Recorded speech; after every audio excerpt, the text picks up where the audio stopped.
Tian was the boss, she couldn't defy him. She could only leave the office to call the finance people over. During this process, Xu Mingyue and Lu Chuxia saw the finance team entering Qin Tian's office, and they couldn't help but feel a sense of dread. What's going on? Why did the boss suddenly call the finance team over? What does he want to do? Lu Chuxia asked in surprise. Who knows? The boss's ideas are always quite different. This time he called finance over, either he has some new ideas, or there are some financial issues in the company. Xu Mingyue was relatively familiar with the company's situation and had also grasped Qin Tian's temperament. What? There are financial issues in the company? You better not scare me with that. Lu Chuxia was instantly startled by this statement. You should know that she now treats the company like her home. If there are any problems with the company's finances or operations, it would be a real headache. I'm just saying it's possible, I didn't say it's certain. Can you not be so anxious? Didn't I just say? There are two possibilities. Xu Mingyue rolled her eyes.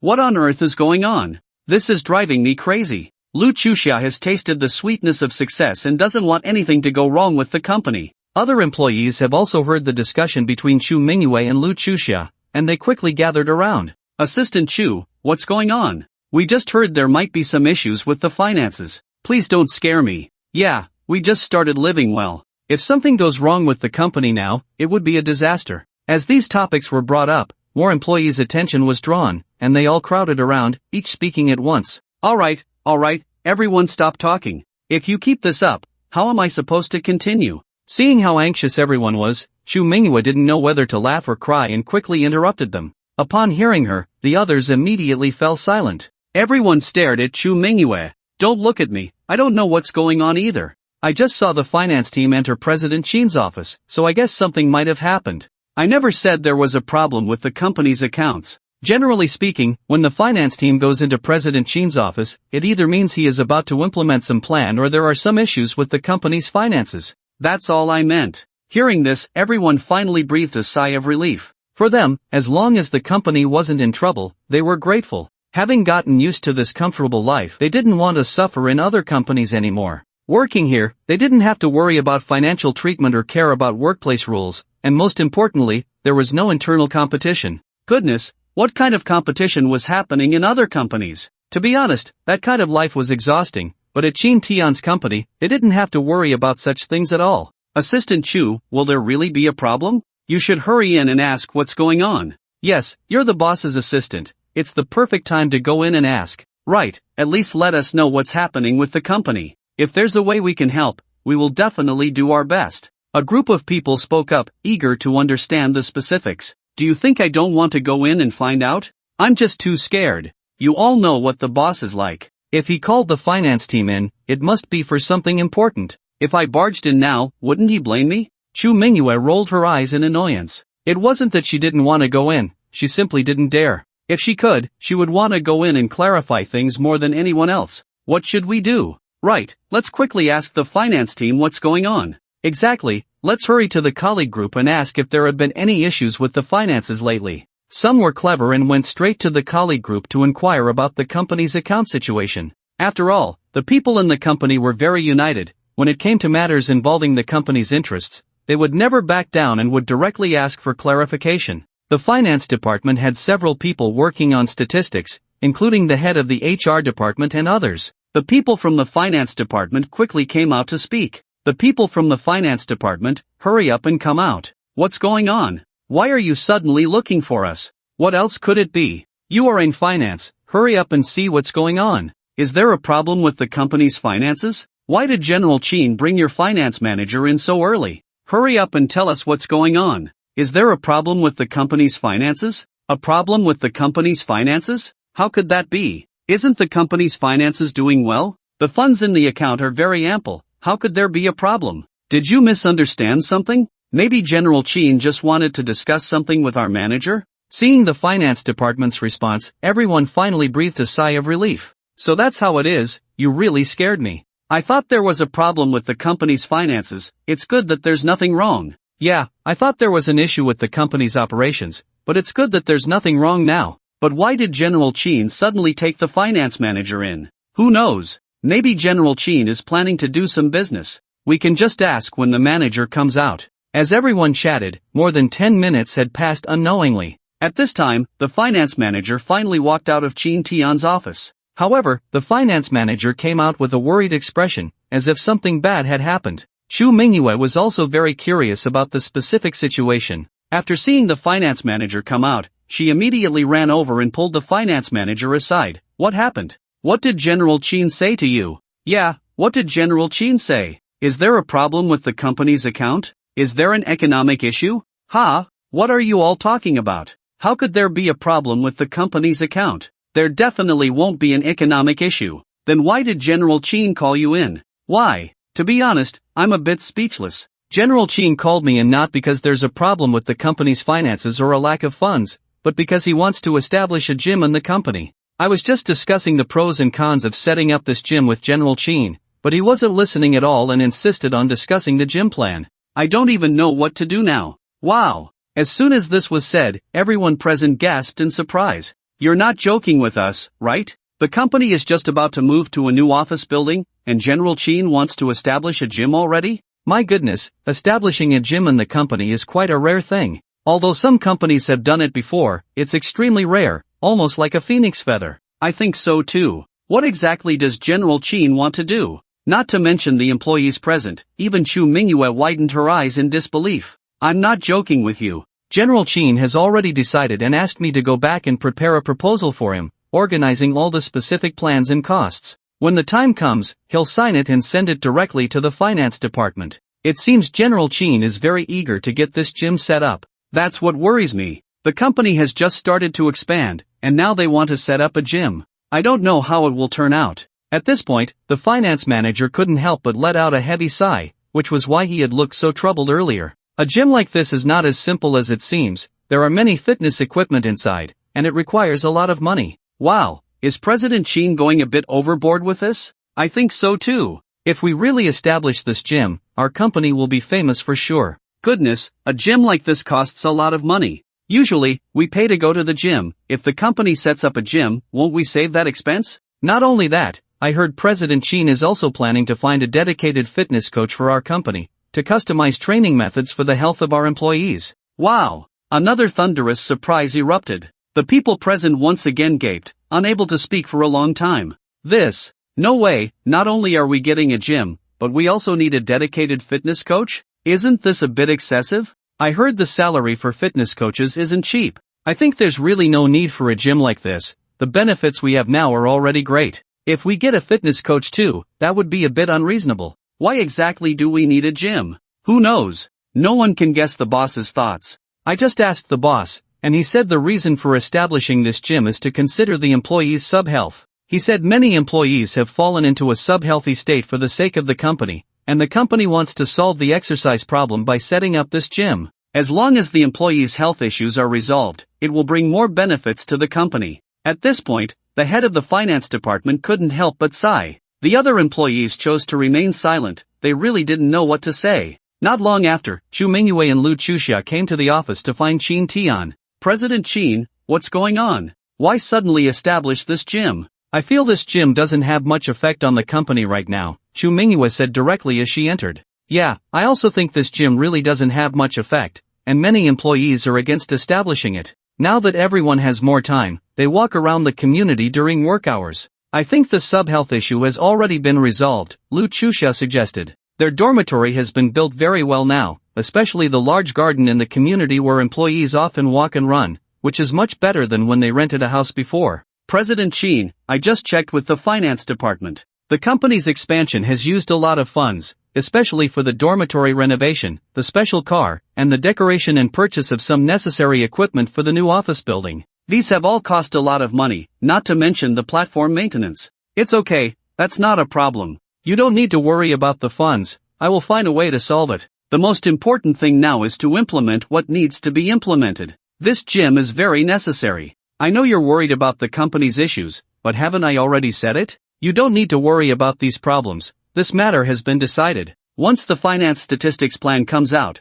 let them hand it over to the procurement department to prepare immediately. Seeing Qin Tian's attitude, Xu Mingyue and Lu Chuxia knew that no matter what they said now, it wouldn't matter. They could only let Qin Tian do as he pleased. The Human Resources Department is currently bustling with activity, and the people in the HR department are conducting various selections during the recruitment process. The people coming for interviews are constantly showcasing their abilities, hoping to catch the attention of the HR department and secure immediate employment. As a result, the workload for the HR department is steadily increasing throughout the day. For the entire HR team, this day is monumental. After all, so many people have come downstairs, and they need to review each person's information and conduct interviews. Only then will they be considered for hiring. The company aims to recruit a significant number of people, as Chin Tian mentioned before, at least over 700, so they must be meticulous in their selection. The overtime for the HR department today is bound to extend late into the night. However, Sister May is a clever person. She knows that the HR department will need quite a few people soon, so she has expanded the team to enhance their recruitment efficiency.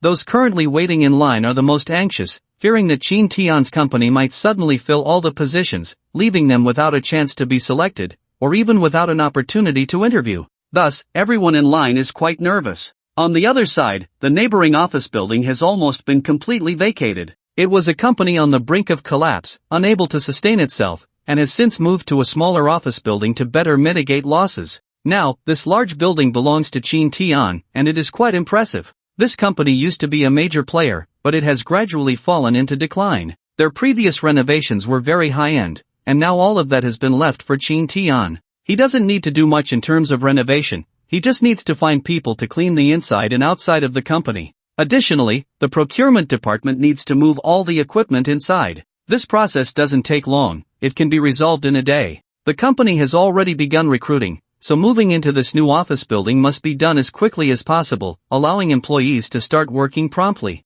Everything has become quite urgent. However, what Chin Tian doesn't know is that a significant portion of the applicants are actually elites from other companies. These elites are capable individuals seeking better treatment. Although their previous companies treated them well, the benefits at Chin Tian's company are incomparable, and many of them have taken leave from their original jobs to come here. Once selected by Chin Tian's company, they will resign immediately. This situation has a considerable impact on many other companies, especially small to medium-sized ones that already have core personnel. The departure of key staff to apply at other companies naturally affects them greatly, which is why many in the industry are discussing Chin Tian's company. Manager Lu, I don't know what's going on with Chin Tian's company, but several of our key staff have been lured away to apply there. Can't you stop them? I would like to, Manager Lu, but I can't. Some of them have even said they want to resign. They are quite important to the company, and if I try to stop them, I don't know what might happen. Oh dear. This Chin Tian company, I really don't know what to say.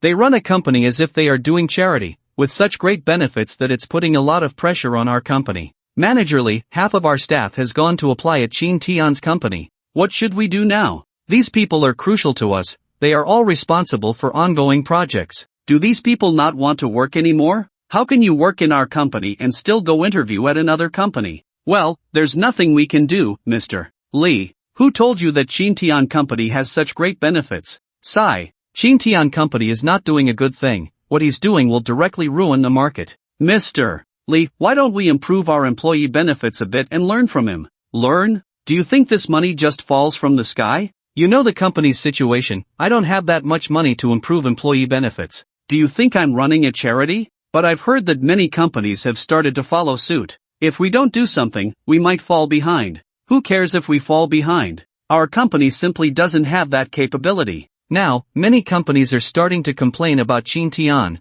believing that he has ruined the market. If their employees really jump ship to his company, it would be a tragedy for them. However, many people are also laughing at Chin Tian, especially Li Tao, who had conflicts with Chin Tian before. Li Tao has now graduated and directly entered his father's company as a project manager. After all, it's his family's company, so being a manager is easy for him. But now, upon hearing Chin Tian's company name, Li Tao feels 1,000 times unwilling to accept it. At a recent class reunion, Chin Tian confronted him, making him lose face, so Li Tao immediately went to his father, Li Jinfeng. Dad, what do you think about this Chin Tian company that's been making waves lately? Li Tao wanted to probe his father's opinion and see what kind of company Chin Tian had built. If possible, he wanted to make things difficult for Chin Tian, to let him know that Li Tao was not someone to be trifled with. Li Jinfeng has been in business for many years and has a certain level of experience in the market. When faced with Chin Tian company, he frowned. Don't ask me about this. I've been investigating this Chin Tian company, and I find it really strange. Although they were just established not long ago, their development has been quite rapid.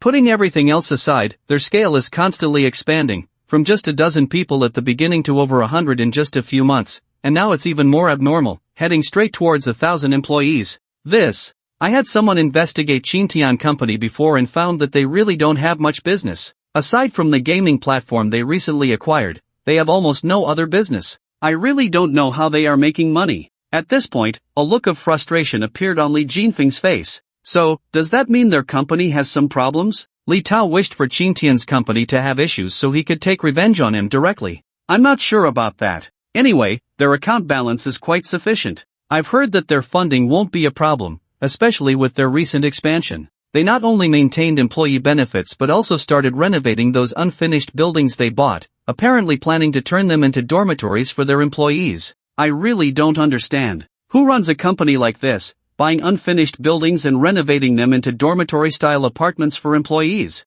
Hearing this, Li Tao was also speechless. Dad, to be honest, the boss of Xintian company is a classmate of mine from school. I never expected him to grow the company this big. We have a grudge. If possible, can we do something to him? Xiao Tao, you mustn't speak carelessly about such matters. The marketplace is like a battlefield. One misstep could lead to a bottomless abyss, especially with wealthy companies like this one. We absolutely cannot touch them recklessly. Without knowing the background of this company, we must be very cautious. Li Jinfeng was not an impulsive person. He understood that those with connections should not be offended, or else one might not even know how they met their end. Alright, I understand. Although Li Tao felt reluctant, he dared not disregard Li Jinfeng's words. After all, he still believed his father was quite capable. Since you have a grudge with your classmates, you might find an opportunity to explore their company and see if you can uncover any clues. If their company lacks strength, then it might be. Li Jinfeng stopped speaking at this point. Li Tao instantly understood and nodded vigorously. This was exactly what he wanted.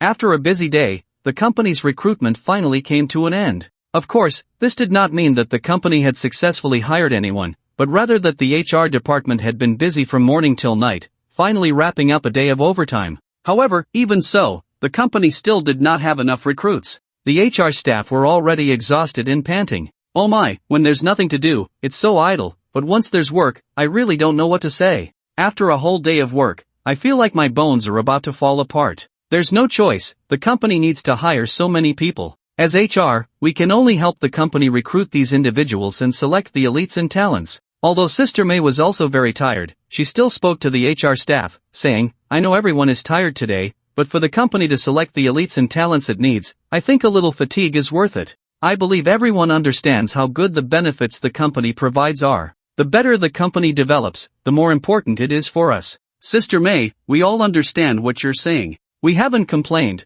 although it's tiring, I feel very fulfilled. Yes, I also feel very fulfilled. We never said we wouldn't work. In the next few days, we still need to continue, as the company needs a lot of people this time, and we must help the company select well. Alright, since that's the case, let's keep up the good work. In fact, during work today, Xintian had already gone to the adjacent office building to take a look. The building had been mostly cleared out, and the company's equipment had started to be moved in. It was estimated that in a couple of days, everyone would be able to move in and start working. The finance department had already begun preparing for the gym equipment. Since Xintian was inherently impatient, once he made a decision, he would execute it immediately. Therefore, the finance department quickly transferred the funds to the procurement department. The gym equipment was already on its way, and the recruitment for gym instructors would also be conducted online. With the current reputation of Xintian's company, attracting more people was not a problem at all. As for the cafeteria, Xintian did not plan to expand at this time.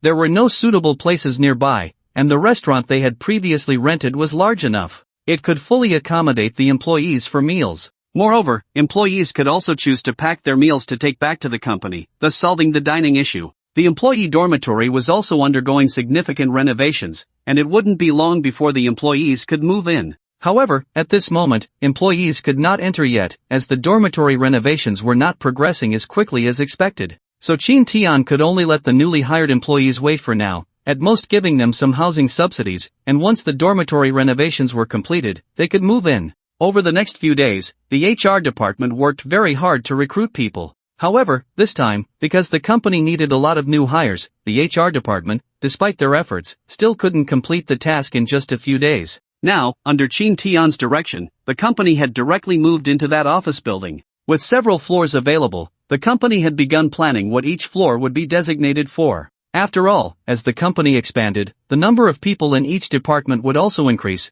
necessitating a clear distinction between floors. Many companies were doing this now, and with Chin Tian hiring so many people, it was essential to plan properly. Fortunately, the building had enough floors and a large enough office area. Although the rent was a bit high, Chin Tian felt it was worth it because a larger office area would allow employees to work more comfortably. Chin Tian himself chose a high floor and directly selected the office for the boss. After all, this was originally an office building for other companies, and it had already been renovated, with a ready-made boss's office, so Chin Tian could just move in his things. Looking at the spacious office before him, Chin Tian felt a wave of emotion. Compared to the previous small office, this one was truly luxurious. The finance department had also made some adjustments to the office, adding many new items, and now Chin Tian's office indeed looked the part, exuding a certain boss-like aura. The employees of the company were also thrilled to have moved to the new office building. Wow, I never dreamed I would one day work in such a spacious office building. When this company was in this building before, I had come to apply for a job, but they didn't even look at me.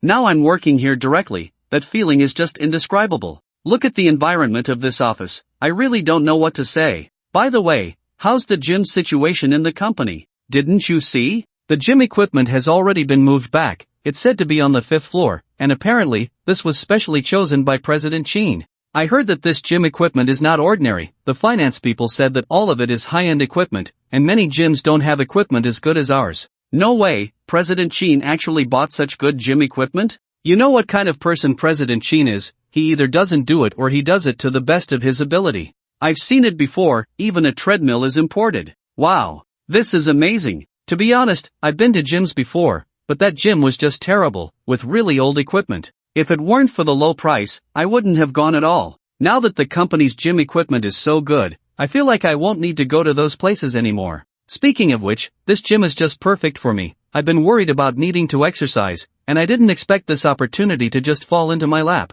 It really is an opportunity that fell into your lap. But brother, we can't forget how good President Chin has been to us. This is for sure. The company treats us so well, we definitely won't forget our roots. I'm currently worried that since the company is so good to us, what will I do if one day I leave this company? How will I continue to work? In the past, I was overwhelmed at other companies, but now I feel so free here. It's truly wonderful. Anyway, I have just one thing to say. If anyone touches the company's interests, I'll be right there with them. Speaking of which, our company is really great. Is President Chin really planning to get us fitness trainers? Haven't you heard the HR department mention it? They've already started recruiting fitness trainers, and I heard they're hiring 5 at a time. President Chin is planning to tailor a training program for us, all to make us healthier. My goodness, this is like having a second set of parents. Come on, let's hurry up and see what the gym looks like now. Everyone was very curious about the company's gym, and they quickly headed towards the 5th floor. When they finally arrived at the gym, they were once again left speechless.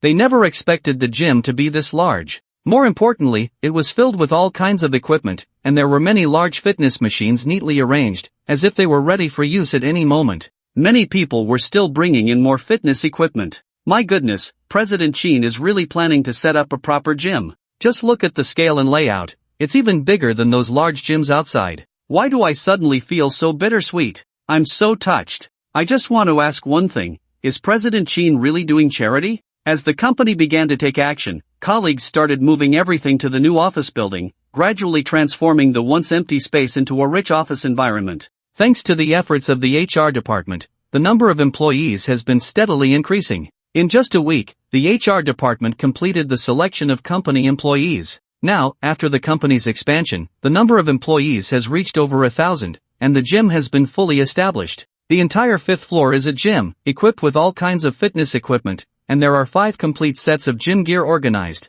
Don't underestimate these 5 complete sets of gym equipment. This gym can accommodate hundreds of people working out at the same time. The company has also specifically hired 10 fitness trainers, all with many years of experience in this field, so the trainers in the gym are all professionals. They are getting familiar with their work in the gym. My goodness, this Chin Tian company is really wealthy. Just look at all this gym equipment. It's all brand new. What's more important is that the types of fitness equipment are very comprehensive. Even when I worked at a gym before, I hadn't seen such equipment. With this kind of equipment, I think Chin Tian Company could easily run a gym. I believe the owner of Chin Tian Company is truly a visionary. He opens a gym in the company and offers discounts to employees. Before long, these machines will pay for themselves, and with over 1,000 employees, it's like having a fixed customer base. This business is doing quite well. That's true. The fitness trainers present did not consider the gym to be free, as purchasing all this equipment had cost a significant amount of money. No one would spend money on fitness equipment for nothing.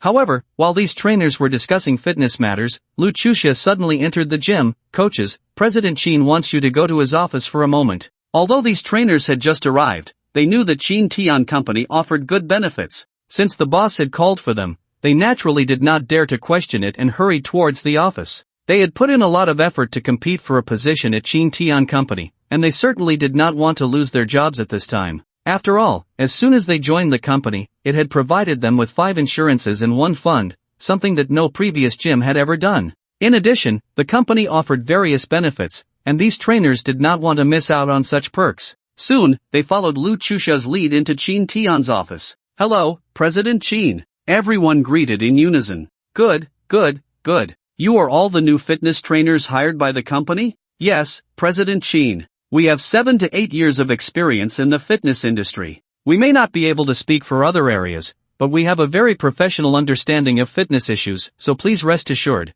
we will do our utmost to help our clients improve their health." Among the 10 trainers, one was the team leader, responsible for managing the gym, so it was natural for him to speak at this moment. "Very well, with your words, I feel much more at ease. The reason I called you here is not just to chat, but to discuss another matter. As you know, our gym has just been established, and there are many things that are not yet perfect. If you have any suggestions, feel free to bring them up." Suggestions? When the trainers heard the word suggestions, their eyes widened in surprise, and they could see the confusion in each other's eyes. The gym already had a variety of equipment. What suggestions could there possibly be? Was this a joke? The equipment was already so complete that there was basically nothing left to suggest. The team leader smiled awkwardly at this moment. "President Qin, please don't joke. The gym's equipment is so comprehensive now. What suggestions could we possibly have? I think this gym is among the best in the entire city. Since there are no other issues with the equipment, what do you think of our company? Are there any areas that need improvement?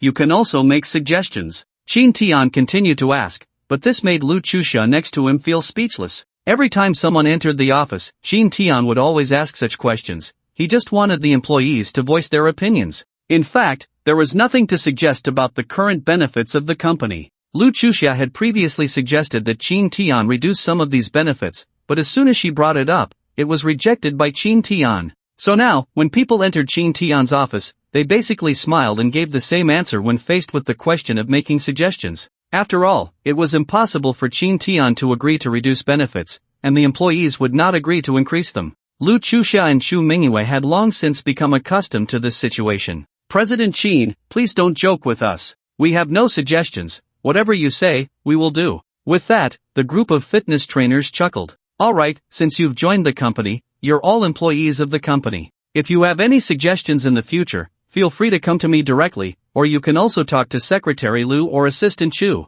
Our company values freedom of speech, so you can bring up any suggestions directly. Even if there are some inappropriate aspects, I absolutely won't hold it against you." Chin Tian smiled and waved his hand at this moment. "Now, let's get back to the point. The reason I asked you all to come today is to discuss the establishment of this gym." Chin Tian straightened his expression. The several fitness trainers dared not speak and stood in place waiting for Chin Tian's plan. "Here's the thing, considering that many employees in our company are experiencing sub-health conditions, the majority of which stem from a lack of exercise, the establishment of this gym is very necessary. However, fitness is about scientific training. If it's excessive or the amount of exercise is too little, it can have a certain impact on the body. That's where you fitness trainers come in. I brought you here because I want you to specifically design a set of daily training fitness plans for the employees. I believe that with your years of experience in the fitness industry, you should be able to create a training plan that the majority of employees can accept, right?" The reason Chin Tian called these fitness trainers was to discuss a fitness plan. "President Qin, please rest assured. Each of us fitness trainers has our own unique training methods. In the past, when we were at the gym, we trained according to each person's wishes and specific physical conditions, so creating a plan to address subhealth is absolutely no problem." The head trainer patted his chest in assurance. Good, since that's the case, you all go back and prepare well, and come up with this fitness plan. I will take it to the company meeting and distribute it to the various team leaders, so they can plan the employees' fitness schedules. Since these fitness trainers said there was no problem, Chin Tian naturally had no issues with it. Present the fitness plan and distribute it to the team leaders? President Chin, do we need to charge for this? At this moment, one of the fitness trainers asked, somewhat confused. Previously, when they worked at the gym, each client's physical condition and needs were different, so the fees charged were also different. After all, some wanted to build muscle, some wanted to work on abs, and some wanted to slim down. Each type of exercise method was different, and the fitness equipment used was also different, so the charges naturally varied. Now that Chin Tian said he wanted to present a complete fitness plan, it was clear he wanted everyone in the company to use the same plan. This raised a significant issue regarding the final charges, so this fitness trainer wanted to ask Chin Tian what price range they should consider when creating this plan. Charge? Charge for what? Chin Tian raised his head, somewhat puzzled. No, President Chin, what we mean is that we can definitely create this plan, but the premise is what price range you want us to work within. After all, there are many plans to address subhealth, and we can tailor them accordingly.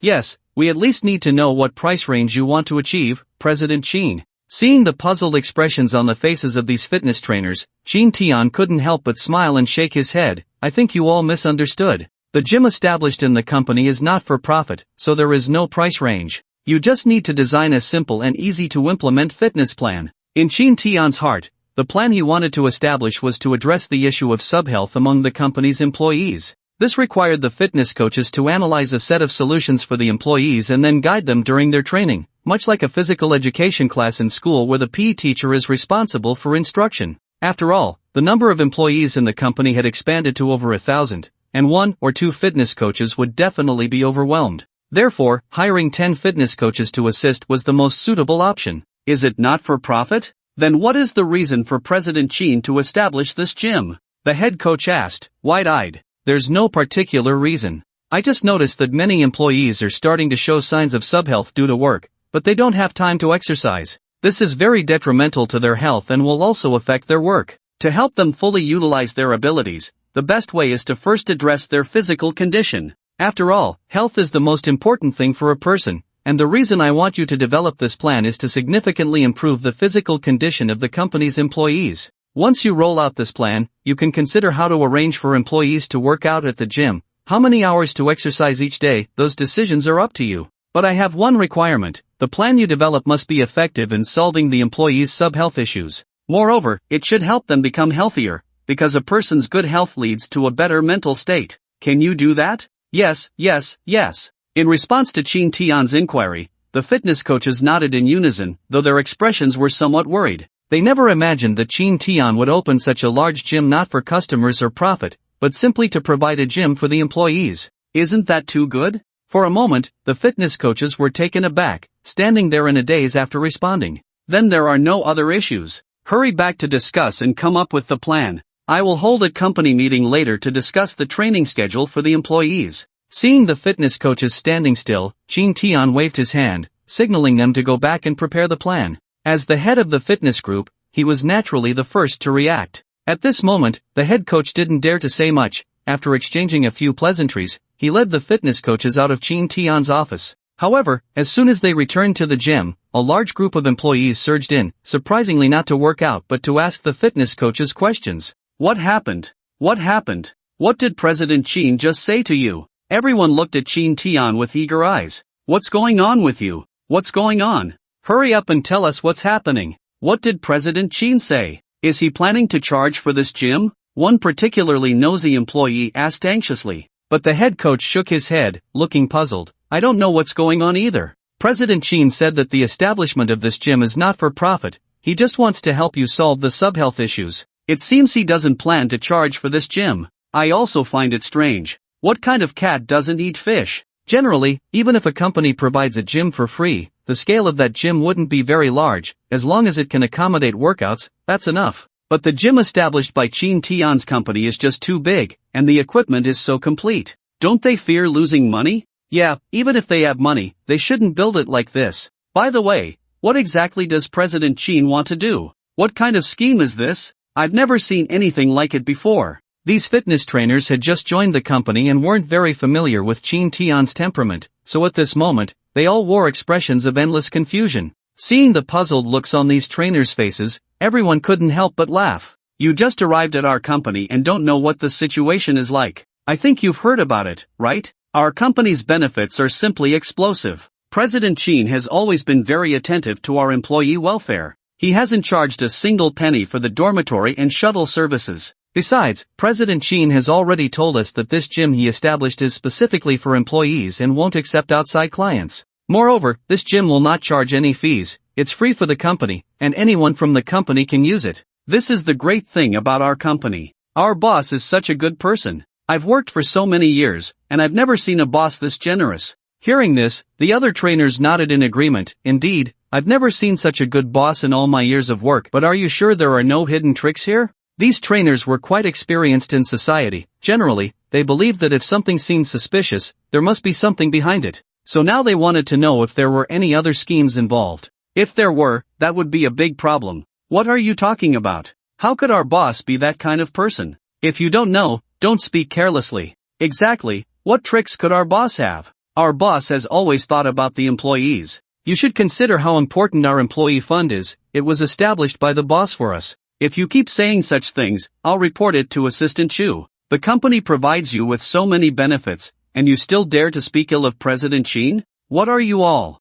Just as these trainers finished speaking, they were immediately met with a barrage of criticism from the employees, leaving the trainers utterly dumbfounded. What is going on? Is it really necessary to react this way? It seems we haven't said anything wrong. Just questioning whether the boss has any tricks, and you all scold us like this? Although these trainers looked bewildered, they didn't dare to offend the employees. After all, their existence was to create fitness plans for these employees and assist them in their workouts. If they offended them, it would be easy for the employees to make things difficult for them later. Okay, we're sorry. It's our fault. We really don't know anything since we just joined the company. If we've offended anyone, please don't take it to heart. Yes, we really didn't mean anything else. With the gym's opening, Chin Tian was also contemplating the gym's operating hours, as this was very important for the employees. So at this moment, Chin Tian called some managerial staff to the conference room and held a meeting on the spot. Everyone, I called you all here today to discuss the company gym.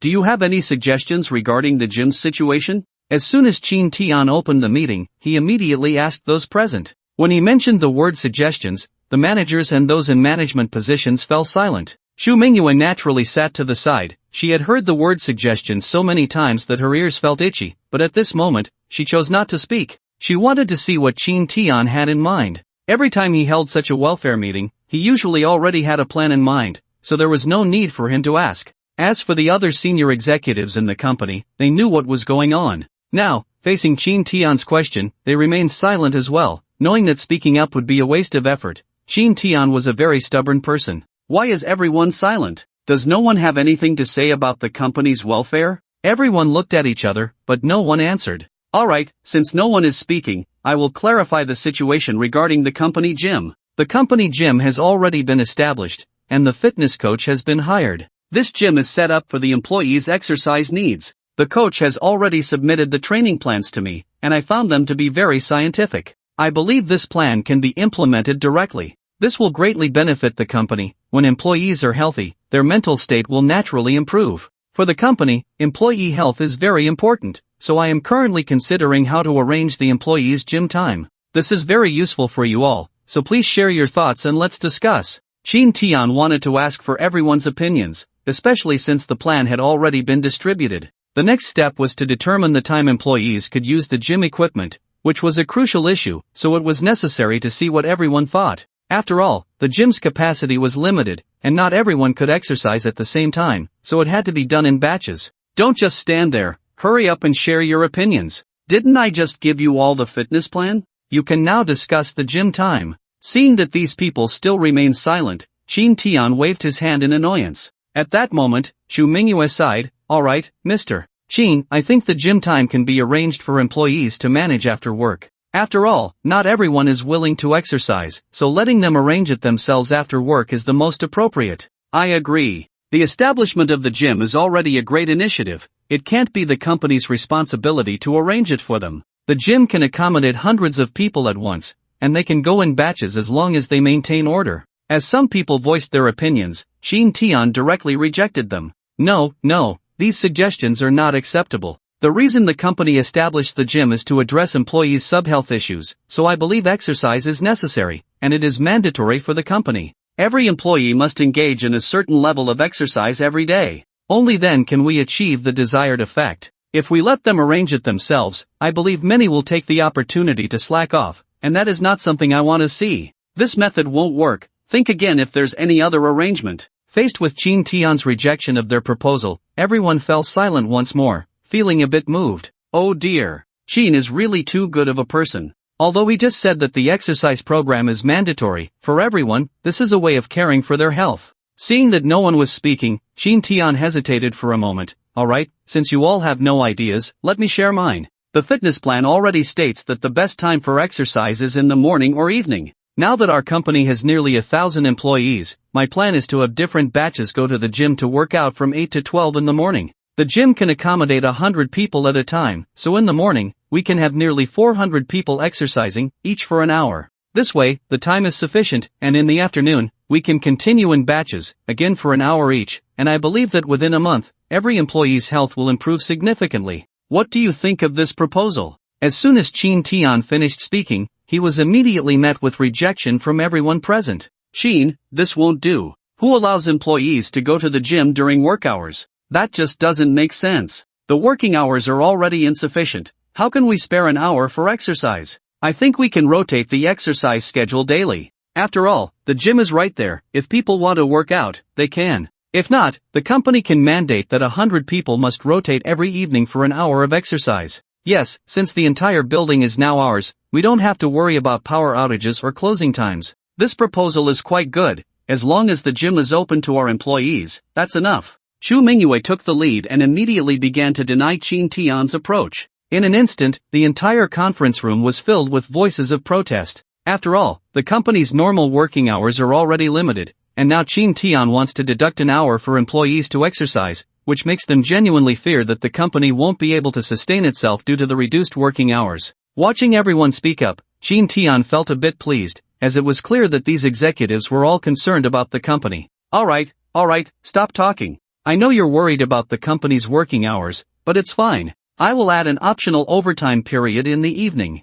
If the work really can't be finished by then, you can continue working overtime without any restrictions. Wow. Shin, can you not do this? We're all worried about the company, and you're still shortening the working hours. Shin, this time I absolutely won't agree. I firmly oppose your proposal. That's right, the gym should have its own rules. There shouldn't be anything mandatory like this. You've already done very well, Shin. There's no need to sacrifice the company's working hours for exercise. I think that's a waste. In an instant, the entire conference room was filled with voices of protest. Alright, stop talking. I invited you here to make suggestions, not to propose that I change the gym's rules. I hired so many trainers just to address the employees' health issues. I don't want to give up halfway. Alright, since none of you have any suggestions, let's proceed as I just mentioned. The company's employees will take turns in shifts, with each person exercising for an hour in different batches. There will be dedicated fitness coaches conducting special surveys for the employees, which will help make some adjustments for specific groups regarding promotions. This is settled. You all go back and discuss it thoroughly with the employees, and then the team leaders and department managers should coordinate and see who will go first. You need to arrange this batch in the right order. Shu Mingyue, this matter is entrusted to you. You are responsible for the arrangements, and finally, bring the plan to me for review. That's it, the meeting is adjourned. Shin Tae-yeon said this and directly left the conference room, leaving everyone in the office in a daze. Shu Mingyue was even more at a loss. Wait, President Shin, don't leave yet. Can you not be so domineering in your decisions? We are protesting right now. Although you are the boss, you can't be so autocratic. You should listen to the employees' opinions. Unfortunately, no matter what Shu Mingyue said, Shin Tae-yeon did not turn back, as if he hadn't heard her at all. At that moment, Shu Mingyue sat in the conference room, looking helplessly at the people present. Please don't look at me like that. I've already said it before, President Shin is very stubborn. It's useless to say more to him now. Since President Shin has made a decision, shouldn't we execute it? I don't know. We can only go back and talk to everyone first. Yeah, let's see if others have any opinions. What the heck, you all just agreed to this? The pressure on the company is already high enough. If we keep doing this, it will definitely increase the company's pressure. This is equivalent to openly slacking off during work hours, which is delaying the company's development. What do you suggest we do then? You know what kind of temper President Chin has. He is the biggest boss in the company. Do we dare to say anything against him? So we need to go back and discuss it properly to see if there's any solution. I think so too. With President Chin's way of doing things, it's very easy to suffer losses. The company has already expanded and added so many new people. Who knows what kind of opinions they will bring to President Chin later. The forest is big, and there are all kinds of birds. If they end up ruining the company, what will we do? I think we should create a group and talk to these newcomers to see if we can find a solution. Is it necessary to create a group? Didn't we already have a colleague group? Just add them in. It's settled then. Let's hurry back and talk to Assistant Chu, and then blow up this colleague group. A group of people immediately decided to add the new hires to the colleague group and explain the situation to them. The solution they came up with was quickly adopted by some managers in the company. As part of the management, they enjoyed the benefits brought by the company even more. First of all, the salary and benefits for these management personnel are very high. Compared to ordinary companies, their treatment is on a whole different level. More importantly, they have special priority when it comes to accommodation. Such benefits were never encountered before. Even some managers from large companies do not have such treatment, so the management cares more about the survival of the company than the basic employees. They themselves are the managers of the company, and these newcomers who have just joined naturally want to build good relationships with these managers, so when they were added to the colleague group, not a single person declined. Soon, the group of hundreds had grown into a group of thousands. Now, many of them are newcomers, and once they entered this group, they immediately began to discuss. Is this the company's internal work group? Wow, this is the group I've always dreamed of joining. Hello everyone, from today onwards we are colleagues, and I hope to receive your guidance in the future. We put in so much effort to get into this work group. We can say we've overcome many obstacles. Shouldn't we celebrate a bit? In an instant, many people in the group began to send celebratory emojis. For these new employees, it was indeed a momentous occasion. At that moment, Chu Mingyue stood up. Hello everyone, I am Chu Mingyue, assistant to General Manager Chin. I am very happy to become colleagues with you all. Today is our first day together, and I know everyone has been eager to join the company. It took a lot of effort to get here, and I want to thank you all for your trust and support for the company. However, I have something I want to discuss with you today. I think you should have heard about the company's benefits, right? That's right, our company's benefits are superb. There are even many people outside questioning whether General Manager Chin is doing charity work. In fact, General Manager Chin is truly a wonderful person. He always thinks of us employees in everything he does. Where can you find such a good boss? Finance department head. Yes, General Manager Chin is indeed too good. The benefits he has set up are truly commendable, but because of this, we are also worried about the company's operations. Of course, I am not trying to alarm anyone. The company's accounts are indeed very sufficient, but we employees also need to think carefully about the company. Public Relations Manager. That's true. There are already many voices outside saying that General Manager Chin is a philanthropist, and this approach will eventually ruin the company. Although I am very angry about what they say, they are not entirely unreasonable, because the company's current situation is indeed somewhat unusual. Even though our company has a fairly popular platform, relying solely on this platform to maintain operations is far from enough. Project Department Manager. Indeed, although we are currently working hard to expand the business, the speed of the company's expansion is too fast, and we are also worried about the company. As these managerial figures began to speak, the new employees immediately grew concerned. No way? Are you really saying these things? Oh my god, I just joined this company, and you're already saying such disheartening things. If the company can't hold on, won't all our efforts be in vain? It shouldn't be as bad as you say, right? The current development of Chin Tian Company is getting better and better. Many people say so. What if something really goes wrong with the company? What should we do? Please don't let that happen. I just joined and haven't even enjoyed the benefits and treatment yet. Then wouldn't we be wasting our efforts? If that's the case, we really need to consider other options and leave ourselves a way out. Yes, we joined Chin Tian Company for its benefits. Look at how good these benefits are. They even provided us with dormitories. Now you're telling us this? You can't be trying to trick us, right? You're not trying to kick us out of Chin Tian Company, are you? Managers, we just want to make a living at this company. We have no other intentions, so there's no need for you to say these things to us. Yeah, we're just trying to support our families. Managers, please don't say that to us. We can't bear such consequences. You should know how much we've sacrificed to join this company. That's right, I offended the boss after passing the interview. If something goes wrong with the company, what am I supposed to do? Shu Mingyue, please don't misunderstand. That's not what we mean. We just want to tell you the good things about this company, not that there will be any problems, and we certainly never thought of getting anyone fired. After all, the boss himself said that the company is expanding, which is why we're hiring externally. You were all carefully selected.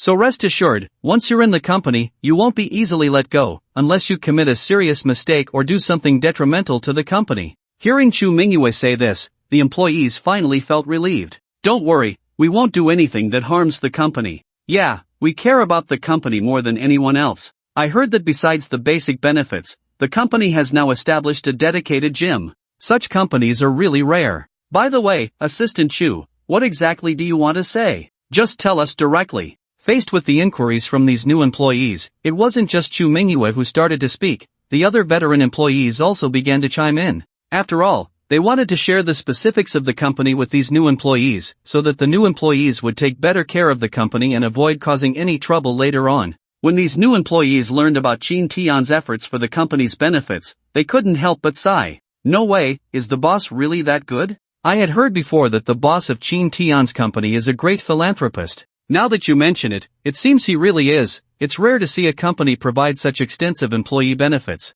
Yeah, I find it quite surprising. But what exactly does the boss want to achieve? The company has grown to this scale, yet the employee benefits are so generous, but there isn't much income in business. That's really strange. Could it be that the boss is secretly involved in some special dealings? Otherwise, how could this company operate so smoothly? If you don't know, then don't speak recklessly here. Our President Qin is such a good person, how could he possibly be involved in such dealings? You just keep talking nonsense. If you don't want to stay in this company, then just leave. Seriously, coming in and talking nonsense. If you don't want to stay, then don't. These veteran employees were very protective of Qin Tian. After all, he had been so good to them, and at this moment, they didn't want others to speak ill of him. Alright, everyone, let's not say anything bad about President Qin. Today, we just want to talk about his autocratic shortcomings. If President Qin is autocratic in business matters, that's fine. After all, a boss has his own way. But if he is autocratic regarding employee benefits,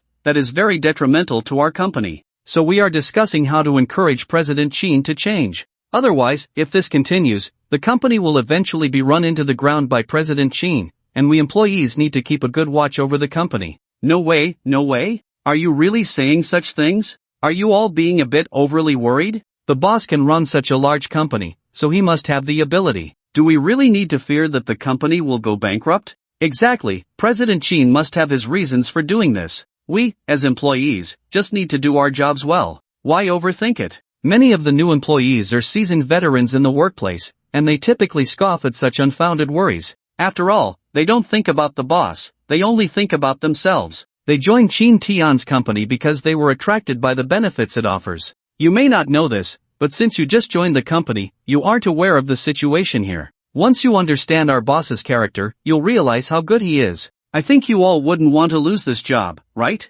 If something really happens to the company, then your 5 insurances and 1 fund, as well as the cafeteria and dormitory, will all be gone. Right now, our company's dormitory is being renovated, and once it's done, you'll be able to move in. As new employees, I think you should contribute a little, otherwise, how could you become core members of the company? As the HR supervisor, Sister May, stepped forward to speak, the new employees began to express their opinions. The HR supervisor has significant power. If she wanted to make things difficult for them, she certainly could. After all, personnel appointments are handled by the HR department, and offending them wouldn't end well. So, the new employees were very understanding. Seeing Sister May speak, they quickly chimed in. Sister May, without saying anything else, I absolutely feel a sense of belonging to the company. My previous boss always said I had a strong sense of belonging. So, what does everyone think now? I think it's time for us new employees to do something. With the new employees changing their attitudes, Shu Mingyue also began to get to the point. Should we go to President Qin and suggest canceling the gym? I think that's a great suggestion. If it were just 1 or 2 people, we might not convince President Qin, but if it's 1,000 people, we can definitely change his mind, as long as everyone's attitude is firm enough. That's true. I believe that as long as we work together, we can get this done. So, are we happily deciding on this? New brothers, what do you think of our proposal? If you agree, just respond. Now that so many old employees have said this, the new employees naturally dared not voice any objections, they could only nod in agreement. This was great news for the company, as the new employees had just completed their onboarding and moved into the new office building. The lobby on the first floor is spacious enough, and they can plan a suggestion meeting to let Chin Tian know their determination. Chin Tian, of course, had seen what was happening in the group, as he had already hacked into it. He was aware of what these people were discussing. However, when he saw them chatting, he didn't speak up but was quietly pleased inside. After all, it's quite impressive for the employees to have such a sense of belonging. For a boss, that is definitely a success. As for the new employees, Chin Tian didn't say much. After all, they had just joined the company and were unclear about many things, so it was normal for them not to have a sense of belonging. Once they tasted the sweetness of success, that sense of belonging would surely soar. However, Chin Tian was also secretly pondering that so many employees were worried about the company going bankrupt. It seemed he needed to think of a way to boost the income, otherwise, outsiders would always think of them as foolish people with too much money, which was not a good thing. After all, carrying such a reputation was indeed unfavorable. It seemed this matter really needed a solution. Chin Tian, what are you doing? Just as Chin Tian was lost in thought, Chen Xueqing came out of the bathroom after taking a shower. Now, Chen Xueqing was wearing pajamas, her hair wet, looking like a beauty emerging from a bath, which momentarily left Chin Tian in a daze. Moreover, Chen Xueqing was drying her hair with a towel, completely unaware of Chin Tian's almost dazed gaze. I'm not doing anything, I'm just watching TV. Chin Tian snapped back to reality, scratching his head with a smile, and continued watching TV, though his eyes kept inadvertently drifting towards Chen Xueqing.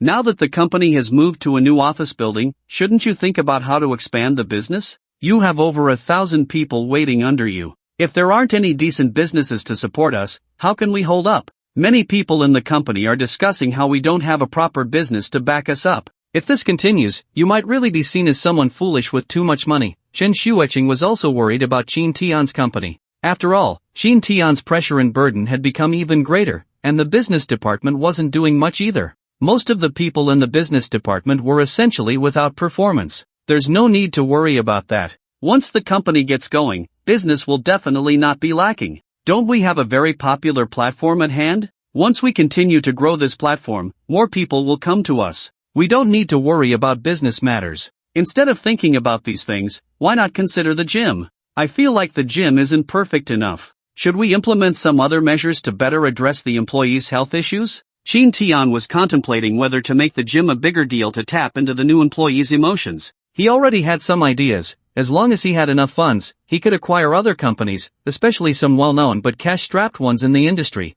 buying their shares and collaborating with them. As long as he secured the equity of these companies, wouldn't he essentially become a major shareholder? This way, everyone wouldn't have to worry about the company's income anymore. Additionally, Chin Tian could acquire other small companies. Once these companies were merged, the number of employees would increase. If he improved employee benefits, the points would continuously flow into his account. My goodness, it's already this time, and you're still thinking about employee benefits. Chin Tian, I really don't know what to say to you. Chen Xueqing shook her head with a bittersweet smile. Do you really want to be a great philanthropist? Now that so many new employees have joined the company, they are not as easy to talk to as the old employees. What if they make some excessive demands later? I wonder what you'll do then. Do you really think you're running a bank, that your money is endless? I beg you to change that stubborn temper of yours. If this continues, the company will eventually be brought down by you. Chen Xueqing's tone was indeed somewhat different now. It felt as if a young wife was scolding her husband,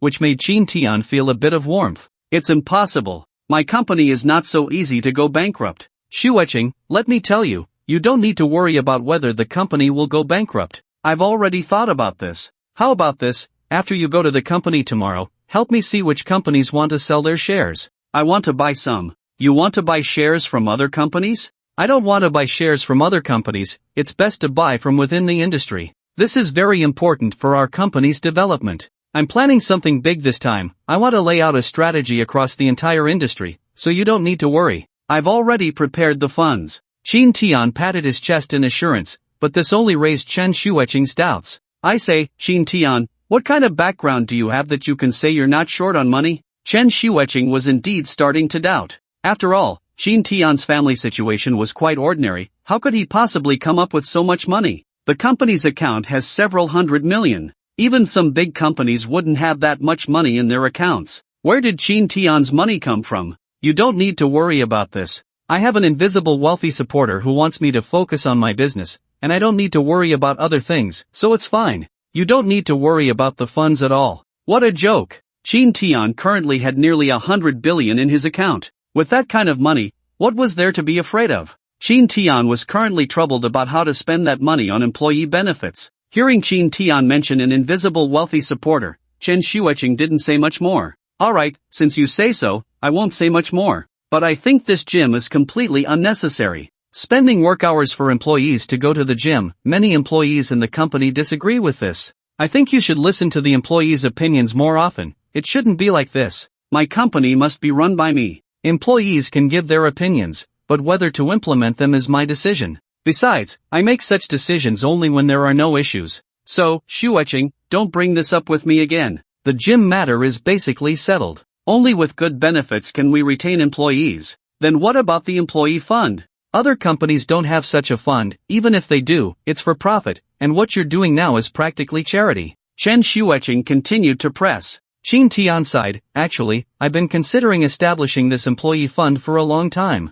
I used to be an intern, and my family has been poor. I understand very well what happens in a family when there is an economic crisis, especially in emergencies. I think this employee fund is very necessary. Whether you call it charity or something else doesn't matter. What matters is that I want to establish this employee fund, and any employee in my company can receive help. Moreover, my employee fund is based on the company's annual profits, and employees can also make donations. This essentially pools the money donated by employees together for those in need, which guarantees the welfare of all employees. It's a win-win situation. Why not go for it? Upon hearing this, Chen Xueqing stared blankly at Chin Tian, momentarily unsure of what to think. Although Chen Xueqing had a high self-esteem, it didn't mean she was aloof. On the contrary, her heart was quite soft. She was genuinely touched by Chin Tian's actions. Chin Tian, how can you be so kind? Ha, you look like you've been moved by me. So, how about you pledge yourself to me? Seeing Chen Xueqing's expression, Chin Tian couldn't help but tease her. Chen Xueqing's pretty face instantly flushed. What nonsense are you talking about? Who's been moved by you? I won't pledge myself to you. Forget it, I'm going to dry my hair. After spending some time together, Chen Xueqing had come to understand Chin Tian more and more. She realized that he wasn't the kind of person she had imagined. On the contrary, he was very easy to talk to. Because of this, their relationship had been improving, and their conversations were no longer as stiff as before. Instead, they were becoming more like a young couple. Chin Tian was naturally very pleased with this change. If he could genuinely win over a girl like Chen Xueqing, it would feel amazing. Since things were developing in a positive direction, Chin Tian was not in a hurry. After all, a forced relationship is never sweet. However, Chin Tian was currently pondering what to do about tomorrow. The colleagues in the group had already discussed suggesting to him to cancel the gym policy. He needed to come up with a plan. If these guys brought so many people to suggest something to him, it would definitely be hard to handle, especially since many employees were new hires, and as the boss, he couldn't be too harsh. The next day, when Chin Tian and Chen Xueqing arrived at the first floor of the company, they found the entire lobby filled with people. Hello, President Chin. At that moment, all the employees shouted in unison. Hello everyone. How's the move to the new office building? Is everyone getting used to it? If you have any requests, feel free to bring them up, and I'll do my best to meet everyone's needs, Chin Tian said with a smile, waving his hand. Thank you, President Chin. Everyone responded in unison again. Alright, if there's nothing else, you can all get back to work. After all, we've just moved to a new office building, and we should adapt well. Also, with so many new colleagues joining us, the old employees should help them get familiar with the company. Chin Tian waved his hand, wanting to pass through. However, the employees had no intention of letting him go that easily. They tightly surrounded the path ahead. Now led by Chu Mingyue, they all wore determined expressions, as if they wouldn't clear the way unless Chin Tian agreed to them. President Chin, we hope you can seriously consider canceling the gym policy.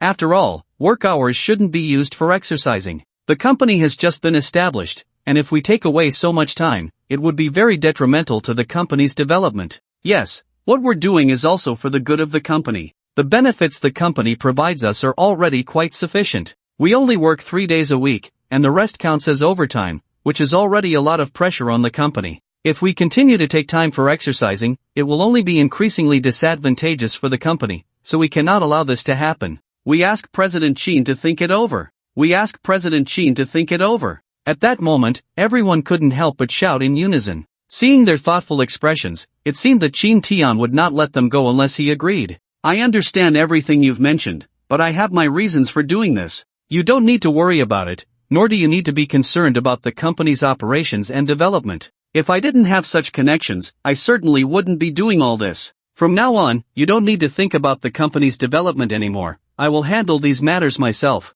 Chin Tian maintained this attitude, but Xu Mingyue was not planning to give way. Mr. Chin, we won't discuss other matters, but about the gym. The gym issue is settled. I'm telling you today that it doesn't matter who comes, the decision I, Chin Tian, make is the company's rule. If you think 1 hour is too little, I can extend it to 2 hours, which would also greatly benefit your health. After Chin Tian interrupted Xu Mingyue, she couldn't help but widen her eyes in disbelief. She never imagined that with so many people surrounding Chin Tian, he would say that 1 hour of gym time was not enough and wanted to add another hour. The other new employees present immediately gasped, some even surprised in their hearts. What's going on? Could it be that this boss really has some issues? No way, no way. If 1 hour is not enough and he wants to add another hour, then if this continues, the company's working hours would only be 4 hours a day. Goodness, what kind of working hours are these? 3 days, 4 hours? Such working hours were unheard of for them. Some of the old employees in the company were also stunned, not expecting Chin Tian to go against the grain and even want to give them more rest time.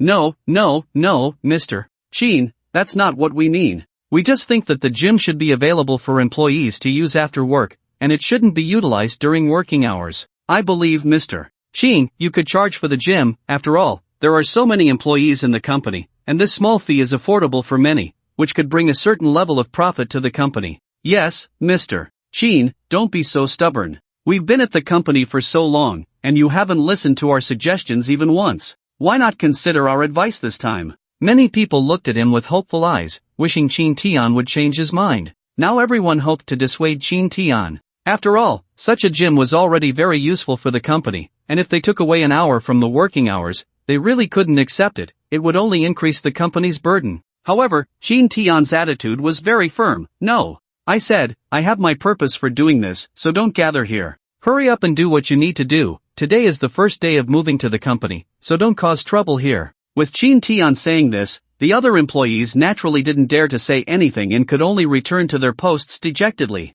The new employees naturally had no say, as they had just arrived at the company and were unfamiliar with many things, even complaining about the old employees. Really, I told them not to cause these issues, but they just don't believe it. Look, now they've made the boss angry. I said the same thing, he is the company's boss. He has built the company to such a scale, so he must have his own ideas. How could it be our place as small employees to worry unnecessarily? It's really the emperor not being anxious, but the eunuchs are anxious, worrying for no reason. This isn't a big deal, let's not say anything more. We should hurry back to work. It's the first day on the job and something like this happens. I really have no words. Right, we mustn't leave a bad impression on the boss, or it could ruin our careers. The veteran employees returned to their posts with expressions of helplessness. The colleague group chat exploded. See, I told you, messing with these useless things won't work. Even President Chin didn't give us a chance to speak. I say, you guys must be bored to do this kind of thing. Look, President Chin was about to get angry just now.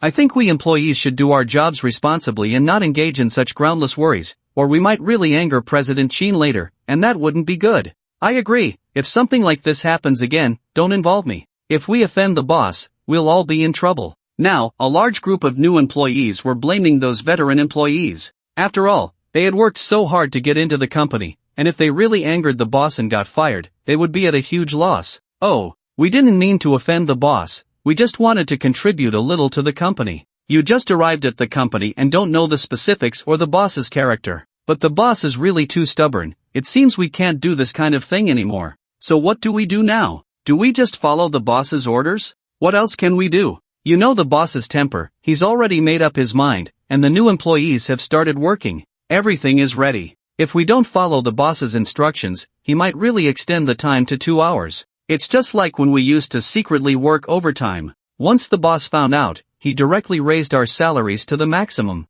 I really can't take it anymore. Come on, are you joking with me? There's such a thing as secretly working overtime? Yeah, I've never heard of secretly working overtime either. You don't know, the boss set the rule that overtime is voluntary. If you want to work overtime, you can, if you don't, you don't. The overtime pay is exceptionally high. You don't know that when the company was just established, the funds in the account were very low, and many employees were afraid the company would go bankrupt, so they all worked overtime without clocking in. Later, when the boss found out, he directly raised the salaries of those of us who didn't clock in to the maximum. Wow, this benefit is too good. But now the overtime hours in the company are indeed quite a lot. Besides the normal 3 working days a week, the rest are all overtime, with double overtime pay. My goodness, this company is simply my dream come true. I hope you all can think about the company. If you don't have work on hand, then don't choose to work overtime, as it will increase the company's pressure. I don't think you want the company to have financial issues, right?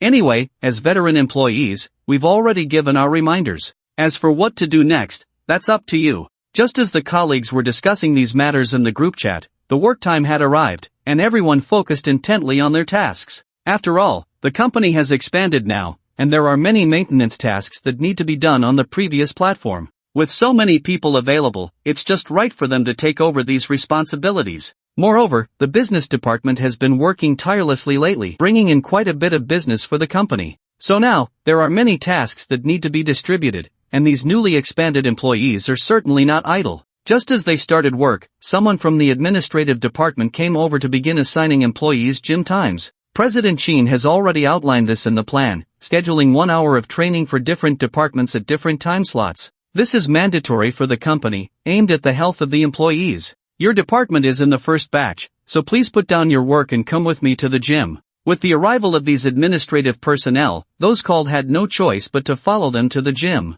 The fitness instructors in the gym had long been waiting, and as these employees arrived, the instructors quickly began their work, organizing the workouts for these individuals. After all, they had developed a very scientific exercise program. Due to the limited equipment and space in the gym, they couldn't have everyone do the entire routine at once. Instead, they arranged for some people to do one exercise while others did another, and after a certain period, they would rotate back. This way, the issue could be perfectly resolved. The company also implemented a certain degree of rotation, ensuring that everyone exercised for an hour, rotating through each department one by one. This hour was paid time, not part of the employees' break. After several consecutive days, the employees felt much more energized than before. In today's society, most people are either at work or on their way to work, and their bodies are mostly in a sub-healthy state. Now, this gym has established a complete training program that can help them quickly recover their physical fitness. With more exercise, their physical condition naturally improves, and their mental state is significantly better than before, which is why employees have been so spirited lately. Many employees can feel the changes in their bodies. They are very grateful to Chin Tian, especially the older employees and those seasoned in the workplace, who have over 10 years of experience. During these years, their bodies have been in a sub-healthy state, with various issues. However, after a few days of exercising, they found that many of their ailments had begun to improve, especially their current mental state, which was incomparable to before. This scene is a good thing for everyone, and the new employees are gradually calming their emotions. Now I finally understand why those older employees were so dedicated to the company. It seems there are reasons for it. Yeah, the salary and benefits at Chin Tian's company are indeed excessively good. There's really nothing to complain about. The gym issue has solved a big problem for us. I used to have various minor ailments, and when I went to the hospital, the doctor said it was due to a lack of exercise. But I never had time to work out while working. What could I do? Now that we have this gym, the problem is much easier to solve. Indeed, this gym is really useful, and it's free for our company's employees after work. Usually, after I finish work, I go to the gym to exercise properly. I really can't understand why the boss went to such lengths to build such a great gym for us. Before, when I got home after work, I always felt like there was nothing to do, and running outside just didn't feel right. Now that we have this gym, I don't even want to go home early after work. I just want to hang out at the gym. It's true, after work, working out at the gym feels really good. At this rate, I don't know how much the electricity bill will increase each month. I'm suddenly a bit worried about the boss. Yeah, I also think the boss is being too generous. Now I understand why the old employees protect the boss so much. For a moment, the new employees were continuously discussing this, as they had discovered over the past few days that working at Chin Tian's company was incredibly enjoyable.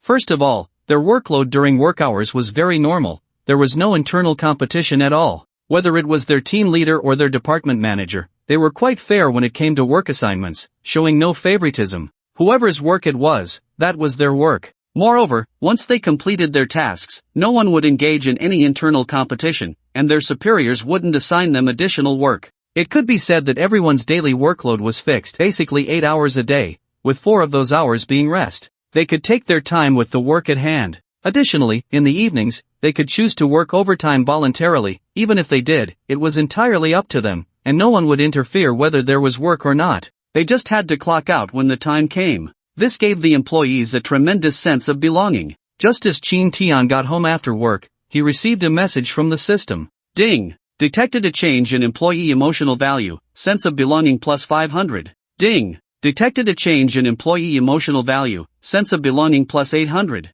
Ding! Detected a change in employee emotional value, sense of belonging plus 700. A series of system notification sounds echoed in his mind. Although the quality of the belonging value he gained this time was relatively low, the quantity was sufficient. After all, the company now had over 1,000 employees, and the total belonging value gained at once was quite high. Now, if he converted the total belonging value he had obtained into cash, it would amount to 10 billion. Goodness, Chin Tian now had a total of 200 billion in funds. With such assets, Chin Tian could easily expand and manage the company. At that moment, the system's reward sound came again. Ding! Congratulations, host, you have received an additional reward, potential analysis ability. Accompanied by this system voice, Chin Tian immediately felt a slight change in his eyes. He discovered that his eyes now had analytical functions and could see some values around him continuously rising. At that moment, Chin Tian quickly checked the introduction in the system and was surprised to find that this potential analysis ability belonged to an investment system. In other words, Chin Tian's eyes could see the potential value of investments. Without saying much, Chin Tian directly opened his computer and began browsing some stocks and similar things online. Since it was about potential value, it would definitely involve stocks and such. It was a shock to see it all at once. Because he saw stocks one by one on the screen, there were now some annotations next to them. Fengfei stock, potential value 50. Lulan stock, potential value 80. Lunfan stock, potential value 1. As the potential values of these stocks kept appearing, Chin Tian couldn't help but feel ecstatic. This meant that in the future, he would have a strong investment insight. The higher the potential value, the more money this stock would earn in the end. Chin Tian could definitely invest. After all, he currently had over 100 billion in funds, and he could easily set aside a portion to buy stocks, which would directly equip his funds, allowing him to do more things later on. Chin Tian, what are you doing? Why are you looking at stocks all of a sudden? Chen Xueqing, holding a cup of drink, sat down next to Chin Tian and happened to see him looking at stocks online, and couldn't help but ask in confusion. Nothing, I'm just looking at these financials to see if there's any investment worth making, Chin Tian casually replied, continuously scrolling down the webpage. It's better not to look at these stocks right now. After all, the stock market is very chaotic, and you never know how many people have stumbled in the market.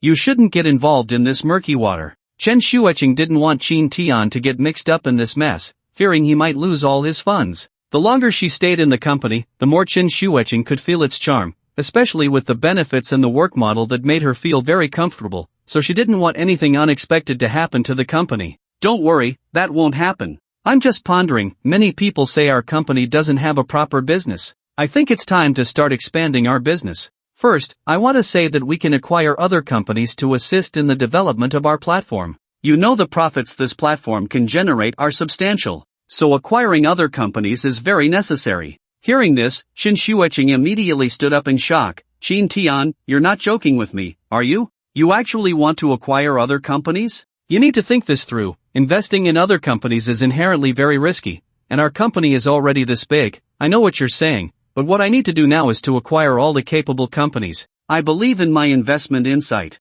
Alright, it's settled. After saying this, Chin Tian didn't give Chen Xueqing a chance to respond and directly took his computer back to his room, continuing to browse some investment projects. Acquiring companies has two major benefits. First, it can serve as an investment, and second, it can directly acquire these companies, increasing the number of employees. As long as the benefits and treatment are improved, the sense of belonging among employees will soar. You should know that this sense of belonging is all money. Who would want to go against money? Since that's the case, Chin Tian had nothing to hesitate about. He directly checked various investment information online, especially the tenders from small companies and acquisitions from large companies, which were very useful for him. Soon, Qin Tian's attention was drawn to one particular company. This was the very company where Qin Tian had interned before. It was a medium-sized company with over 500 employees. It was also a software development company, but recently this company had encountered a financial crisis, and their boss was struggling to hold on. Now their idea was to find someone to take over the company, otherwise, they simply couldn't sustain it any longer. Qin Tian is quite interested in this company now. He had previously worked there, and although the work atmosphere wasn't great, the software they developed was indeed impressive. Additionally, the company has a complete system and a considerable number of talented individuals, which is quite good. These are exactly what Qin Tian needs right now, so acquiring this company would significantly aid in its development, at the very least allowing the employees to feel secure. More importantly, through his analytical skills, Qin Tian sees that the company's potential value is 98. Such a figure is relatively high, so acquiring this company would not be a loss at all. After making this decision, Qin Tian no longer hesitated. The next day, after arriving at the company, he immediately called a meeting with the senior management and shared his thoughts. After all, Qin Tian planned to directly integrate this company into his own. This would mean that the company would essentially become a subsidiary of Qin Tian's company. Since it would all be under Qin Tian's umbrella, the software and games they develop would naturally be launched on his existing platform, which would be a significant advantage for the company. After all, a well-known platform not only attracts popularity but also needs strong games and software. Without strength, these games and software would not retain players. Therefore, the more games and software a platform has, the more famous it becomes, leading to better development and higher potential profits. As for other matters, they need not be mentioned. Moreover, after acquiring this company, whether they incur losses or profits from the software and games on this platform, they would still belong to the company, which is quite a good return. However, some senior executives are currently worried about the company's financial issues. Mr. Qin, acquiring this company is indeed a good choice. After all, this company has a long-standing foundation, and they have many capable software and games. If we acquire it, we can transfer all these games and software to our platform. Moreover, their development capabilities are quite impressive. But the problem now is that the price they are asking is not low at all. They have over 500 employees, and now they want to sell the company for 500 million. Although this is indeed a good opportunity to buy at a low price, after spending this 500 million, we still have to manage the workers' salaries and various expenses within the company. It is estimated that the total amount needed will reach 1 billion. If the price reaches this range, I think we shouldn't consider it any further. Our company already has over 1,000 employees. If we invest well in research and development, we can definitely do better than their company. The head of the finance department disagreed with the acquisition. Yes, Mr. Qin, let's first solidify the foundation of our company before proceeding. The more employees we have, the more chaotic management will become. Other management-level individuals also began to voice their suggestions. They were somewhat hesitant, fearing a break in the company's financial chain. But the more they acted this way, the more Qin Tian felt he couldn't let them have their way. After all, he had already made his decision the night before. Now, he just wanted to hear these people's opinions. Regardless of what they said, Qin Tian was determined to invest. I know what you are all worried about, but I think your concerns are completely unnecessary. You really don't need to worry too much. I just want to see what your opinions are. I believe acquiring this company is a good thing for me. For the company, it's an excellent opportunity for development, and I won't miss this chance. The people from the business department will go over and talk to their company to see if they can negotiate the price down a bit. If we can reach an agreement, we'll go directly to sign the contract. Qin Tian's attitude was enough to explain everything. At that moment, the people from the business department didn't dare to say anything and could only follow Qin Tian's instructions. The next phase was the work of the business department. Qin Tian just waited for good news from them, during which he also established another special investment department in the company, specifically for investing in the development of small companies and the purchase of games on the market. Many small companies are currently developing their games and software, but they have no channels, so they can only choose to sell the games and software they develop to larger companies for profit. Of course, this is the current survival condition for many small companies. Qin Tian could also act as a buyer for these games and software, which would increase the number of software and games on his platform. In short, the more software and games a platform has, the greater its reputation will be, as gamers will have more choices. Qin Tian also knew that many employees were worried about the company's situation because they feared a funding crisis, and many people outside were speaking ill of Qin Tian's company, claiming that it had no legitimate business. Now, Qin Tian was ready to roll up his sleeves and get to work. with funding in hand, he could do whatever he wanted. As for the investment department he had just established, it was directly located in the original office area, with over 100 people. Soon, the situation with the acquired company was settled, and the business department's capabilities had improved significantly. They were now adept at handling such acquisitions. After all, the owner of that company was worried about finding someone to take over, and now that Qin Tian's company had come to him, he was naturally overjoyed. On the day of the signing, Qin Tian personally came to the company to sign the contract. As the owner, it was only right for him to do so. That day, all the executives of the company gathered at the office. After all, once Qin Tian signed, the company would officially be under his control, and they had to perform well to see if they could catch the new boss's eye. The company was named Qingfeng Software Development Company, Ltd. There were neatly over 500 people inside. Although the company had not been doing well recently, many longtime employees had not left. After all, in this market, finding a job is not easy, and everyone had been working here for many years, so no one wanted to leave easily. Hurry up and get ready. Our new boss is already signing the contract. I heard he's a very young guy, like he just graduated from college. Since he's such a young boss, we should give him a warm welcome. Generally, young bosses have very high expectations. Yeah, and I heard he's been gaining a lot of fame recently. I heard Qin Tian's company was built entirely by him, and now he's acquired our company. I wonder if our company's benefits will be the same as those at Qin Tian's company. This is not certain. After all, we have been acquired by their company, which is equivalent to being a subsidiary. The benefits and treatment may not change. It's possible that the original situation will be retained. Do you know what our new boss's name is? I heard it's something like Qin Tian. What? The new boss is named Qin Tian? You're not joking with me, are you? There was someone in my department named Qin Tian too, but he was just an intern and left directly afterward. The head of the R&D department frowned and spoke. I'm not very clear on that. It could be a coincidence. After all, he was just an intern. How could he have made it in such a short time? That's true. Anyway, let's prepare ourselves and face everything with the best spirit. In the office, Qin Tian has now officially signed the transfer contract with the boss. This means that from now on, this company completely belongs to Qin Tian. Congratulations, Boss Qin. You are now the owner of our company. I wish the new boss could soar even higher. The boss was a slightly plump middle-aged man, and his speech had a slight lisp.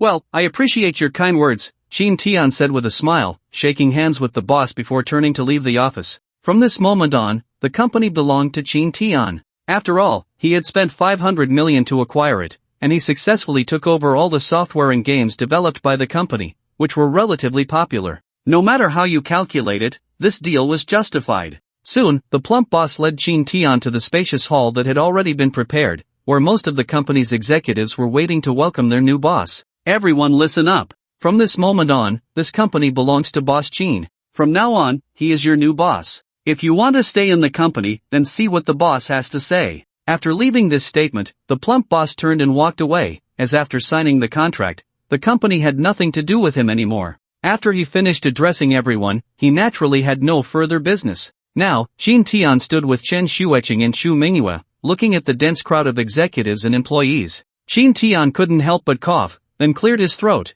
I know you are all the backbone of the company and that you are worried about your future. Don't worry, although I, Qin Tian, have acquired this company, it will continue to operate normally. I know many of you are capable talents. I, Qin Tian, want to leave you with one message today. If you have the ability, go ahead and do it boldly. Don't hesitate. Those who can bring benefits to the company, I will definitely not treat you unfairly. Clap, clap, clap. Accompanied by a round of loud applause, everyone's faces showed expressions of relief. Because Qin Tian's words had already clarified their future, being able to stay in the company and continue working was a huge blessing for them. Just as everyone was secretly delighted, another person in the crowd was quietly retreating, his face full of hesitation. Old Young, what's wrong with you? Our new boss is here. You're the head of the tech department, you should greet the boss properly. Another department head saw Old Yang retreating and quickly pulled him. But this pull was unnecessary. As soon as he did, everyone's attention turned toward them. At this moment, Old Yang tried to lower his head. No, I'm just a bit nervous. It's nothing, nothing at all.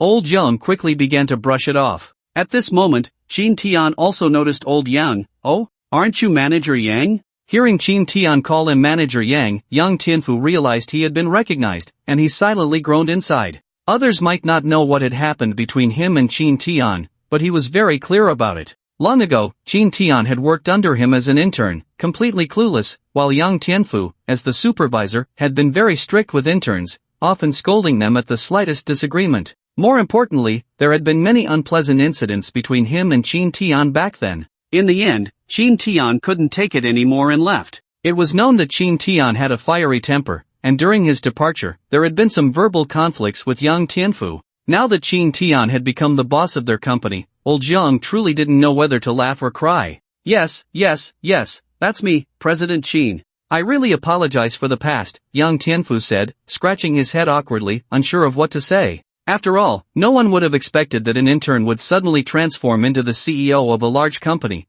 and now he had even acquired their company. It was indeed a dramatic turn of events. So it really is Manager Yang. I thought you had left the company. No worries, it's been a long time since we last met. Qin Tian couldn't help but find it amusing when he saw Yang Tianfu. Setting aside everything else, the conflicts between him and Yang Tianfu had been quite significant. When he was interning there, he didn't understand many things and had to ask others for help. At that time, the company was busy with normal operations, and Yang Tianfu was in a bad mood, scolding anyone he could catch. Qin Tian was the one who got scolded the most, and Yang Tianfu had even assigned him some undesirable tasks, mainly because of Qin Tian's fiery temper. President Qin, please don't make fun of me, Yang Tianfu said, feeling a bit embarrassed as he scratched his head. He was quite anxious inside. Despite being a supervisor now, if he left this company, he would be nothing. After all, he had worked hard for many years to reach this position, and if he went to another company, he would have to start from scratch. To be honest, Yang Tianfu really didn't want to leave this company. Being a supervisor and a regular employee were two completely different existences.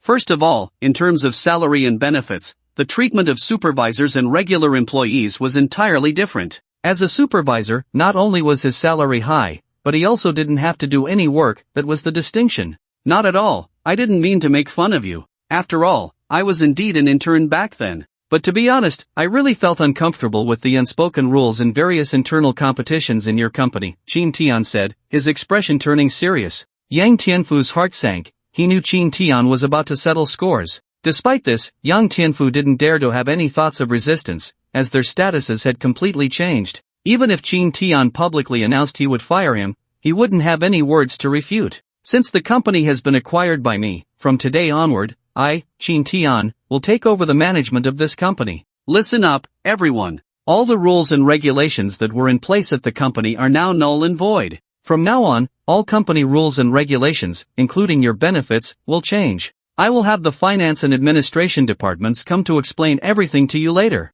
Prepare yourselves mentally. Of course, I will never force anyone to be an employee of my company. If the changes to the benefits are unacceptable to anyone and they want to leave for another company, they are free to go at any time. Did everyone hear that clearly? In response to Qin Tian's words, everyone could only look at each other, with no one daring to refute him. After all, this company belongs to Qin Tian. He can set the rules and benefits as he sees fit, and the employees have no grounds to argue. Moreover, Qin Tian had made it very clear, those who can accept the changes can stay, and those who cannot are free to leave. Understood, President Qin. We got it. Everyone responded in unison. At this moment, Qin Tian continued directly, alright, since everyone understands, let me talk about some other rules. First of all, my company rejects internal competition. The amount of work each day is fixed, and each person's work should be completed independently. Just because someone finishes their work first doesn't mean they can pass their tasks on to others. I believe this behavior is unacceptable, as it can lead to employee fatigue. Such things will not be tolerated in my company, so I hope you managers are aware of this and ensure it doesn't happen. If I find out otherwise, I will fire you immediately. Additionally, regarding overtime, it is completely voluntary. There is no obligation to work overtime. If anyone feels pressured to do so, they can come and file a complaint. I guarantee that every complaint will be taken seriously. These are normal employee benefits, so there's no need to hide any issues. Report any problems immediately, whether it's a supervisor or a manager. If there are any hidden rules or internal competition, report it directly. Alright, that's all I have to say today. You can go back to work now. Whatever your previous roles were, just continue in those positions. I hope you can do your best to create value for the company. Of course, my words are meant to encourage you, and there's no other intention behind them. Okay, that's it for today. Everyone, get back to work. Qin Tian had said what he needed to say, and he didn't plan to do anything else. After leaving that statement, he turned and walked away.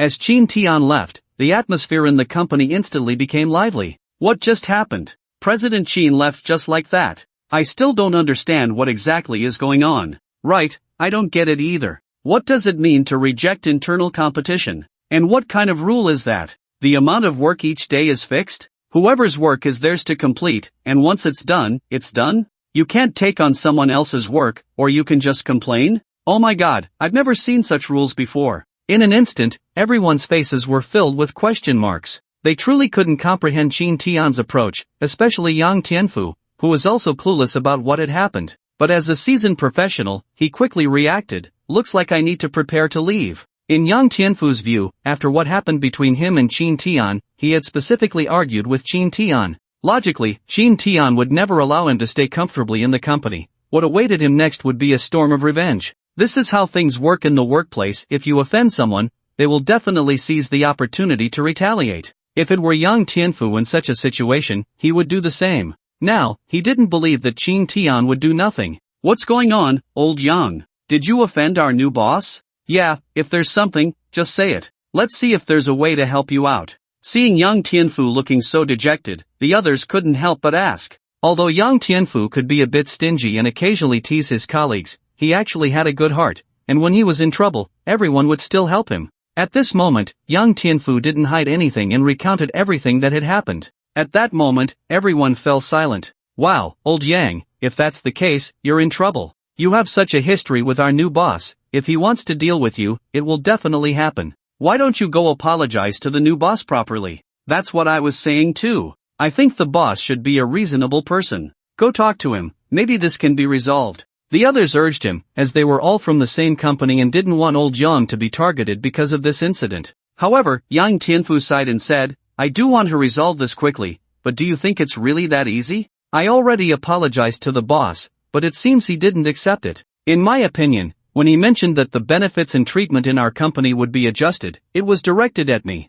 I believe I won't be staying in this company for long. I should pack my things and be ready to leave at any time. At this point, Yang Tianfu dejectedly returned to his workstation and began to pack his belongings, as he was already prepared. After acquiring the company, Chin Tian returned directly to his own company and called in the personnel from the administrative and financial departments. Now that Qingfeng Company has completed the handover of company procedures, it's time for us to get to work. The financial department needs to coordinate with them and discuss their implementation of benefits, just like our company's welfare. The 5 insurances and 1 fund must be purchased. In addition, there are also matters regarding overtime clocking in that need to be verified by your financial department. We need to get all these systems in place. As for overtime pay and financial benefits, they will be the same as those in our Chin Tian company. Also, the administrative department should go over and hand over to their manager according to our current regulations. Is there any problem with that? Chin Tian wanted to turn Qingfeng Company into his subsidiary, and he wanted the benefits to be aligned as well.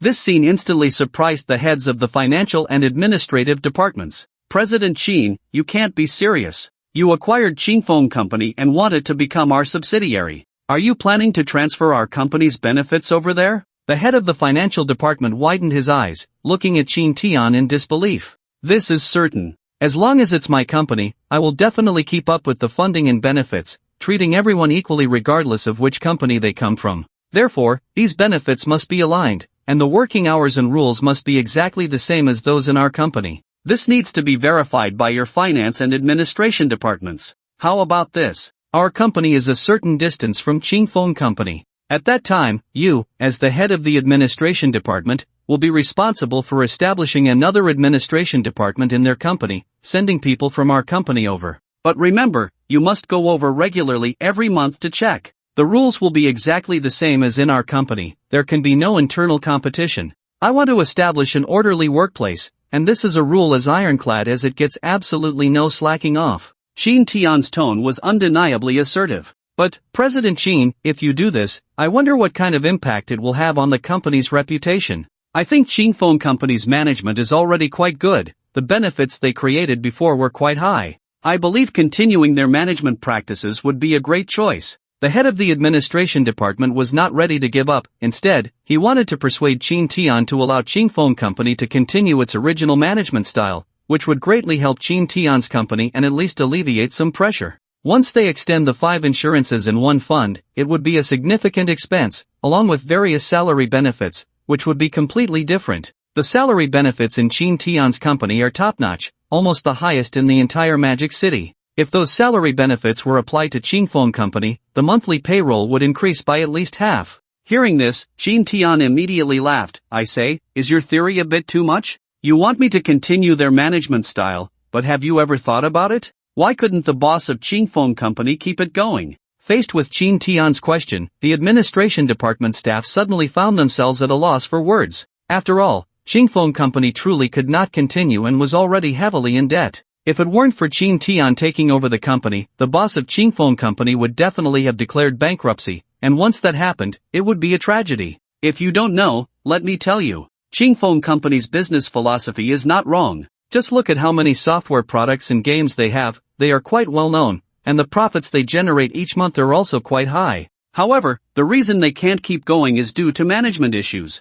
I used to work in their company, and I am very clear about their internal systems. The way they treat employees is simply unacceptable. The employees in that company are full of grievances. It is precisely because of this that many employees do not think about the company. When faced with urgent matters, everyone is in a state of if I can avoid it, I will avoid it. Do you think a company like this can succeed? Absolutely not. This is the reason why Qingfeng Company went bankrupt. Since I am taking over the company, I definitely cannot let such things happen again. You need to have a long-term vision and not be short-sighted. If you only focus on these small immediate benefits, you will never be able to grow and strengthen the company. To truly grow and strengthen the company, the benefits for employees must be good enough to make them reluctant to leave. When faced with issues, all employees should bravely stand up for the company. Only then can such a company continue to exist and grow larger. So you really don't need to worry about these things. What I need is long-term development, not immediate small profits. Do you understand what I'm saying?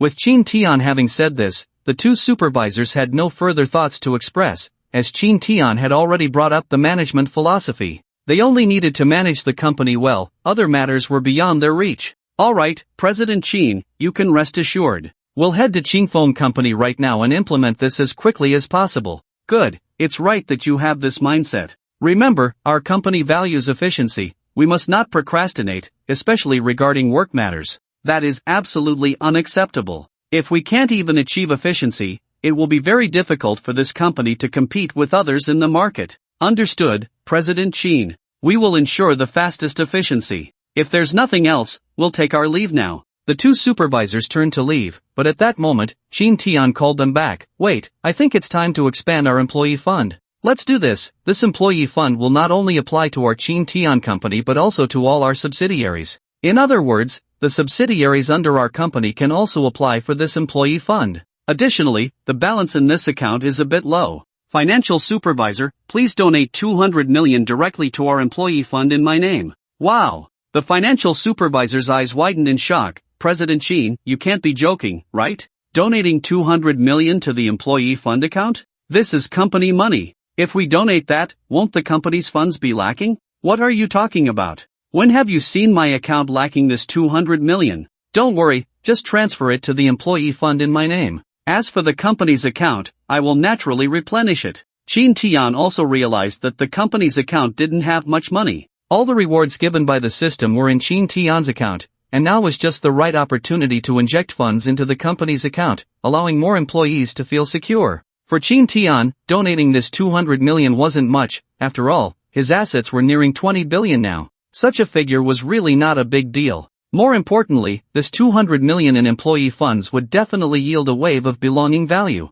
But President Qin, is there anything else to say? These are my decisions. You don't need to persuade me. This 200 million must be donated, and that's final. Go execute it immediately. Faced with Qin Tian's attitude, the financial supervisor's eyes couldn't help but get a bit misty. Although Qin Tian seemed fierce, he was doing this for the welfare of the employees. Of course, in the eyes of the financial supervisor, this was no longer just about welfare. Qin Tian was practically doing charity. This brought an extremely strong sense of security to the vast majority of employees. The news quickly spread throughout the company, and at that moment, the entire company was like boiling water. My goodness, President Qin directly donated 200 million to our employee fund. What is he trying to do? Isn't this a bit too generous? Just like that, he's donating 2 small targets. Is this employee fund really useful to us? Brother, if you don't know the actual situation, don't speak recklessly. Let me tell you this, our company has no cases of fraud, especially regarding the employee fund,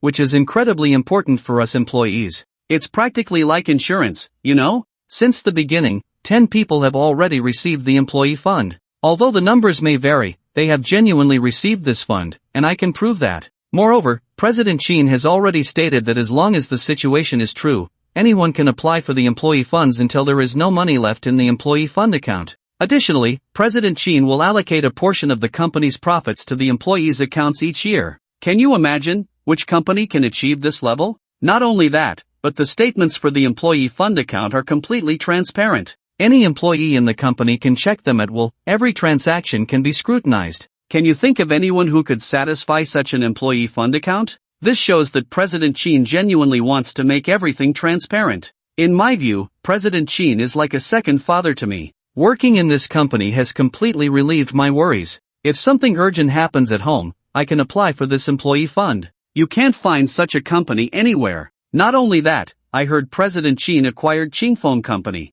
I initially thought it was a good thing, but I never expected that after acquiring it, President Chin would want to implement our company's employee benefits in Phone, treating it like a subsidiary. No way, implementing all our benefits in Phone? Wouldn't that mean the company has to pay even more? No, this won't do. Seeing President Chin do this makes me feel uneasy. Doing business feels like charity. I really can't say anything. What can we do? This company belongs to President Chin. We have to do as he says. I think it's time we come up with a way to protest and let President Chin know our stance. That makes sense. We should indeed do something to show our feelings. Enough talk, let's quickly find Assistant Chu and discuss how we can change President Chin's mind. The current employees didn't care about all that. They just wanted to do something for the company. So now they were discussing ways to win Chin Tian back. The execution power of Chin Tian's company was already very strong. Although Phone Company had just been acquired, the finance and administration departments had already come to their company, gathered their executives, and held a meeting to convey President Chin's intentions.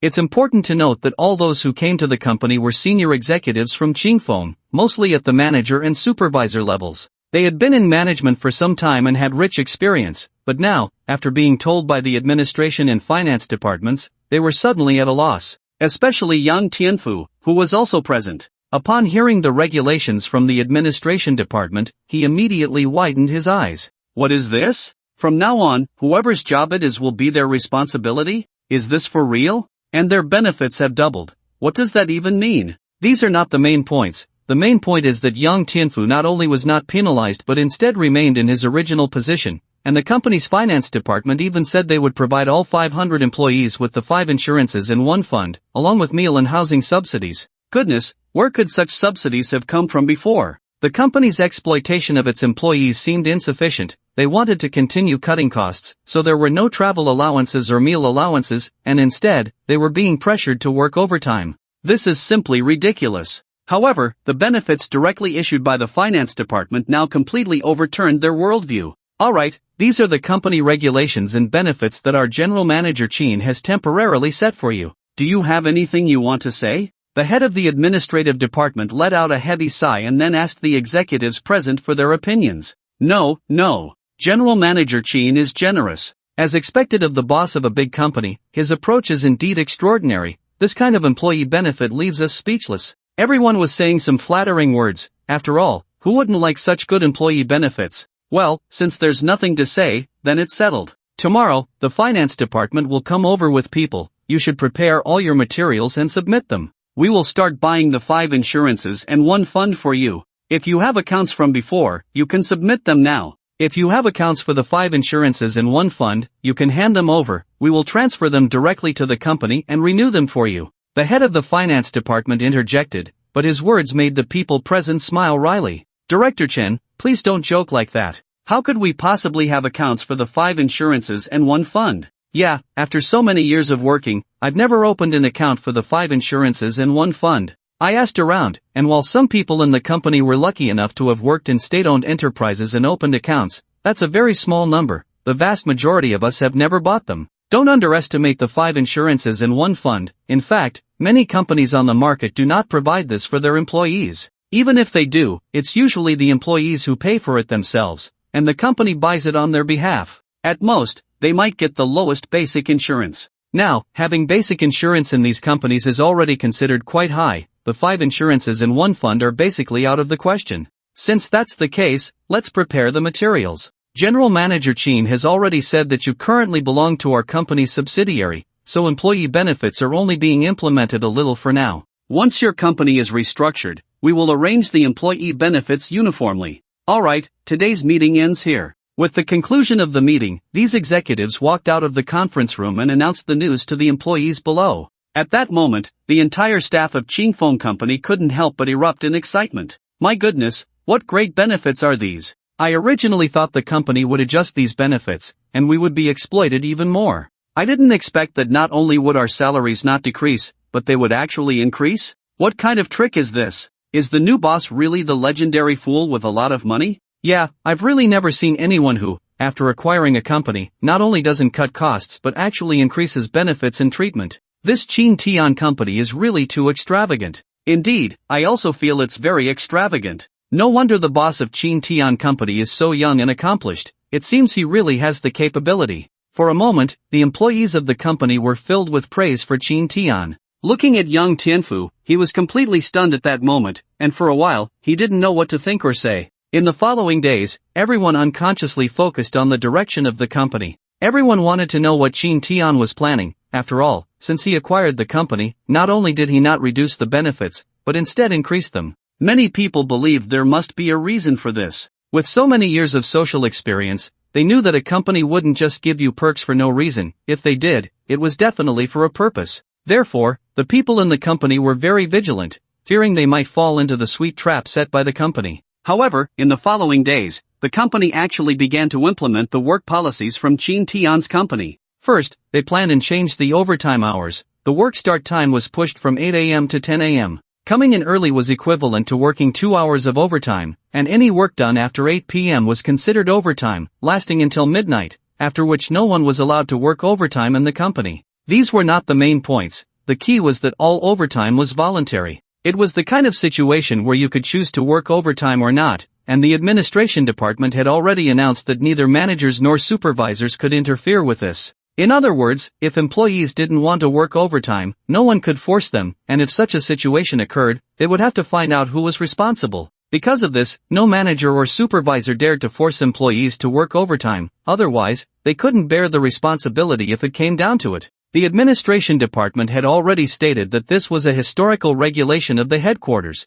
and anyone who dared to violate it would be directly fired. After several consecutive days, the employees of the company tasted the benefits. Previously, when they worked overtime, it was all about the various interpersonal relationships the company provided, not to mention that the overtime was unpaid, with no overtime compensation at all. After all, the boss had made it clear that the task had to be completed today, otherwise, they wouldn't need to come in tomorrow. If the work wasn't completed during normal working hours, they had to work overtime to finish it, otherwise, the only thing waiting for them was being fired. With the fast pace of life now, if they were fired, the consequences would be unimaginable, so no one wanted to lose their job and could only work overtime to get the job done well. This was a typical case of working hard without reward. However, the new regulations set by the company made them very comfortable. Whether to work overtime was up to them. If they worked overtime, they would get paid for it. If not, they could go home early to rest. Either choice was very comfortable for the employees. In addition, they no longer had to face various interpersonal relationships while at work as they did before. Previously, while at work, although it was said that whoever was responsible for their work could rest after completing it, in reality, it was not the case. If you finished your work quickly, you would be assigned more tasks by the supervisor or team leader. This led many employees to not put their heart into their work. Even if they could finish quickly, they wouldn't do it at the fastest speed, at most just doing the normal amount of work. As many people said, work hard to live long. I'm here to earn money, not to exhaust myself for you, so why bother? If they finished their work early, it might even lead to more tasks, so it was better not to do it at all. But now there's no fear, because the company has clearly stipulated that whoever's job it is must be responsible for its completion, and absolutely no one is allowed to hand it off to others. Otherwise, if it's traced back to who delegated it, that person will be held accountable. With such regulations in place, who would dare to arrange things haphazardly? Even managers and supervisors only have the authority to assign tasks, As for reallocating tasks, they must discuss it carefully before doing so.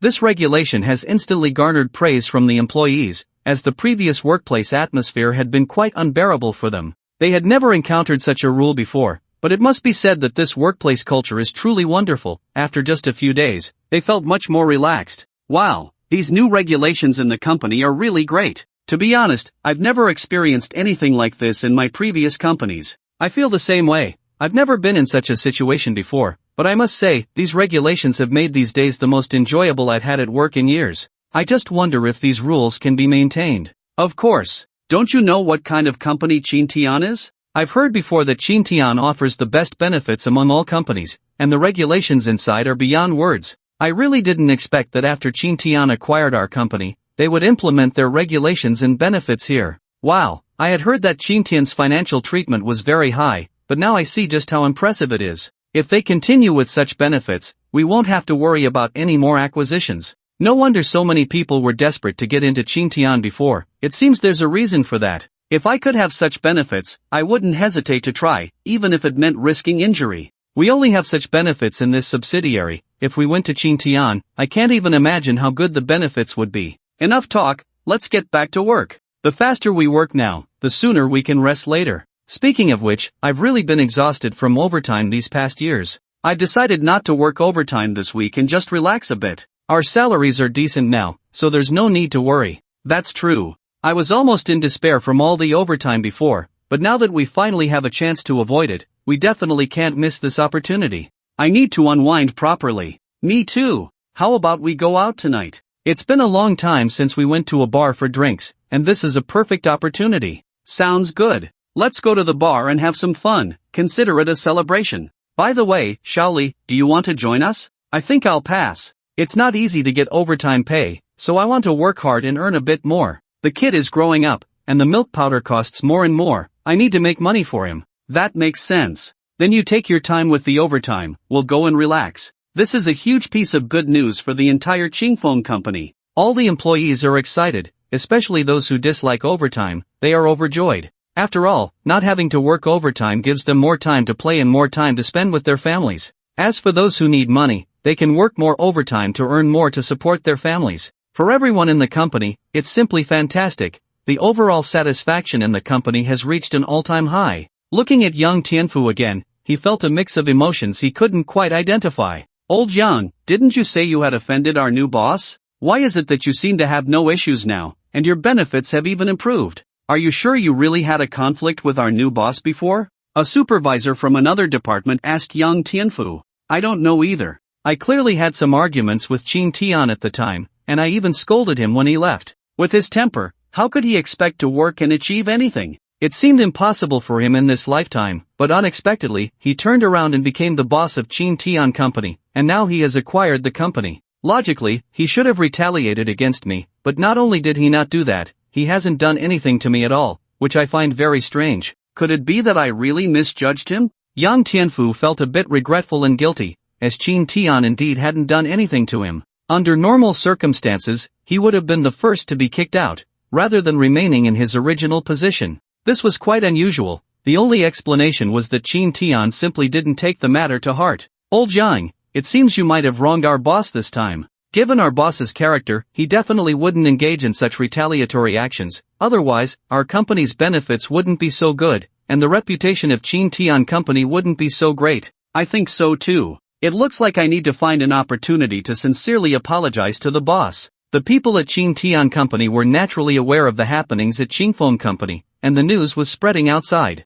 Have you heard? Qin Tian Company has acquired Qingfeng Company, and now Qingfeng Company is a subsidiary of Qin Tian Company. I heard they have already implemented the employee benefits from Qin Tian Company at Qingfeng Company, so the employees there are really enjoying it. I heard their workload is fixed every day, and once they finish, they can rest. Plus, they can choose to work overtime at will. I heard many people at Qingfeng Company come to work at 10 o'clock now. Oh my, I'm so envious. You think you're the only one envious? I'm incredibly envious too. Is Qingfeng Company still hiring? If we can't get into Qin Tian Company, we can totally apply at Qingfeng Company. Right. How did I forget about that? Let's hurry to Qingfeng Company and ask. In no time, countless people rushed towards Qingfeng Company, eager to seize the opportunity to join, as Qing Tian Company was the parent company, with Qing Tian as the boss, and Qingfeng Company now elevated to a subsidiary, also under Qing Tian. This meant the benefits would be useful for them, even if Qingfeng Company's benefits weren't as good as the parent company's. But at the very least, such benefits were unmatched by other companies.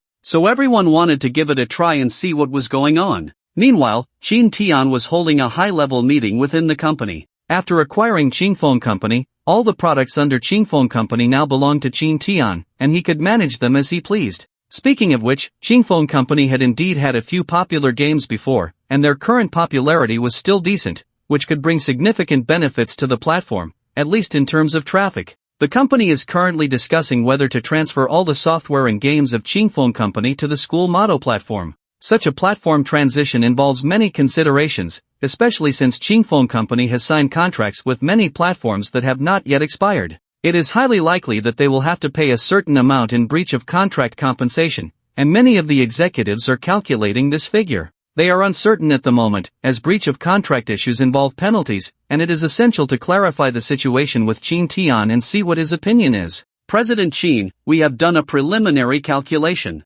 If we want to withdraw all the software and games under Qingfeng Company from other platforms and transfer them to our platform, we will have to pay up to 200 million in breach fees. Although these games currently have a certain level of popularity and can generate some benefits for us in the future, but there are risks involved. We could play it safe by directly withdrawing those that are not in breach of contract to our platform, and wait until the contracts of those that are in breach expire before withdrawing them. After all, these games can also bring us revenue on other platforms. So this plan is the most prudent. That exorbitant breach fee is not very realistic for us. Our company has just acquired another company, and it is better to tighten our finances a bit. This was the advice given to Qing Tian by the executives. However, Qing Tian shook his head at this moment. I think what you are saying is not suitable for me. Long before this, I had already considered it. I acquired Qingfeng Company for the products they have, so no matter how high the breach fees are, all these products must be moved to our platform. We will take as much traffic as we can.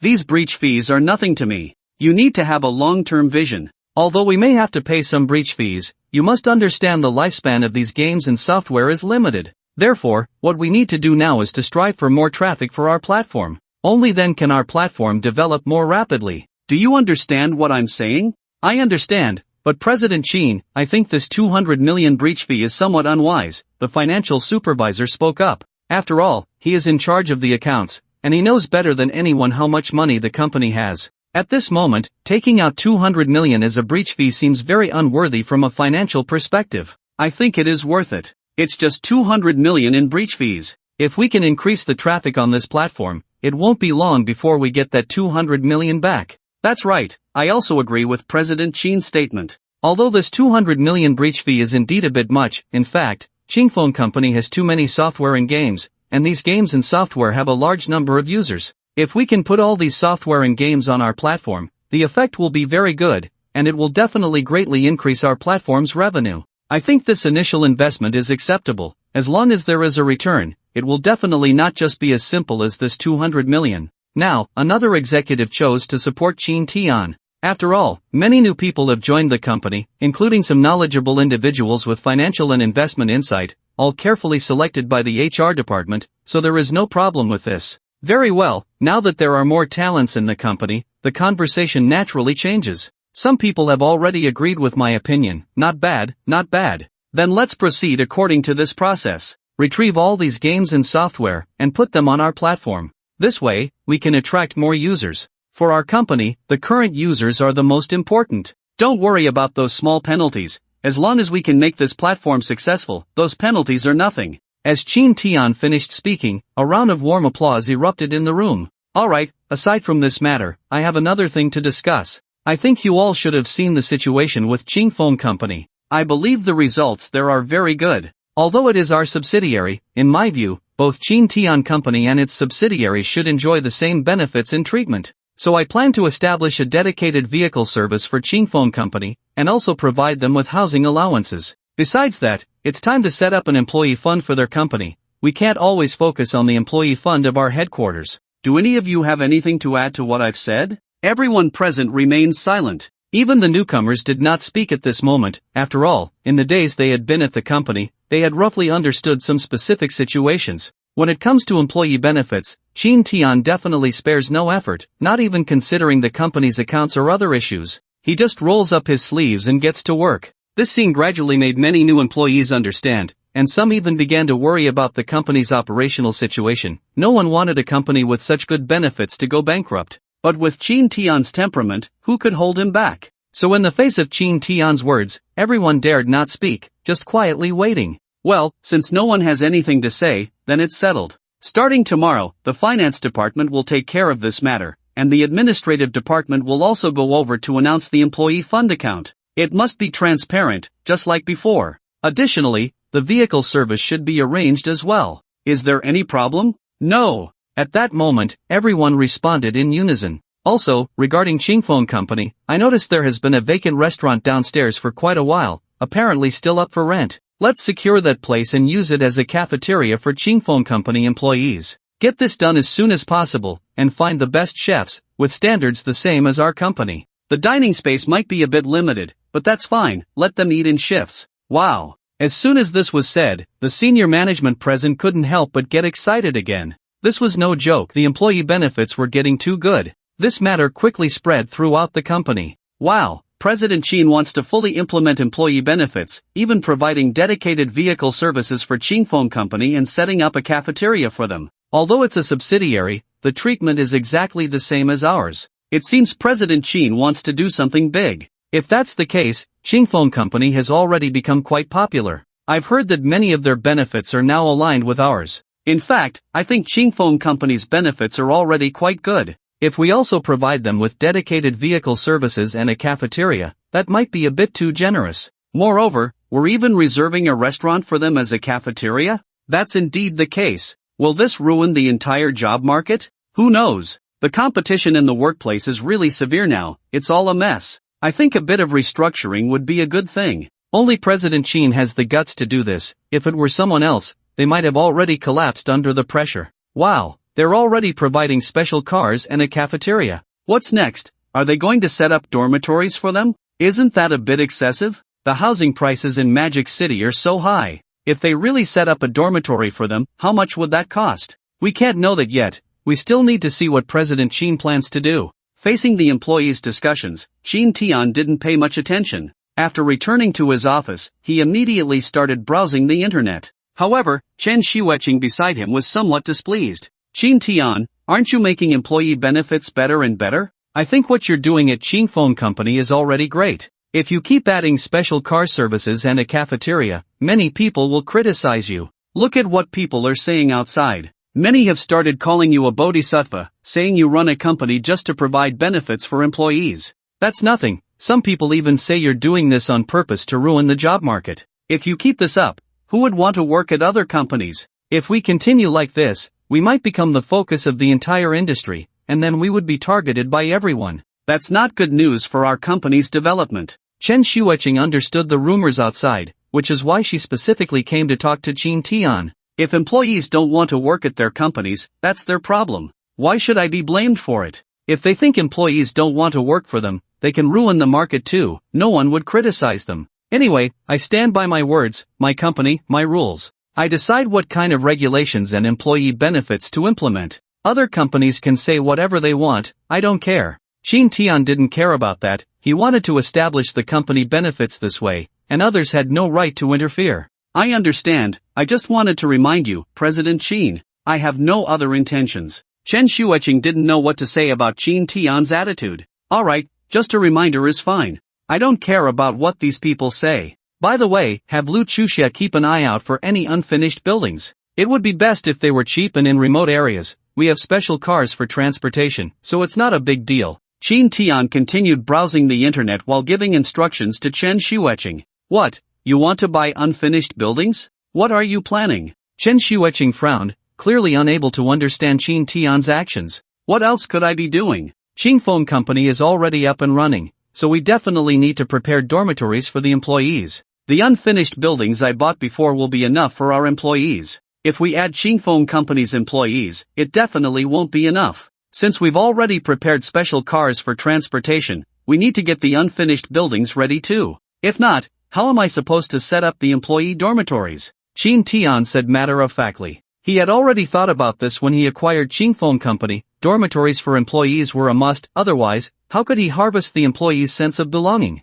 Originally, his idea was for the company to expand outward, but now he thought that it might not necessarily have to expand externally. The company could also acquire other companies while doing so. After all, those companies on the verge of bankruptcy were different. These nearly bankrupt companies had a certain level of employee base. It was precisely because of this employee base that Chin Tian could save himself a lot of trouble. As long as he bought the company, he could operate it directly afterward. Simply by improving the employee benefits, everything could be resolved. Chin Tian, what exactly do you want to do? Chen Shuiqing was completely bewildered. She really wanted to know why Chin Tian was doing this because she couldn't make sense of it. Why am I doing this? Naturally, I have my reasons. You don't need to ask about the rest, just do as I say. Okay, you are the boss, whatever you say goes. Chen Shuiqing let out a heavy sigh. She couldn't argue with the boss's orders. Chin Tian acted quickly. Just after finishing the meeting today, people from Chin Tian's company arrived at Phone Company and conveyed all the content from the meeting to everyone.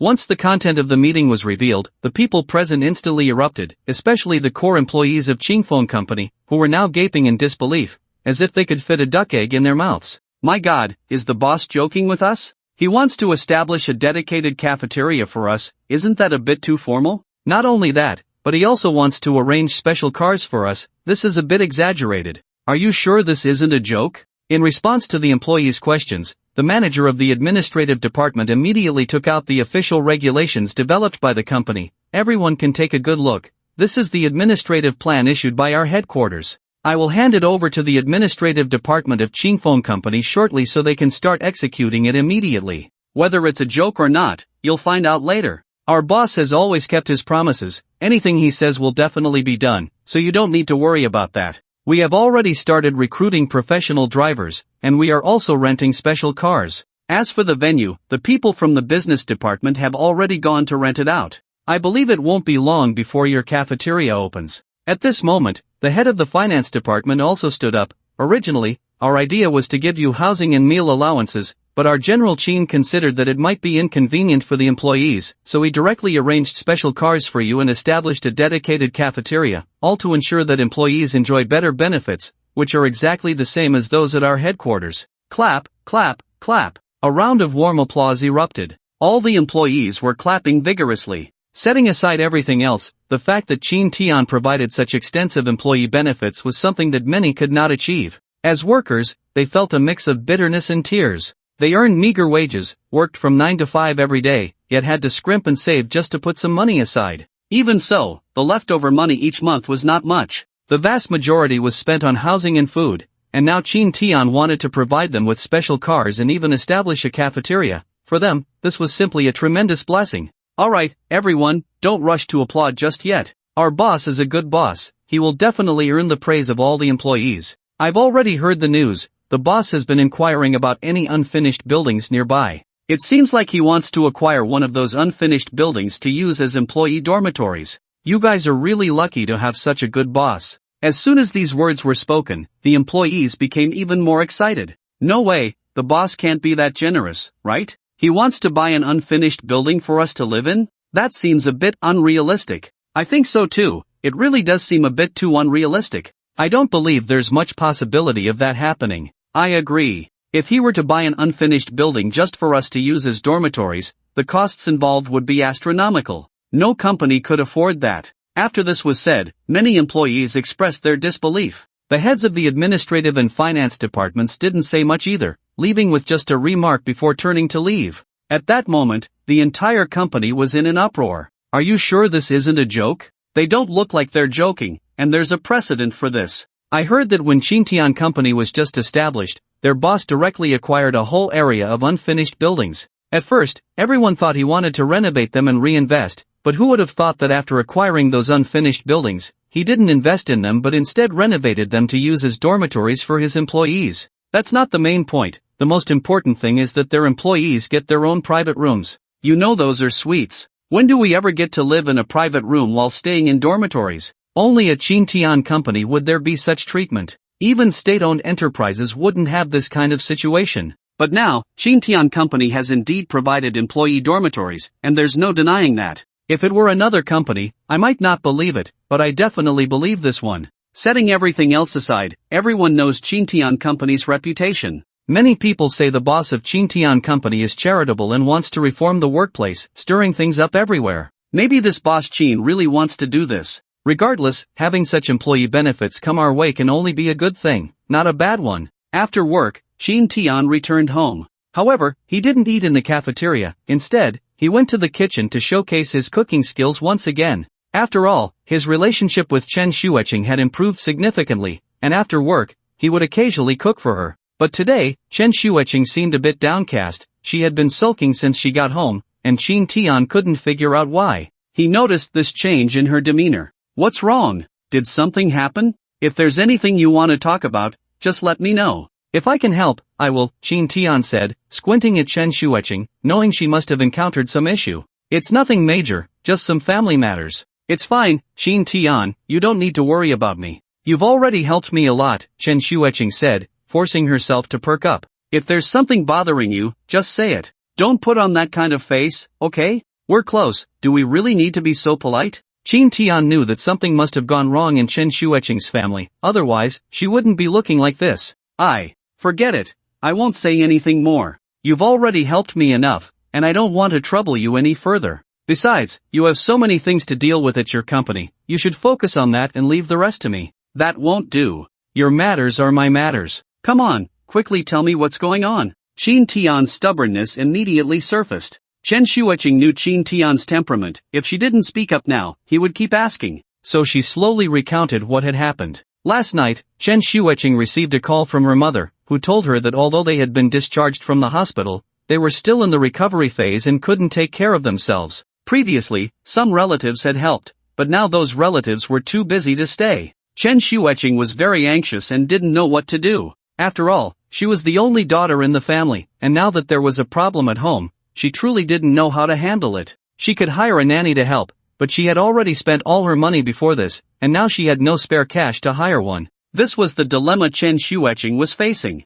What's the big deal? Just hire a nanny, and I'll cover the cost. Besides, I haven't met your parents yet. It's a good opportunity to see what's going on. Qin Tian didn't think much about it. Regardless of their current relationship, even as classmates, lending her the money for a nanny was no big deal. Moreover, their relationship had already progressed, so he couldn't possibly refuse to help with such a small favor. Why do you want to meet my parents? Who asked you to go? Chen Xueqing's face instantly turned bright red. After all, meeting parents was a different matter altogether. Isn't it only right for me to meet your parents? You're really shameless. Ha ha. It's fine. Your matters are my matters. This is just a small issue. Come on, let's have a good meal, and then tomorrow I'll go with you to sort this out. Hearing Qin Tian say this, Chen Xueqing finally felt relieved. She wanted to handle these matters independently, but for now, she didn't have the ability to do so. Chen Xueqing silently vowed to repay Qin Tian once she had the money. However, that would take quite some time. The 5 million Qin Tian had lent her was not something she could repay quickly.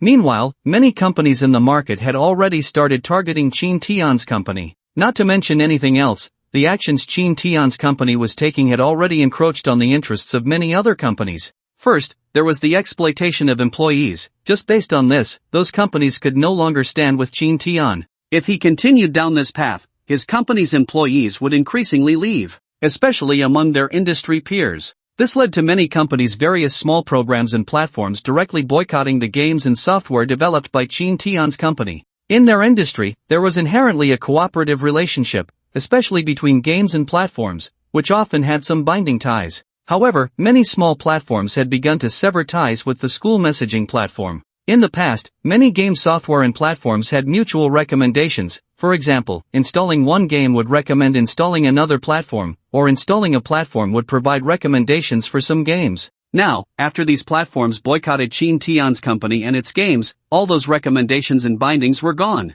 For a game and a platform, this could result in a significant loss of advertising. In today's internet society, advertising is an extremely important presence, especially for bundled software and games, which are crucial for a company's development. Many people usually discuss the effects of such bundled cooperation, which is far more effective than spending money on advertisements without knowing the outcome. Previously, the business department also negotiated cooperation with other companies, and there were quite a few successful bundled deals. However, the current problem has arisen. Due to some resistance from other companies, these collaborations either fell through or collapsed entirely. Now, the business department is facing a significant issue. The manager of the business department is feeling overwhelmed, as they want to alleviate the company's troubles, which is why they sought out these bundled business deals. But now, these companies have directly rejected the results of the negotiations, which is not good news for the business department staff. They have put in so much effort to secure these collaborations, and if they can't even manage this, won't they be the subject of ridicule? But now, those companies are unwilling to cooperate, and there's nothing he can do about it. The manager of the business department can only vent his frustrations in the colleague group. I say, colleagues, I'm facing a problem. Can you help me think of a solution? Recently, I don't know what's going on with other companies. Those who had previously agreed to cooperate with me are now turning against me, and those who haven't even negotiated are outright rejecting me. I don't know what's happening. Did the boss offend them? I'm feeling so troubled. It took a lot of effort to secure these bundled deals, and now they are rejecting me outright. What am I supposed to do? How can I promote the visibility of these games, software, and platforms? Of course, I'm not blaming the boss. I just want to know the specific reasons. In response to the business department manager's complaints, other colleagues began to speak up. No way, with our boss's personality, he shouldn't have offended anyone, right? Yeah, our boss is so nice. How could he offend other companies? Is there some misunderstanding? I'm not sure if there's a misunderstanding, but I've felt that the atmosphere around this situation has been off lately. It really is a bit off. Previously, many people from other companies would smile and ask us a few questions, and some even tried to build good relationships, but now they hardly speak to us. I've noticed this unusual situation too. Does anyone know what's going on? Just then, the manager of the public relations department suddenly spoke up in the group. Public relations manager, my goodness, do you really not know, or are you pretending not to know? Haven't you heard anything about the situation outside? Business department manager, what situation outside? We've been quite busy with our business lately, running around trying to find solutions, so we haven't really paid attention to what's happening outside. What exactly is going on? Public relations manager, I only just received the news myself. I thought you all knew, but it turns out you really don't know anything. Since that's the case, let me explain it to you. It's because our company's benefits and treatment are so good that countless people want to join us. Because of this, many other companies are experiencing a significant loss of talent, and due to our company's benefits, many employees outside are feeling discontent.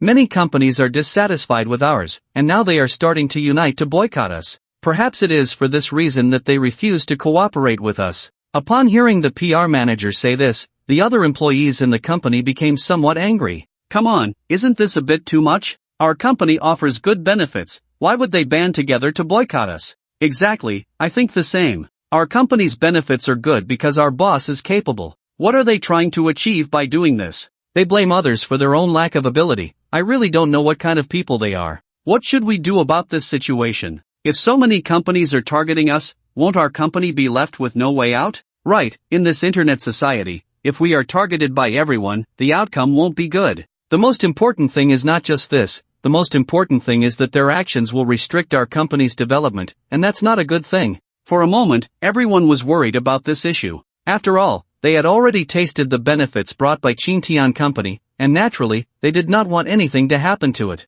Especially the new elites, who were experiencing such good benefits for the first time, naturally did not want to leave the company. The new employees were all specially selected by the HR department. There were many competitors at the time, so they could easily choose from among those with strong abilities. Xintian Company can be said to be rich in talent, with most of the people in the company being elites in the industry. What's so scary about this? As long as we can create a hit product, won't that generate greater traffic for our platform? I think so too. Since they are boycotting us, let's make our company's projects bigger and stronger. Once we become the leader in the industry, won't we be able to hold our heads high? In this internet society, while connections are important, I believe that one's own strength is even more crucial. Exactly, we can now invest in a new project. Based on my observations of the gaming market these days, I found that the current games are in a slump. If we can quickly develop a hot game during this time, we can definitely win this market. I agree. Right now, there aren't many games to play.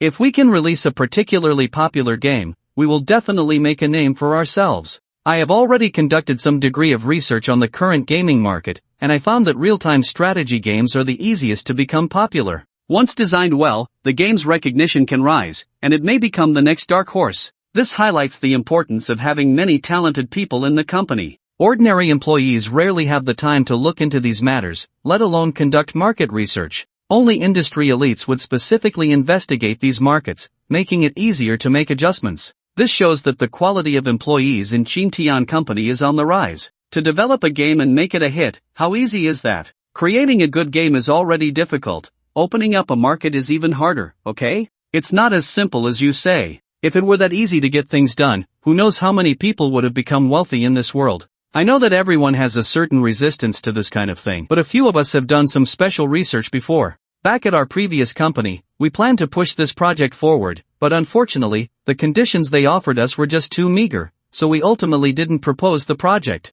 But now it's different. At Chintian Company, I feel a different atmosphere. We also want to contribute to the company, and I believe the project we have on hand is absolutely suitable. We had already planned it out long before this. This plan is indeed quite good, the only drawback being that it requires a lot of funding because the project we've devised is a game, and this game has a lot of replayability. If we want to develop this game, it involves a lot of specialized knowledge, and we need funding to understand all of that. Additionally, this project is a large-scale game, so it requires a lot of modeling and similar tasks, which means we need a significant number of professionals in this area. While a typical company might not have them, our company currently has plenty of talent, and I believe this project can definitely be realized. To bring this project to fruition, the investment amount is expected to exceed 100 million, but I believe that as long as this game has enough time and sufficient promotional power, the profits it can generate will definitely be tenfold or even 100-fold. With several industry elites stepping up to speak, they caught the attention of the project department manager.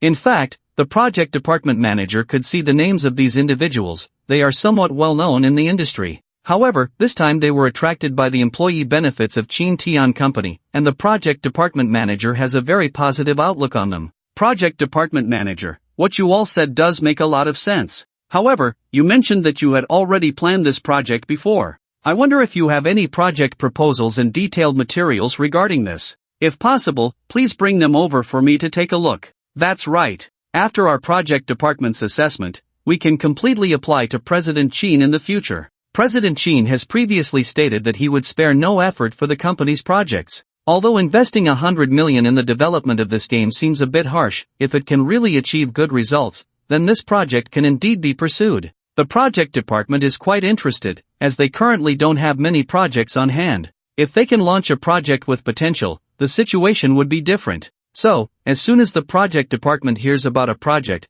they immediately step up to speak. After all, their department will evaluate this project. However, the business department is indeed anxious at this moment. I said, what's going on with you all? I'm trying to figure out how to resolve this issue, and you seem to be going off on a tangent. Is there anyone who can give me some advice on how to solve this problem? Faced with the inquiry from the business department, the colleagues present really didn't know what to say. After all, in this situation, we, as ordinary workers, don't have any solutions. We really can't help with this. After all, we are just regular employees. It's fine for us to do our jobs, but if you want us to come up with solutions for these issues, we truly don't have that capability. I think this situation is already beyond our control. Why don't you go talk to President Chin and see how to resolve it? I think that's a good idea. Given the current situation, it is relatively serious. It's better to consult President Chin before making any decisions. This is indeed a good choice. Informing President Chin about this matter will allow him to sense the crisis, and perhaps he will retract his orders at that time. I do hope that President Chin can change his mind. That way, we won't have to worry so much about the company. Indeed. If President Chin knew that the employee benefits have caused such a huge shock outside, and that it might even affect the company's development, perhaps he would reconsider. Right. How did I not think of this? I should quickly go find President Chin and explain the situation, so he can feel that his actions might lead to exclusion from other companies. As soon as this was said, the employees became excited. They had always wanted to find a way to persuade Chin Tian, but his stubborn nature made it ineffective no matter how they tried. Now, with this incident as a starting point, perhaps things could change? The manager of the business department also sensed the emotions of his colleagues and hoped that Chin Tian would change. With everyone saying this, he decided to give it a try. Before long, the manager of the business department arrived at Chin Tian's office and explained the current situation of the department. President Chin, the situation is like this: many companies are refusing to cooperate with us, especially those who had previously agreed to bundled services. They have all backed out. Other companies are now adopting a resistance approach towards us, leaving us with no partners at all. If this continues, our company will be isolated by the entire industry. President Chin, I really don't know what to do, so I came to talk to you and see what your thoughts are. At this point, the manager of the business department couldn't help but lower his head in shame. In his view, these issues were supposed to be handled by their department, but now that things had turned out this way, he felt deeply embarrassed. After all, the benefits provided by the company were so generous, and they couldn't even handle this small matter. How could they face Chin Tian? In fact, Chin Tian already knew the specifics through the colleague group, but he couldn't show it now, so he didn't respond hastily. Instead, he stroked his chin and said, "The problem you mentioned is indeed a big one. It needs serious consideration. If our company is isolated by the industry, this issue must be taken seriously, especially regarding these bundled services, which do have a certain degree of impact on our company right now." As he spoke, a hint of worry appeared in Chin Tian's eyes, as if he were deeply troubled by the matter. The manager of the business department felt a surge of joy upon seeing Chin Tian like this and quickly spoke up, "President Chin, it seems that our company's benefits are too good, attracting too many talents. What you are doing is essentially disrupting the market and encroaching on many people's interests, which is why they have united to resist us. I think the best way to resolve this situation is to lower employee benefits a bit, so that these companies won't band together against us." Having finally waited for such an opportunity, the manager of the business department was eager not to miss it. He quickly began to persuade, hoping to change Chin Tian's mind. However, Chin Tian's reaction was beyond his expectations. If it were an ordinary person hearing such words, they would surely compromise, as no one wants to be isolated by the entire industry, which would hinder the company's development. But who is Chin Tian? Would he be afraid of such things? What you said does make some sense. Indeed, you are quite considerate of the company, Chin Tian said with a smile as he stood up and gently patted the manager of the business department on the shoulder. But I will not change my mind, nor will I yield because of this. I have come from being a worker myself, and I am very clear about the many things in this workplace. To be honest, I really dislike those unspoken rules in the workplace. I can feel how helpless it is to be a worker in this environment. I am going to rectify these practices. I want to establish a company with an excellent work culture, so I will not retreat on this path. Even if it means going against the entire industry, I am willing to do so. I still don't believe that without their cooperation, I won't be able to achieve anything. I will show them with facts that even without their help, I can still succeed. At this point, a strong sense of pride erupted from Chin Tian. You don't need to worry about this kind of cooperative binding. Since they are unwilling to work with us, then we won't work with them. We will walk our own path. Why should we be entangled with them? Your business department just needs to negotiate the other business matters of the company. As for these cooperative issues, if we can negotiate, we will. If not, then forget it. I will find a way to resolve the other matters. But, President Chin, the manager of the business department showed a troubled expression. There's no but about it. This matter is settled.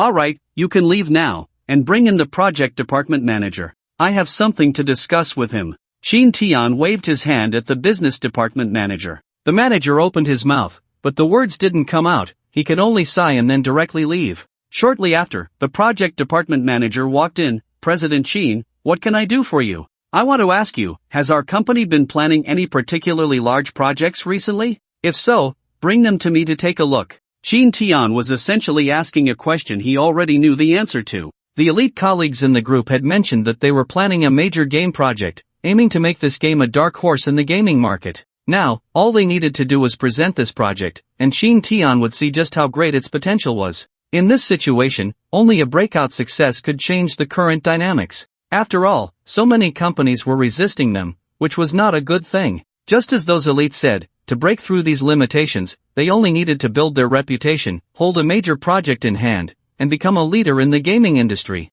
At that point, it wouldn't be Chin Tian seeking their cooperation, it would be them coming to Chin Tian for collaboration. The market in gaming works like this. Whoever creates a game with a bigger reputation will attract attention and countless investors wanting to collaborate, as this is a very important advertising opportunity for them. Never underestimate these advertisements. Sometimes, it's only with such strength that one can make others yield. The project department manager was somewhat surprised. President Chin, how did you know? We are indeed planning a new large project recently. The scale of this project is quite large, but it may require a lot of investment. We are currently preparing, and the proposal will be ready soon. Very good. Since it's this project, then quickly finalize the proposal and submit it to me. If I find it suitable, we will implement the plan directly. As for the funding, you don't need to worry at all. What Qin Tian needed to do now was to break these people's limitations. If it were before, he might have been afraid, but now he was no longer afraid. After all, the investment insight provided by the system is extremely important to Qin Tian.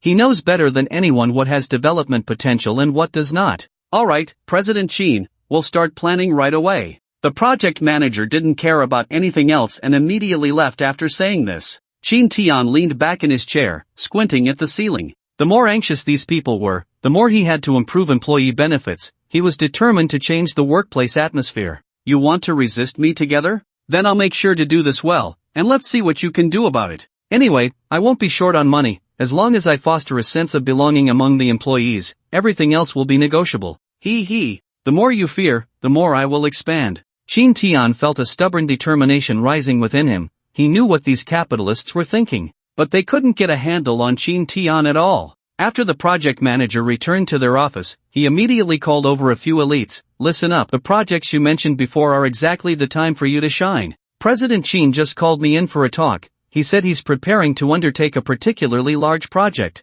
I think this is a tremendous opportunity for us. You need to refine the project plan as much as possible. I'll present it directly to President Qin. Whether it works out depends on your own abilities. Hearing the project manager's words, the elites were visibly excited. They had been planning this project for a long time, but the previous company couldn't invest in it, and they hadn't encountered a patron. Now that the company could provide such a significant opportunity, how could they not be thrilled? Manager, don't worry, we will do our utmost to get this project right. Even if we have to work overtime tonight, we will complete this task. That's right. We've been thinking about this project for a long time, and now we finally have the opportunity. We must make the most of it. These elites were so happy that it was beyond description. Generally, few companies are willing to take risks on such large projects, given the enormous investment involved. They had approached the boss many times before, but he had always refused. Now that they had this rare opportunity, they had to do a great job on this project and show everyone their capabilities.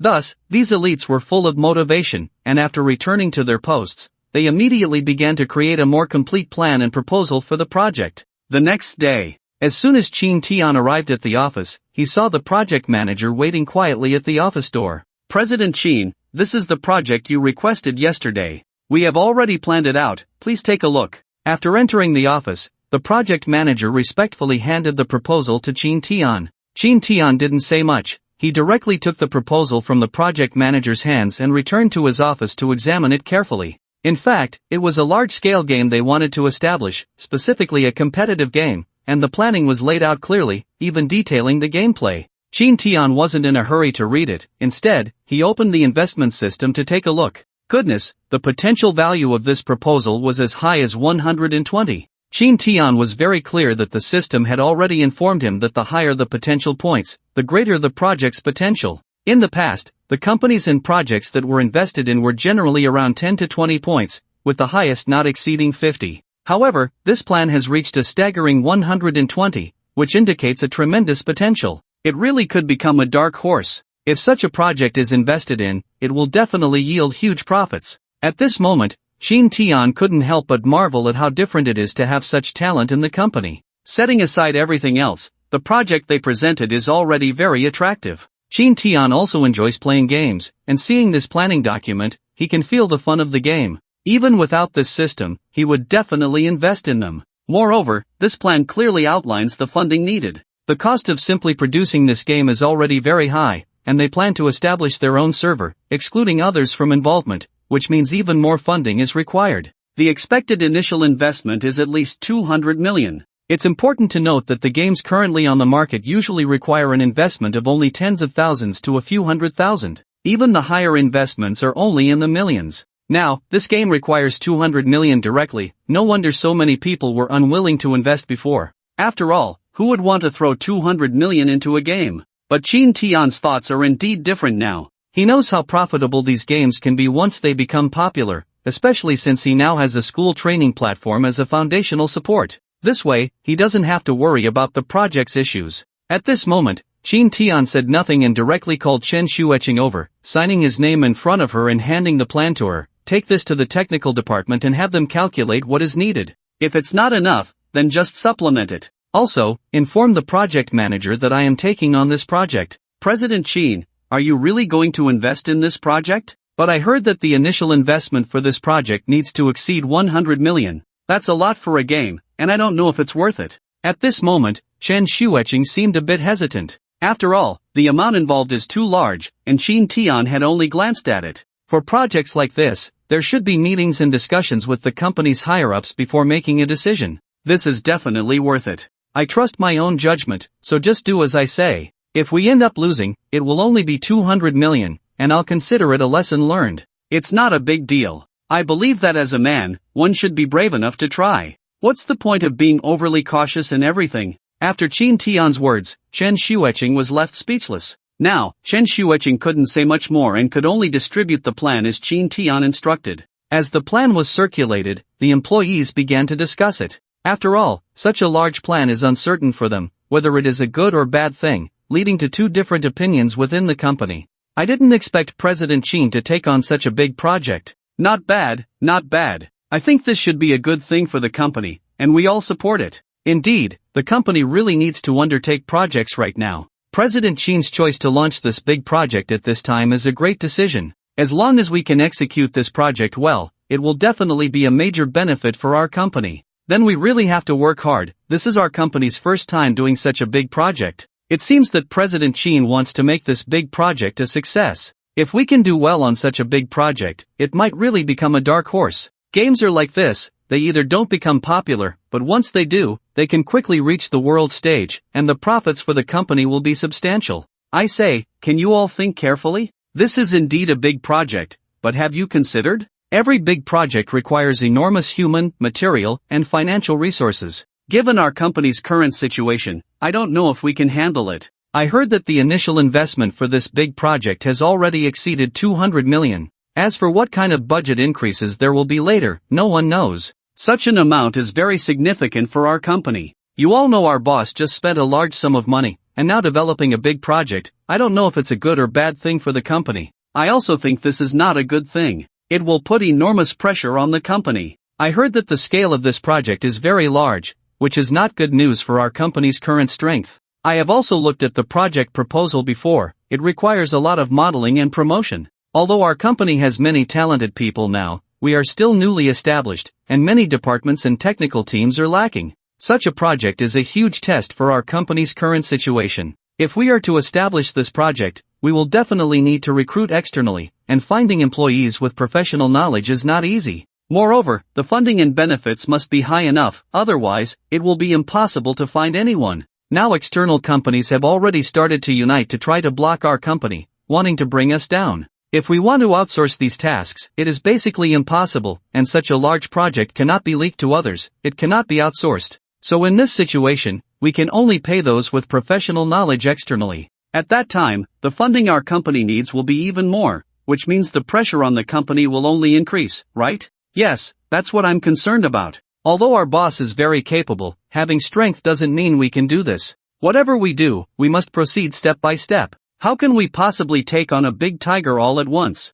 That's true. What you said makes a lot of sense, but I don't think so. After all, doing business inherently involves risks. The greater the risk, the higher the potential return. I think these are correlated. With our company's current strength, this kind of big project is just right to prove our company's capabilities. I also think so. Such large projects are very important for our company. They can directly prove our strength. We have done large projects before. Once such large projects are pushed to the market, they won't be too far off. After all, those who can produce such big projects must have a certain level of recognition. Plus, with our school model platform in place, after our large-scale promotion, we will definitely succeed. I have also looked at this large project, and I found that there are many possibilities. For our company, it is a good choice. Now is the time to prove our company's strength. As the saying goes, how can you see the rainbow without experiencing the storm? You newcomers certainly say that. You don't really think about the company's situation. Although the big project is quite good, if it's not done well,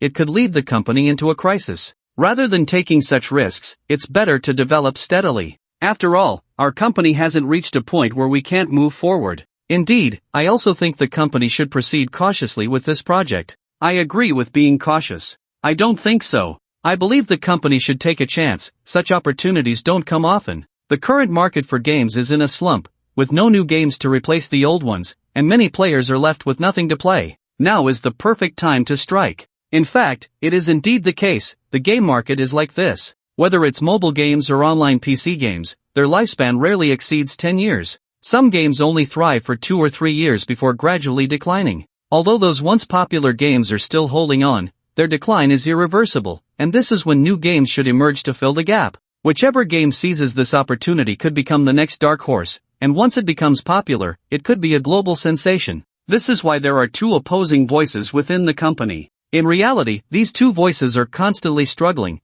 as there will always be differing opinions among people. Some are determined to take a chance, believing that in their world, those who fight will win. However, many are conservative, and in the face of such situations, their mindset is to progress steadily and cautiously. Now, these two voices are deliberating within the colleague group, making the atmosphere lively. Qin Tian noticed this but did not speak up, as his focus had shifted to a new unfinished building. Speaking of this unfinished building, it is quite fitting with Qin Tian's current situation. First of all, this unfinished building is also located in a relatively suburban area, and it involves some developers, representing a risky investment. However, due to this risky investment, their company's cash flow broke down, leading to the building being left unfinished. Nowadays, many developers rely on pre-sales, that is, they sell the property as soon as the foundation is laid. Generally, developers depend on these pre-sold properties to alleviate the financial pressure. After all, many in real estate operate this way, essentially robbing Peter to pay Paul.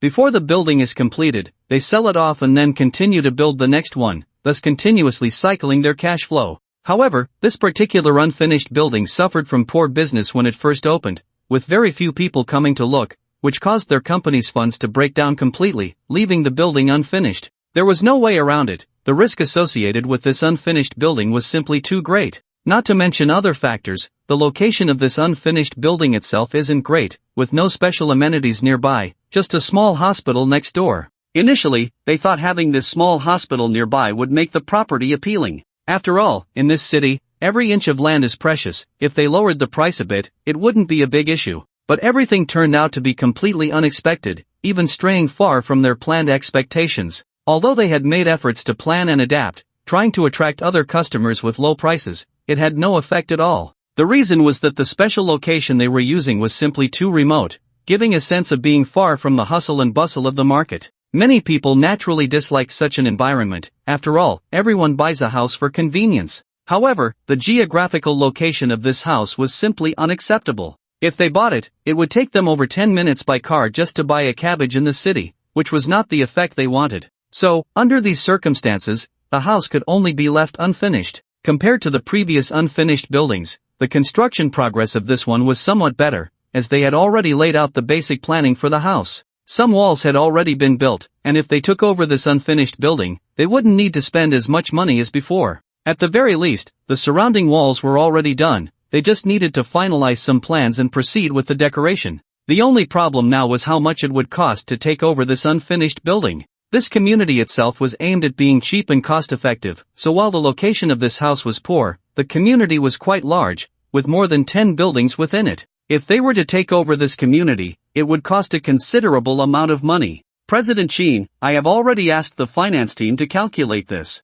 This community is not simple. If we want to take it over, it will cost at least $1 billion. Moreover, the renovation costs for this community will be even higher. In my opinion, it is completely unnecessary because the geographical location of this community is really too poor, Lu Chuxia said. Lu Chuxia had been looking for news about these unfinished buildings, and she was the one who found this particular unfinished building. She understood its situation better than anyone else. In Lu Chuxia's view, the cost of taking over this area of unfinished buildings was simply too high. Although it was already unfinished, the funds involved were still considerable. To take over this unfinished building, at least $1 billion was needed to start, and such funds were indeed unnecessary for the company. However, Qin Tian seemed very satisfied as he looked at the information in his hands, continuously checking the data on the unfinished building, completely ignoring what Lu Chuxia was saying. The more Qin Tian acted this way, the more anxious Lu Chuxia became, because after this period of understanding, she had a rough idea of what Qin Tian's personality was like.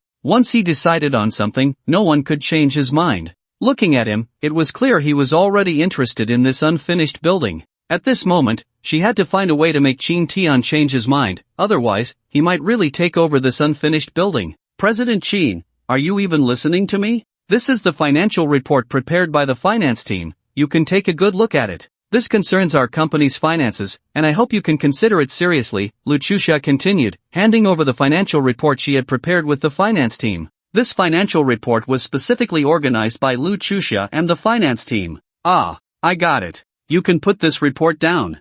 I want to take a look at the specific situation of this unfinished building first. After I do some research, I will discuss it with you, Qin Tian said, taking the financial report and placing it directly on the table before turning back to look at the unfinished buildings. To be honest, Qin Tian was indeed very interested in this unfinished building. Firstly, the company needed these unfinished buildings as employee dormitories, and this area of unfinished buildings was like a timely rain for the company. Although Luciusha said that this area of unfinished buildings would require nearly 1 billion in funding, this was not important to Qin Tian. After all, 1 billion could buy such a large community, which would solve a significant problem for the company's employee dormitories. With the company's expansion, the previously acquired community was gradually becoming insufficient, and this new community had relatively more houses than the previous one. This way, even if the company expanded again in the future, it wouldn't affect the employee dormitories. What Qin Tian was considering now was not whether to buy this unfinished building, but how to acquire it at the lowest possible price.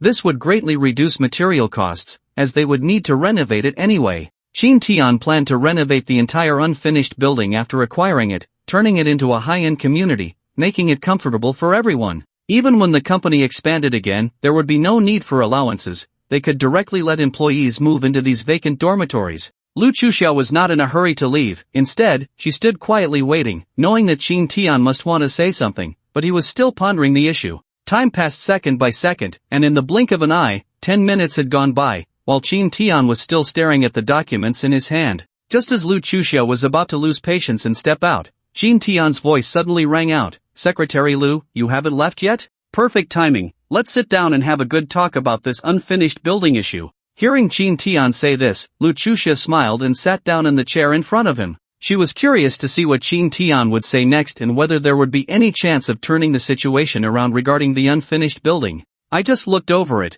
and this community is really very suitable for our company. I think we shouldn't hesitate any longer. If we keep hesitating, it won't be good for our company, especially since so many employees are looking forward to our employee dormitories. What you need to do now is to negotiate for me about what price we can acquire this unfinished building." "What, President Qin? Are you really planning to buy this unfinished building? Please don't joke about this. The cost for such a large unfinished building is nearly 1 billion, and that doesn't even include renovation costs. For a large community like this, once renovations start, the price won't be cheap. The expenses could easily reach around 7 to 800 million. If we were to acquire this community, it would cost nearly 2 billion, which I think is unnecessary. If you're considering this as an investment, that's one thing. But if it's meant to be used as employee dormitories, I don't see the necessity." At this point, Luciusha continued her analysis, having already thought of a solution on her way here. "President Qin, let me calculate this for you. Acquiring these unfinished buildings would cost at least 2 billion, which I think is completely unnecessary, especially since the location of that community is quite far. Even if there are special vehicles for transportation, it would still take about 20 minutes of commuting time. Instead of that, it would be better to rent a community near our company or rent houses to serve as our company's dormitories. That way, employees could live directly in those dormitories. I think renting other dormitories is the most suitable option." Luciusha was also trying to save money for Qin Tian. Compared to acquiring these communities, renting houses was more cost-effective. Luciusha believed that Qin Tian would also see the math. It was just a matter of what choice he would make next. But at this moment, Qin Tian waved his hand dismissively. "What you said does make sense. Nowadays, many companies basically rent houses for their employees. However, in my opinion, renting a house is inherently a loss. Every month, you have to pay rent to the landlord, and I feel like that's just building a house for them. Instead of that, I might as well buy a house myself. Even if it doesn't end up being used as employee dormitories, it's still an investment."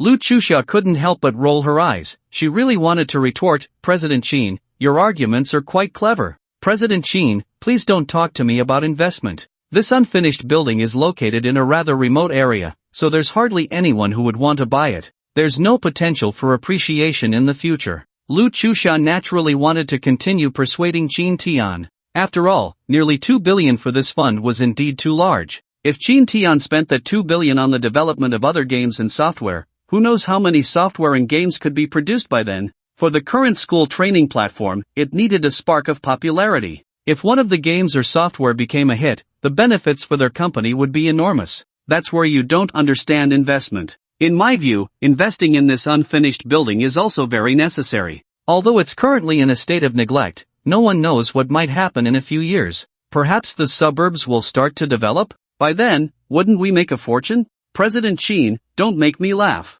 What possibility is there for investment in that area? If there were any potential for investment, others would have already taken over the unfinished building. You should know very well that this building has been abandoned for almost 3 years. During this time, no one has inquired about it, which indicates that its price doesn't hold much value. Lu Chusha was very clear that houses in the real estate industry rely on speculation. If someone buys it, others will follow suit, creating a leading effect. However, this unfinished building had been abandoned for over 3 years, and even weeds had begun to grow inside. Given this situation, Lu Chusha did not recommend it. She didn't believe these unfinished buildings held any value. The reason they haven't taken over is that they lack the vision for investment. In my opinion, this area of unfinished buildings will eventually appreciate. Although not now, maybe in 5 or 8 years, it could skyrocket and we'd make a big profit. Don't talk to me about investment. I'll ask you this, there used to be a first-tier city, and one of its districts was in a wild state. Many people were farming there, completely resembling a rural area. But now, have you seen it? The places where people used to farm have become very developed, and the houses there have long since become highly sought after. The prices, who knows how many times they've multiplied. So, real estate is indeed a highly profitable industry. In my view, this area of unfinished buildings definitely has room for appreciation. We just don't know how much yet. Of course, I don't care whether this unfinished building will appreciate or not. I believe it would be absolutely right for our company to buy it. It's like pressing a treasure. We can solve the employee dormitory issue while also securing an asset. It's a win-win situation, and I don't see anything to be afraid of. But this is still too risky. Our company has just expanded and acquired other companies, and on top of that, we have a major project on hand. This major project is extremely important for our company. We need to invest more manpower and resources to complete this work, and the funding required is substantial. If President Qin, you continue to spend money on the wrong things, many people will definitely have something to say about you. Upon hearing this, Qin Tian felt as if he had heard the biggest joke. Secretary Lu, please stop saying these things. I know you want to prevent me from buying this unfinished building, but as the boss, I'm here to tell you that I've made up my mind to acquire this unfinished building. I hope you can take the PR team to help me secure it. Of course, we need to spend the least amount of money possible. Let's negotiate the price down as much as we can. Now that Qin Tian had said this, even if Lu Chusha wanted to continue persuading him, it was impossible. At this moment, she could only nod dejectedly. Alright, President Qin, I know what to do. I'll find someone from the finance department to discuss this with the other party. After all, Qin Tian was the boss, and Lu Chusha was just a small secretary. Even if she wanted to advise him, she couldn't, so she had to follow Qin Tian's instructions. No one understood the situation of that community better than Lu Chusha. It had been abandoned for 3 years, and the area was already overgrown with weeds. Especially within the boundaries of the community, there were weeds everywhere,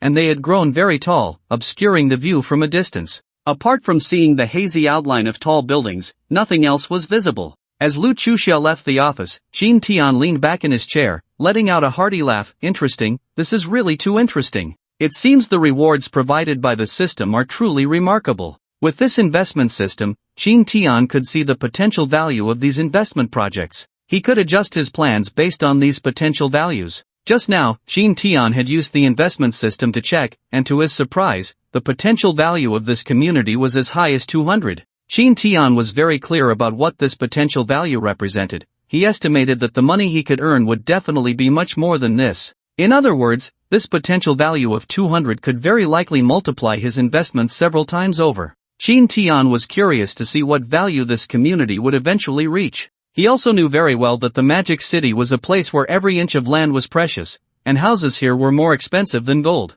Even houses in the suburbs were not cheap, and even the smallest cities couldn't compare. The reason no one was willing to take over now was entirely due to insufficient funds. Although there were many big players in the investment world in the Magic City, these big players were very aware that buying these unfinished buildings at this time would definitely result in losses. It required time to settle. After all, the Magic City was only so big, and if they developed it, they would eventually adjust to suburban development. Once a decision was made, these unfinished buildings in the suburbs would instantly become hot commodities, fiercely contested by many. And Qin Tian himself was in need of employee dormitories. He couldn't pass up such a win-win situation. Anyway, once this unfinished building was acquired, he wouldn't need to pay any more money, he just needed to use it as employee dormitories. When these unfinished buildings really appreciated to a certain extent, Qin Tian could easily sell them off and make a significant profit in the end. Although Qin Tian thought this way in his heart, many people in the company did not share the same sentiment,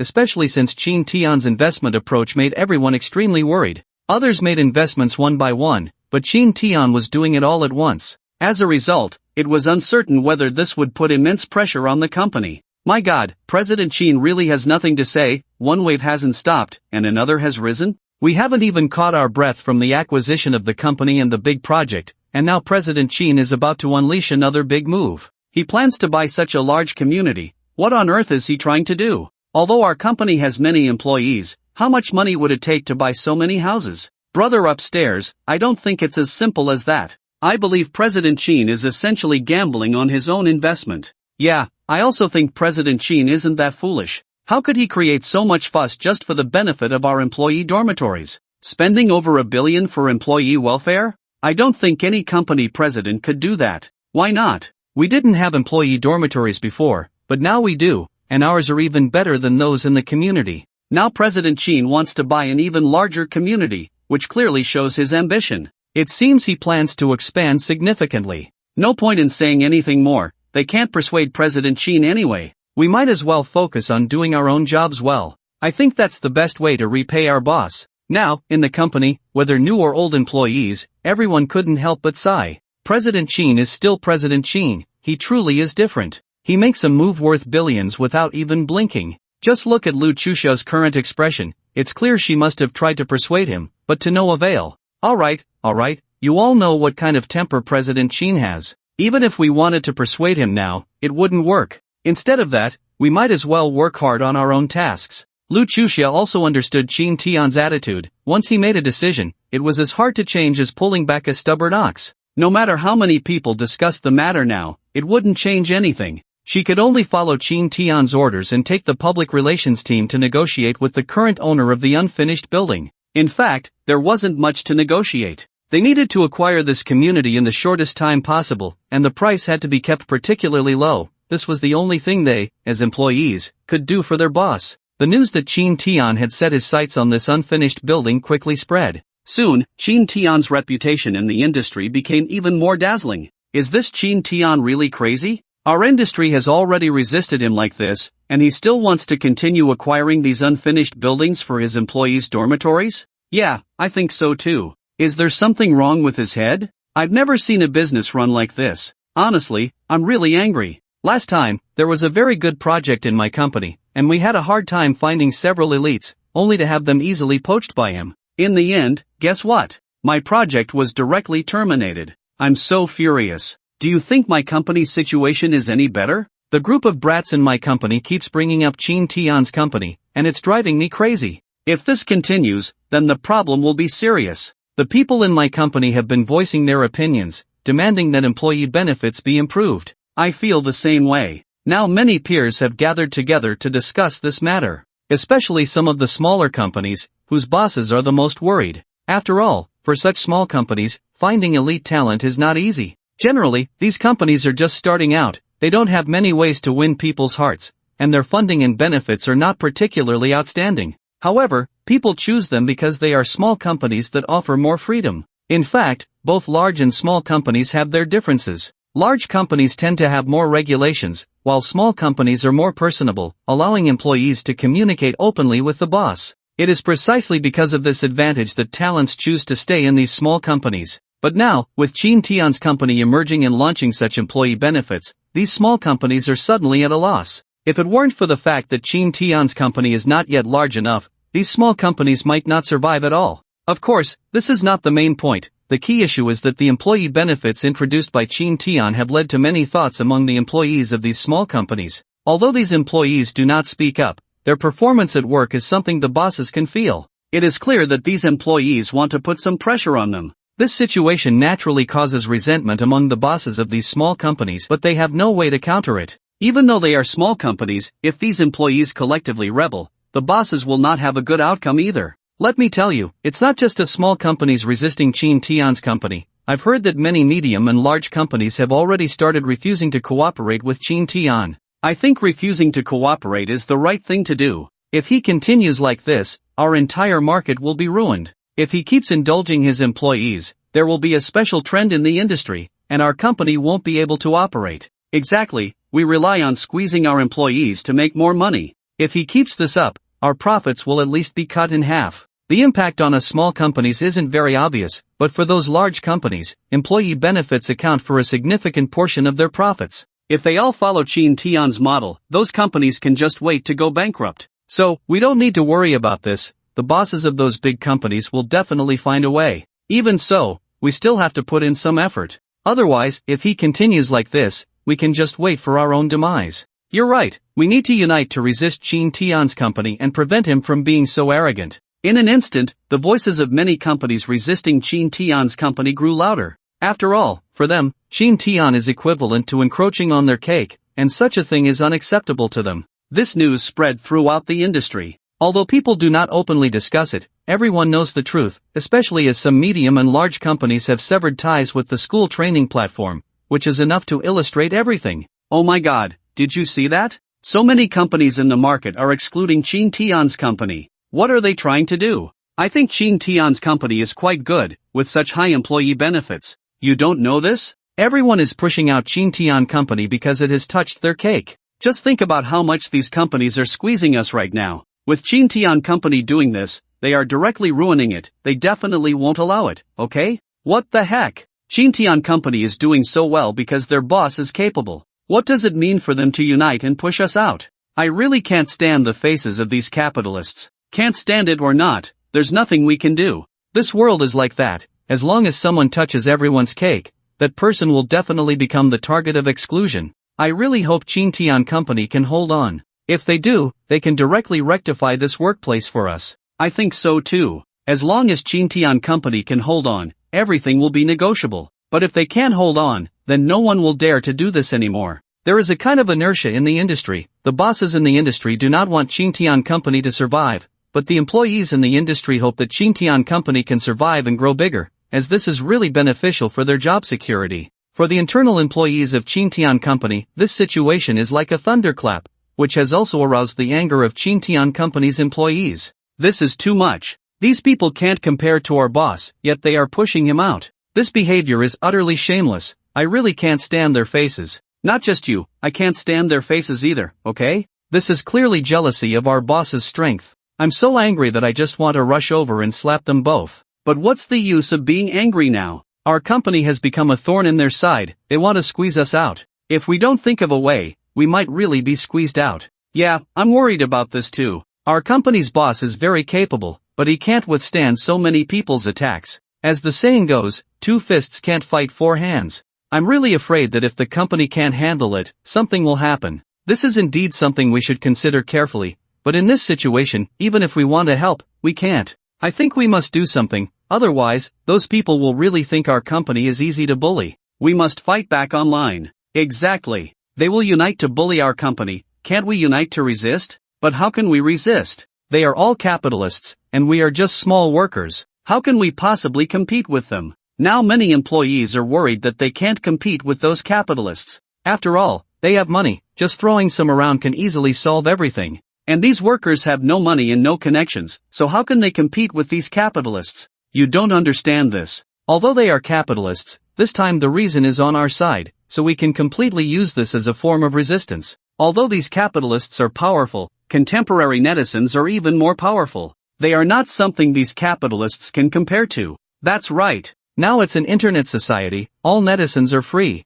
and the power of netizens is enough to make these capitalists dare not act recklessly. Otherwise, they are just seeking their own doom. This is true, the treatment at our factory is what we hope to achieve, so I believe if this matter spreads online, many netizens will choose to support us. After all, no one dislikes workplace reforms like this, it's a paradise for workers, and I think everyone would choose to support it. Exactly, we should do this, let this matter ferment online. I really don't believe this evil. In an instant, everyone at Xintian Company was discussing this matter, as the company felt like a home to them. If anything happened to the company, they would all be in trouble, so at such times, they would strike without hesitation to protect their home. To this end, the employees of Xintian Company directly posted a message online, filling it with various words of righteous indignation, and laid out the current situation on the internet. The people at Xintian Company also commented without hesitation. Many people continuously boosted the post's visibility, hoping to push it to trending topics. At this time, the only way to resolve the issue was to get it trending online,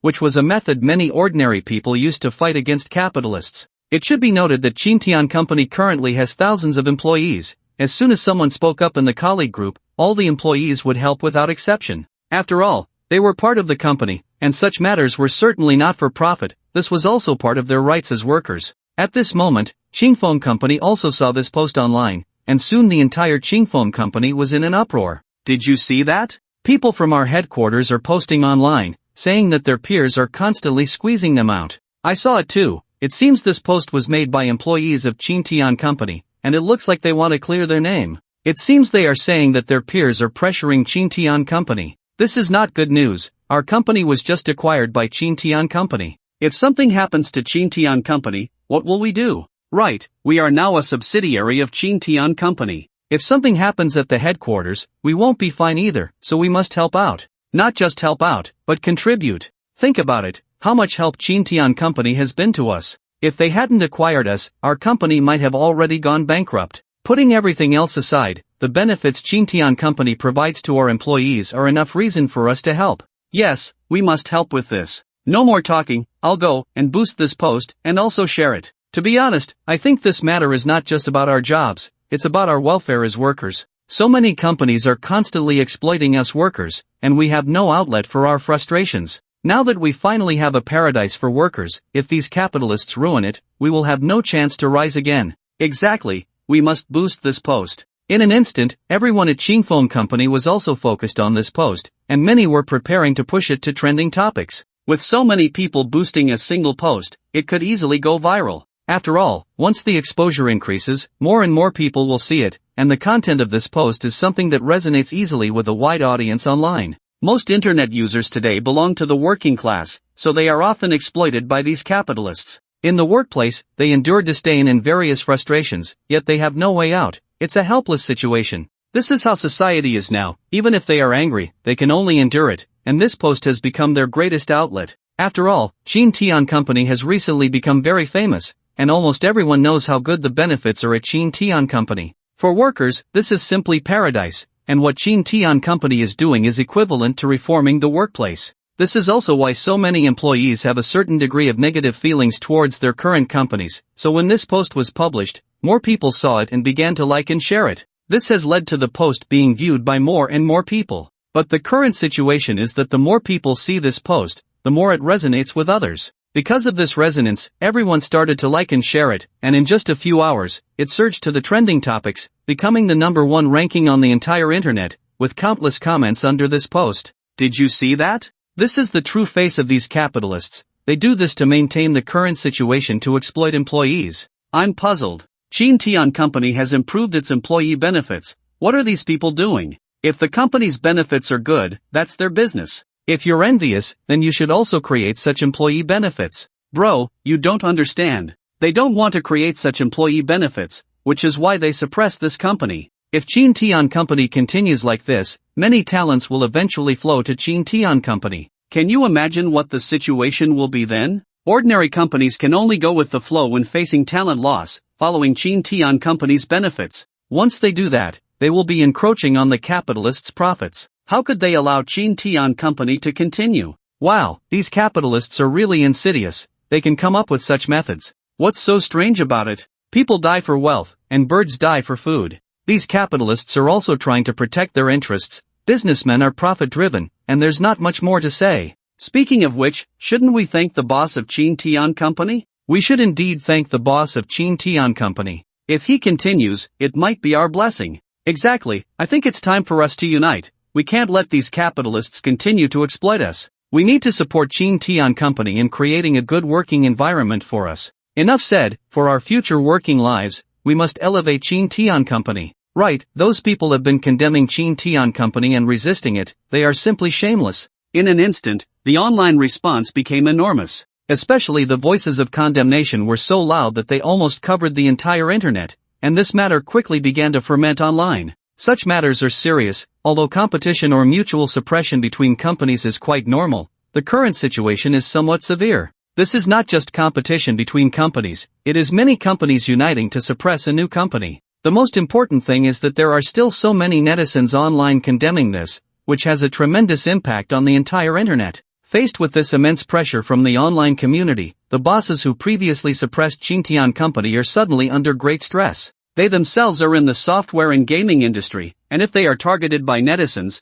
their companies could collapse in an instant. The internet business relies on users for profit. If they anger the users, their companies might as well shut down, and their games and software would likely face boycotts. Especially for those medium-sized companies, their stocks and various revenues have already started to decline, which is clearly a backlash from netizens, and this has frightened them. To the current netizens, they are like gods, no matter what, they dare not offend them. This has led many companies to start apologizing on their official websites and retract all their little maneuvers. They cannot afford to touch this bad luck. In this market, once the first company bows down, the second will follow. People in the entire industry have begun to apologize and express that they will no longer engage in such resistance. This outcome is undoubtedly an unprecedented victory for the netizens, as their victory directly means that corporate companies can continue to develop and maintain employee benefits. For the employees of Chin Tian Company, this is fantastic news. This is great. We have finally achieved victory this time. I am so happy that I can't even describe it. We have finally done something for the company. Yeah, it has been really tough. We have been refreshing comments and sharing posts for days. Although it's tiring, I don't feel tired at all. Instead, I feel very fulfilled. Look at the apology letters these companies have issued. It makes me so happy. Thinking back to when I was exploited by those companies, I was so angry that I can't even describe it, but now I suddenly feel relieved. I feel the same way. I really do feel relieved. Since we are so happy today, should we celebrate properly? Absolutely. After working hard for several days, we deserve to relax, but remember, we must not inform President Chin, otherwise, he will organize another team-building event. For the past few days, they have been busy with this post, rallying their colleagues and connections to get this matter trending, so they have put in a lot of effort. Now that they see it has succeeded, they are naturally very happy. They plan to celebrate properly but dare not tell Chin Tian because they know his personality. Once they inform him, he will surely come up with some kind of team-building event. Generally, when companies organize team-building events, employees are usually very happy, but Chin Tian is different. He spends a large sum of money every time he organizes one. He always chooses the best places, and now that the company has expanded to over 1,000 people, just imagine how much it would cost to organize a team-building event. They simply cannot fathom it, so the employees dare not involve Chin Tian. However, what they do not know is that although Chin Tian is sitting in his office, he is fully aware of what is happening. After all, that post has already made it to the trending list. No matter how oblivious Chin Tian is, he can see it. He is very satisfied with this outcome because it proves the employee's sense of belonging to the company, which is extremely important. The employee's sense of belonging is directly related to the company's revenue. Just as Chin Tian was secretly feeling pleased, he suddenly received a notification from the system. Detected change in employee emotional value, sense of belonging plus 3,000. Detected change in employee emotional value, sense of belonging plus 4,500. Accompanied by this series of system sounds, the sense of belonging Chin Tian gained this time was enormous. Converted into funds, it totaled 150 billion.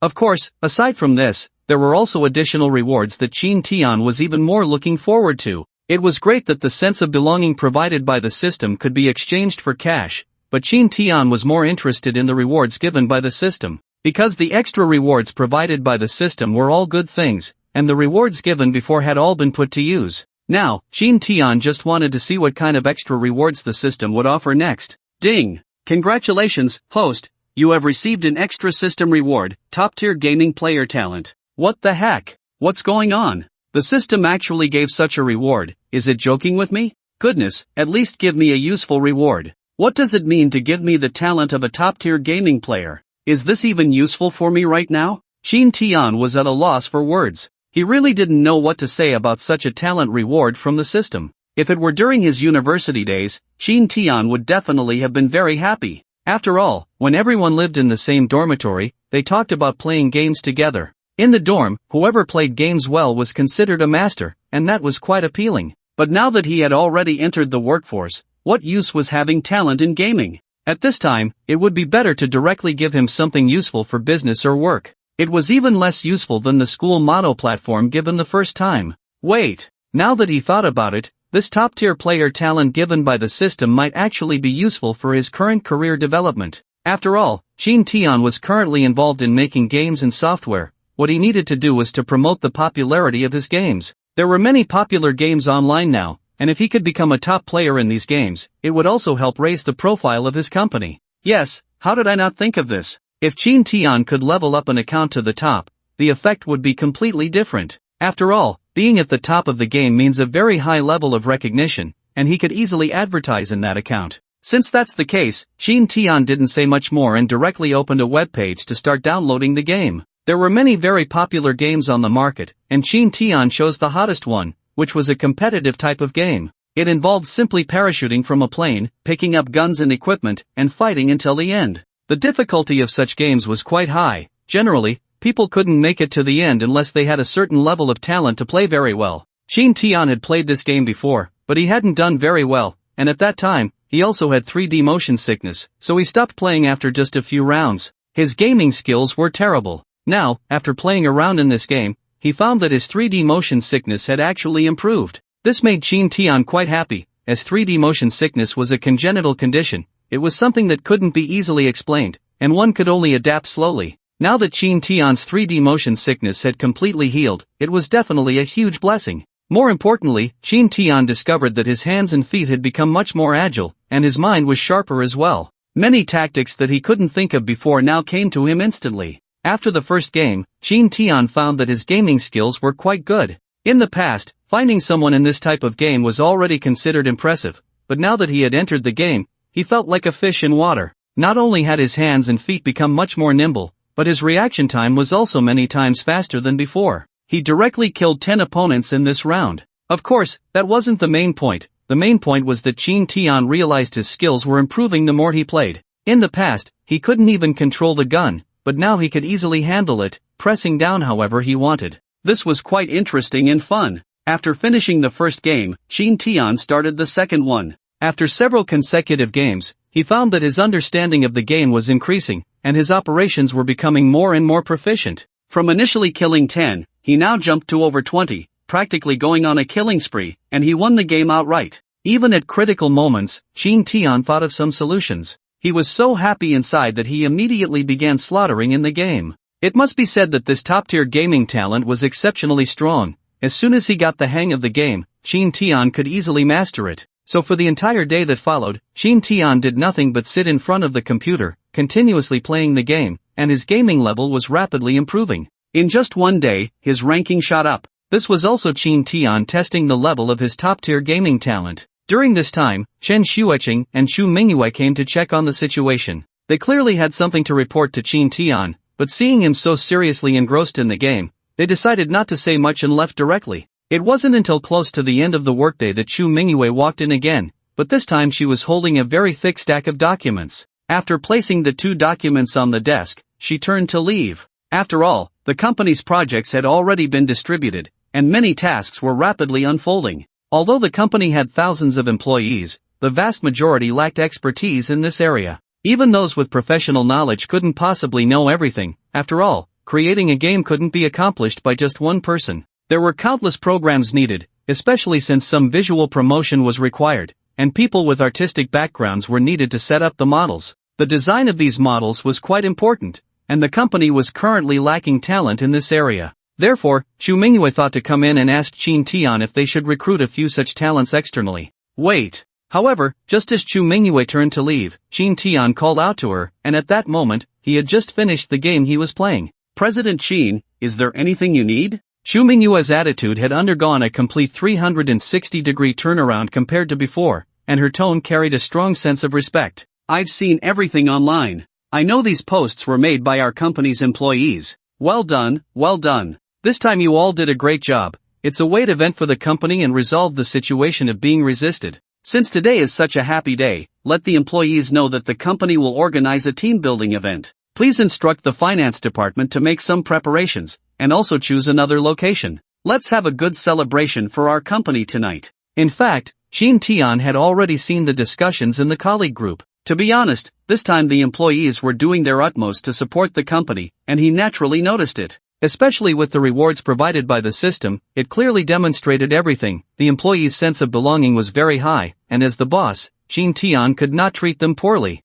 Ha! President Qin, you're not joking with me, are you? Our company is no longer just over 100 people, we now have over 1,000. If all these 1,000 people go for team building, I can't imagine how much it would cost. If we really do this, 1 million at least wouldn't be enough. 1 million is just 1 million. If we can do team building and make the employees more united, I think even if it's 10 million, it's worth it. Qin Tian waved his hand dismissively. Alright, President Qin, I'll go arrange it and have everyone book the venue, Xu Mingyue said without further comment, as the company's account balance had indeed increased. Previously, there was nearly 10 billion in funds, and now the company's liquid assets were at least over 20 billion. Such a figure was enough to put everyone at ease. When Xu Mingyue conveyed this news, the company erupted in excitement. Our boss is really generous. It hasn't been long since we started working, and he's already planning a team building for us. Such company outings are rare. Indeed, I worked at a company for 3 years and never encountered a team building event.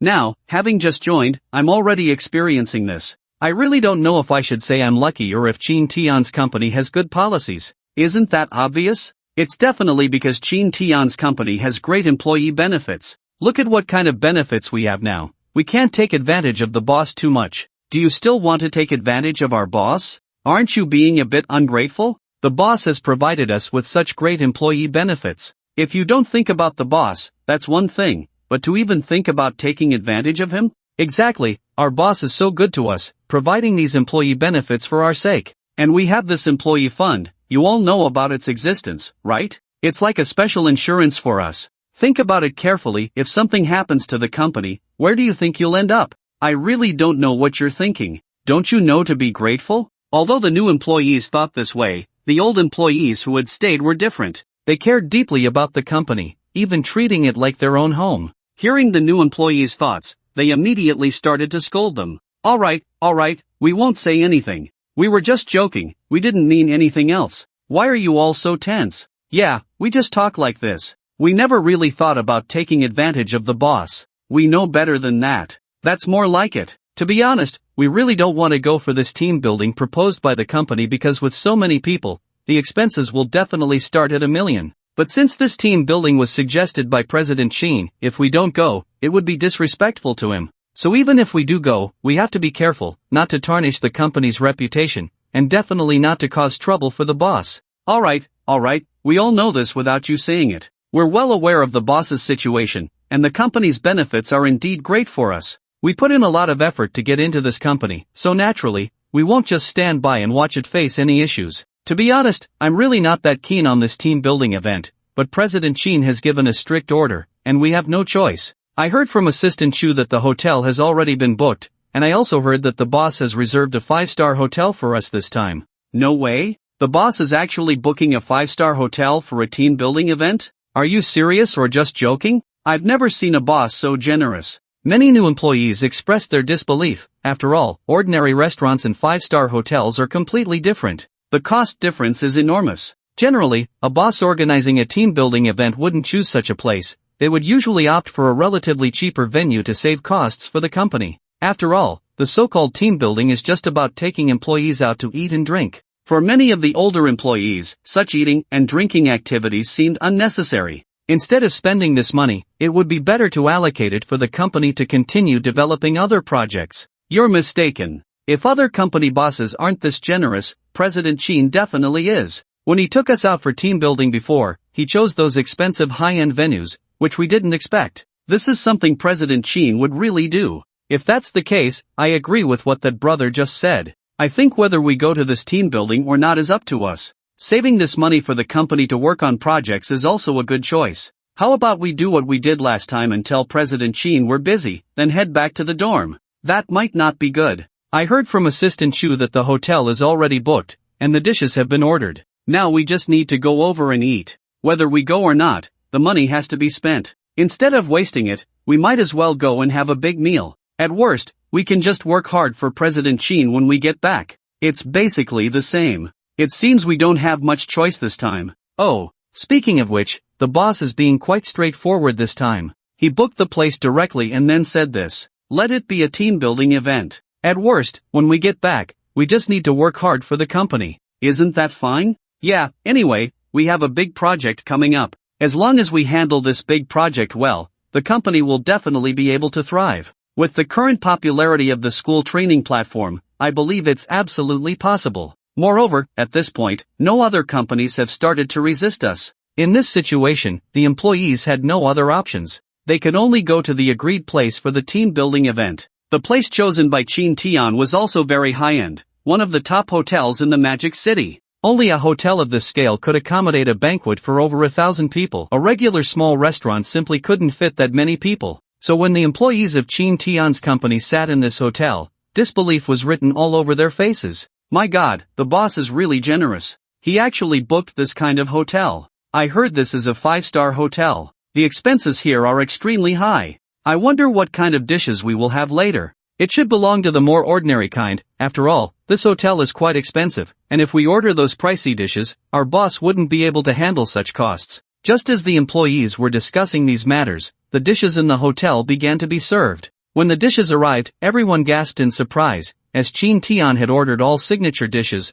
ones they had never even seen before. But one thing they could be sure of was that all these dishes were extremely expensive. Wow, these are all great dishes. The boss actually treated us to such a meal. My goodness, I've never eaten this well in my life. Our boss is really generous. I've eaten at this hotel before, and a table like this would cost at least 10,000. Tisk tsk. It seems the boss has really put in a lot for us. We must enjoy this meal and then work hard for the boss when we go back. This meal felt like a dream for the employees. The quality of the dishes was unbelievable. Of course, that wasn't the main point. The main point was that Chin Tian was willing to spend such money for them, willing to treat them to such dishes, which was a very special form of respect for the employees. After all, dishes like these were previously only reserved for clients. When had they ever received such treatment? Many employees felt deeply moved. When had they ever been respected in the workplace? They had only been exploited, and at this moment, many employees felt extremely touched. They secretly vowed to do a good job on the company's project, to help the company grow bigger, so that the benefits they received would also increase. Setting aside everything else, what Chin Tian's company was doing now was incomparable to other companies. Just as everyone was enjoying their meal, Chin Tian appeared in the spacious hall, holding a glass of wine. With Chin Tian's arrival, others also raised their glasses high, shouting, "Hello, President Chin." This greeting was loud, almost deafening. Chin Tian waved his hand. "Alright, everyone sit down. I came here to say a few words. I know everyone has put in a lot of effort for the company recently, especially with that post online. I know it was your work, and it solved a big problem for the company. So consider this my thanks to you all. If these dishes aren't enough, feel free to order more. It's no problem. After all, today's expenses are all covered by the company. Speaking of which, it's getting quite late. Otherwise, we could organize a trip to other places for some fun. Let's celebrate our company's great victory this time." A round of loud applause spread throughout the hall, and everyone wore smiles, as this victory was incredibly important to them. They felt a sense of accomplishment for contributing to the company. On behalf of the company, I, Chin Tian, thank everyone for your contributions. I can't say much else, but as long as the company exists, it will never treat you unfairly. I hope everyone can regard the company as a family. The better the company develops, the higher the benefits you will receive. I, Chin Tian, promise you this. As long as everyone is genuinely thinking about the company, we will only get better and better. The employee benefits I am establishing now are meant to help everyone live better lives. While the company is making money, everyone can also earn money. I used to be a worker too, so I understand what kind of situation everyone is in. Therefore, I absolutely will not allow any unspoken rules or unfair things to happen in the workplace. Another round of loud applause erupted. I have to say, tonight's team building event is quite good. When Chin Tian interacts with the employees, he can also reassure them, which is equivalent to the new employees having their first formal contact and conversation with him. Chen Shuiqing naturally stayed by Qin Tian's side, but at this moment, her gaze towards him was somewhat different.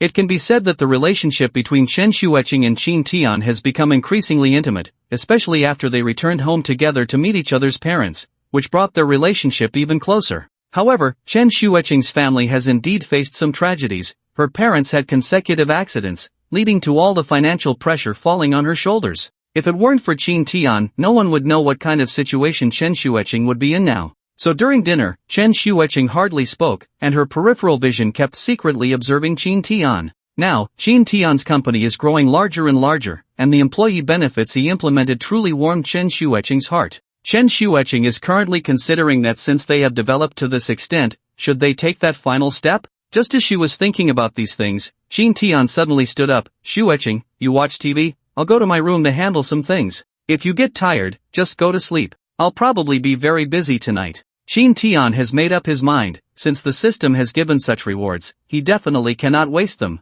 So he decided to push his account to be the number one in the national server. Whether he can reach the top of the national server is very important. Being number one in the national server means two completely different existences. Once your account reaches the top, many people will pay attention, and then Qin Tian can get a wave of free advertising for himself, especially in these very popular games where reaching the top of the national server has an extraordinary effect. After today's attempts, Qin Tian's control over these games has become increasingly better, so he is getting more and more into it, and his gaming skills are improving. After all, the top gaming talent given by the system allows his gaming skills to improve day by day. Qin Tian is now absolutely confident that he can level up in the game and continuously push his ranking forward. Since he has this time now, he naturally needs to play as fast as possible. Competitive games take a long time to play, so Qin Tian indeed needs some time. Taking advantage of the early hour, he directly entered the game and started grinding for points. This scene made Chen Shuiqing feel a bit strange.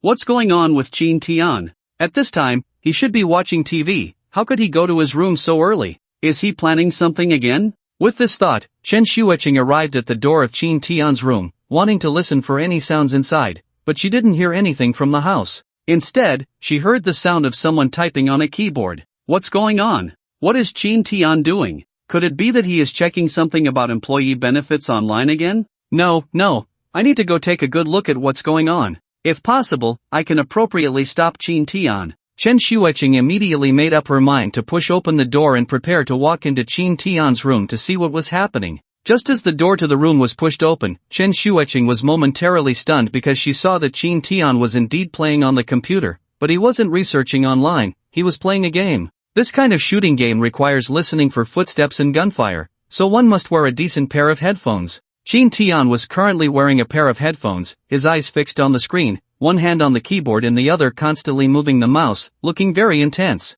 From the angle at the door, she could just see some specific details on the screen. The image displayed on the screen was just an ordinary game scene. This scene surprised Chen Shuiqing. It was worth noting that she had been here for quite a while and had never seen Qin Tian play games. He had always been busy with company matters. Today, seeing Qin Tian play games was indeed a very surprising thing. However, Qin Tian couldn't hear what Chen Shuiqing was saying, and she didn't disturb him. She quietly stood behind him, watching him play. After all, it was quite rare for a big boss and philanthropist like Qin Tian to be playing games. Initially, she thought Qin Tian was just indulging in a little gaming, but soon Chen Shuiqing realized something was off. Although she usually didn't play games, seeing Qin Tian play so effortlessly surprised her a bit. After all, Qin Tian had never played games before, so logically, he should be quite clumsy at it. But now, Qin Tian was anything but clumsy. Instead, his movements were very skilled. It was this skilled operation that created a misconception in Chen Shuiqing's mind.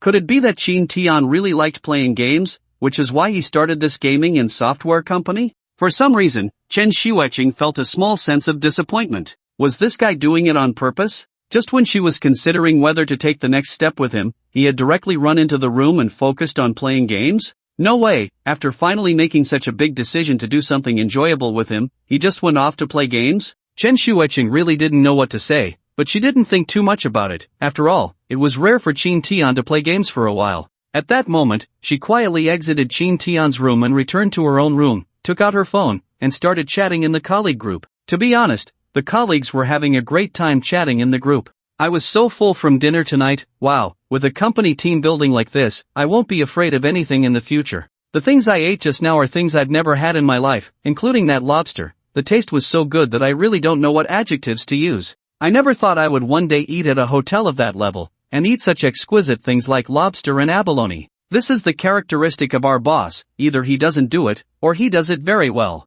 Indeed, the boss is really something. From now on, we need to think carefully for the company and absolutely must not do anything harmful to it, otherwise, we would be letting our boss down. No need to say that, I know what to do. Our company's employee benefits are so good, just for that reason, we can't let the boss down. Starting tomorrow, we will work hard and complete this project as quickly as possible. No, I think you all misunderstood. What I meant is not to rush through the project at the fastest speed. What I want is high quality. You all know that the market now emphasizes details. What we need to do is to execute this project well and refine it. Only by doing the project well and achieving results can we ensure that we get things done properly, and the company can gain more benefits. The current market values excellence, so I hope everyone can put in more effort into this project and not be as perfunctory as before. The company has invested a lot in this project, we absolutely cannot mess it up. Setting aside everything else, doing this project well brings countless benefits to the company. As the company staff continued to discuss the project, Chen Shueching also expressed her interest in the colleague group.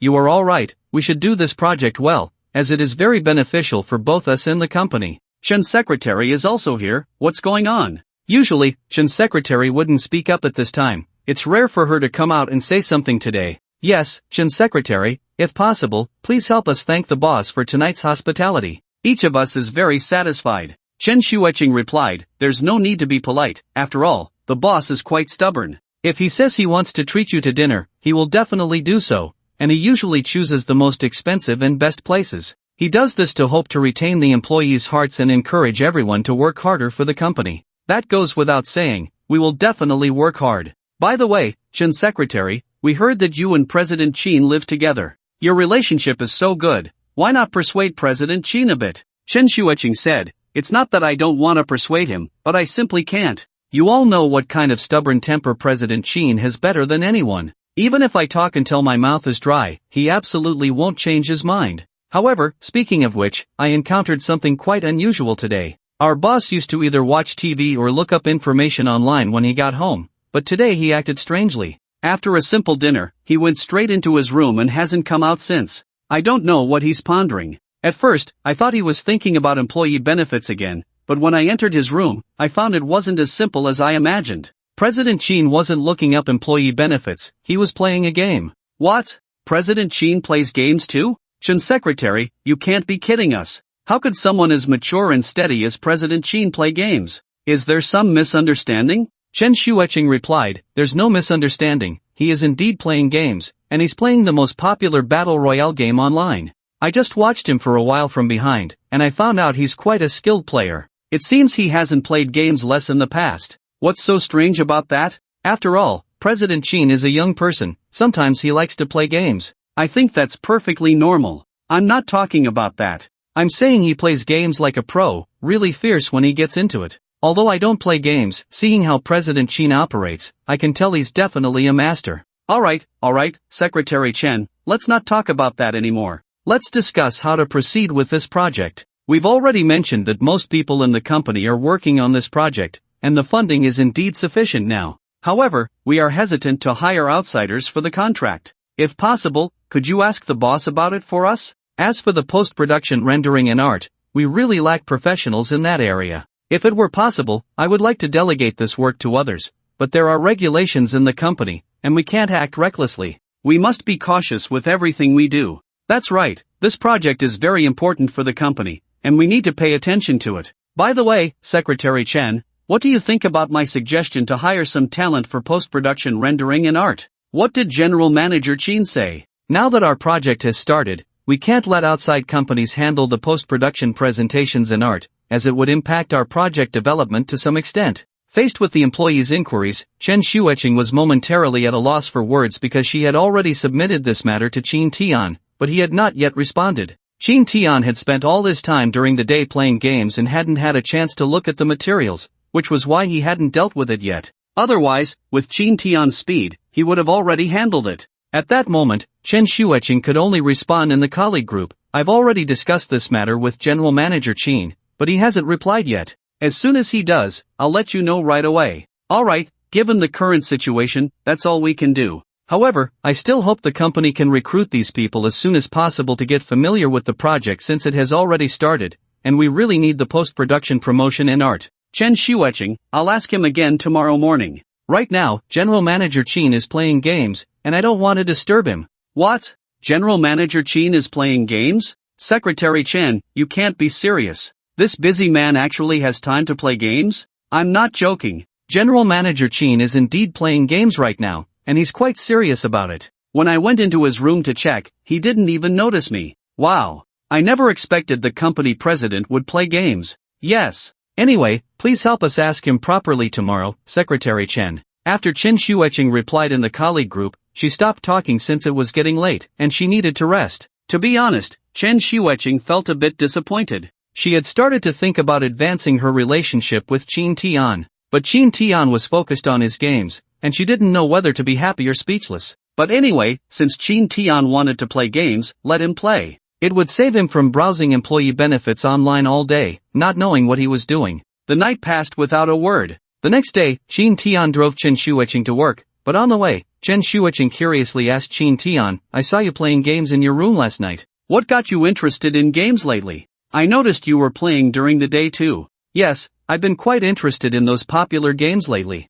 After all, we are in this line of work, and playing more games to experience their styles is a pretty good choice. Besides, I'm playing competitive games, and I plan to push my account straight to the #1 spot in the national server." Qin Tian confidently spoke while driving. After a night of hard work yesterday, his game account's rank had been rapidly rising, from having no rank at all to now being ranked. He believed that in just a few more days, he would definitely reach the top of the national server. I have to say, the top-tier player talent given by this system is truly impressive. The more he played, the more enjoyable it became, and his hand-eye coordination and reaction time had improved exponentially compared to before. At this point, even if he faced professional players, he wouldn't feel outmatched at all. After a night of intense gaming, Qin Tian was brimming with confidence in his gaming skills, and he picked up games very quickly. Just playing a couple of rounds, he could grasp how the game worked and discover some very unique tactical arrangements. Reaching the #1 spot in the national server? That would be a good thing. But are you sure you have the skills for that? Chen Shueqing couldn't help but laugh a little when she heard the words #1 in the national server. After all, gaming is just for fun for most people. Who has the time to grind an account to the top rank? Moreover, there are plenty of skilled players out there, and reaching the top is no joke. Are you looking down on me? I tell you, my gaming skills have been skyrocketing lately, and it won't be long before I hit #1 in the national server. Seeing Chen Shueqing's skeptical expression, Qin Tian couldn't help but roll his eyes. Chen Shueqing just smiled in response. Qin Tian immediately felt a bit displeased. "I can see it. You don't believe I can get this account to #1 in the national server, do you?" I believe. What's there not to believe?" Chen Shueqing casually brushed him off. Qin Tian knew that Chen Shueqing didn't believe he could do it, which made him a bit unhappy. As a man, how could he let a woman laugh at him for not being capable? "If you don't believe me, let's make a bet. If I can reach #1 in this game, you'll be my girlfriend. If I can't, you can decide what happens next. Do you dare?" Qin Tian knew that he and Chen Shueqing were just a step away from breaking through that barrier. Chen Shueqing was taken aback by Qin Tian's words, glancing sideways at him while driving, thinking to herself. She never expected this guy to have an epiphany. But with such high stakes, could he really pull it off? Setting the bar so high, did he really want to take a step further? "Why are you silent? If you're scared, just say so, I won't laugh at you." Qin Tian couldn't help but feel a bit smug seeing Chen Shueqing's silence. "Who said I'm scared? I'm just worried that if you lose, you won't admit it." Chen Shueqing replied irritably. "How could I not admit it? I tell you, if I lose, I will definitely own up to it. There's nothing to discuss, a man's word is his bond." "Alright, you said it. Then it's settled. If you really can get to #1 in the game, how about I be your girlfriend? If you can't, then I'll have to punish you." Chen Shueqing raised her head, her voice carrying a hint of shyness. After all, when a girl says something like that, it clearly implies that she is hinting at you, which also means that as long as you have the courage to break through that curtain, you can win the beauty's heart. Qin Tian was instantly delighted upon hearing this. He knew he had to seize this opportunity. After spending some time together, he had gained a better understanding of Chen Shueqing's character. The reason she needed the 5 million was due to her desperate circumstances. Her family's situation was indeed dire. He had already visited Chen Shueqing's home, and it had become a bare shell, as her parents' illnesses had forced them to sell everything they could and mortgage whatever was left. This was incredibly difficult for a girl like Chen Shueqing, which is why she had been working part-time even before graduating from university. Despite this, she had never engaged in any questionable financial dealings.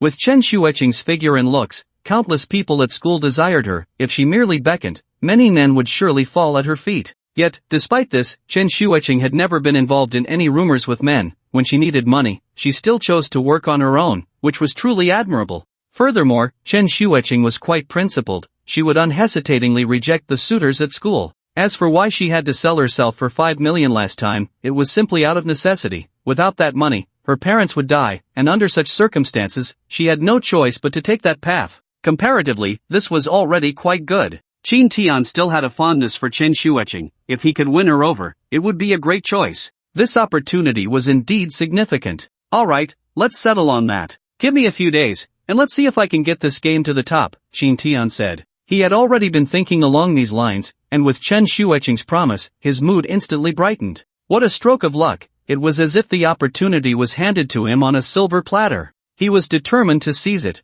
which motivated him even more. So, Qin Tian planned to return to the office and immediately start playing the game, aiming to push his account to the top of the national server in the shortest time possible. Qin Tian was brimming with confidence. You better not talk so big. Let's see what you do if you lose. Do you really think these games are that easy? Especially the competitive game you're playing. I've tried it before, and it's really tough. There are many experts in the game, and reaching the top of the national server is no small feat. Seeing Qin Tian's confident demeanor, Chen Shueqing couldn't help but pour a bucket of cold water on him. However, Qin Tian didn't mind at all. Well, we'll just have to wait and see. Don't come crying to me later. If you become my girlfriend, I'll have to fulfill my duties as a boyfriend, and you won't be able to escape. For some reason, when Qin Tian said this, Chen Shueqing not only didn't get angry but found it amusing and felt quite happy. After returning to the company, Qin Tian sat down in front of the computer, ready to open the game. But at that moment, Chen Shueqing placed some documents in front of him. I say, big boss, shouldn't you handle some company matters now?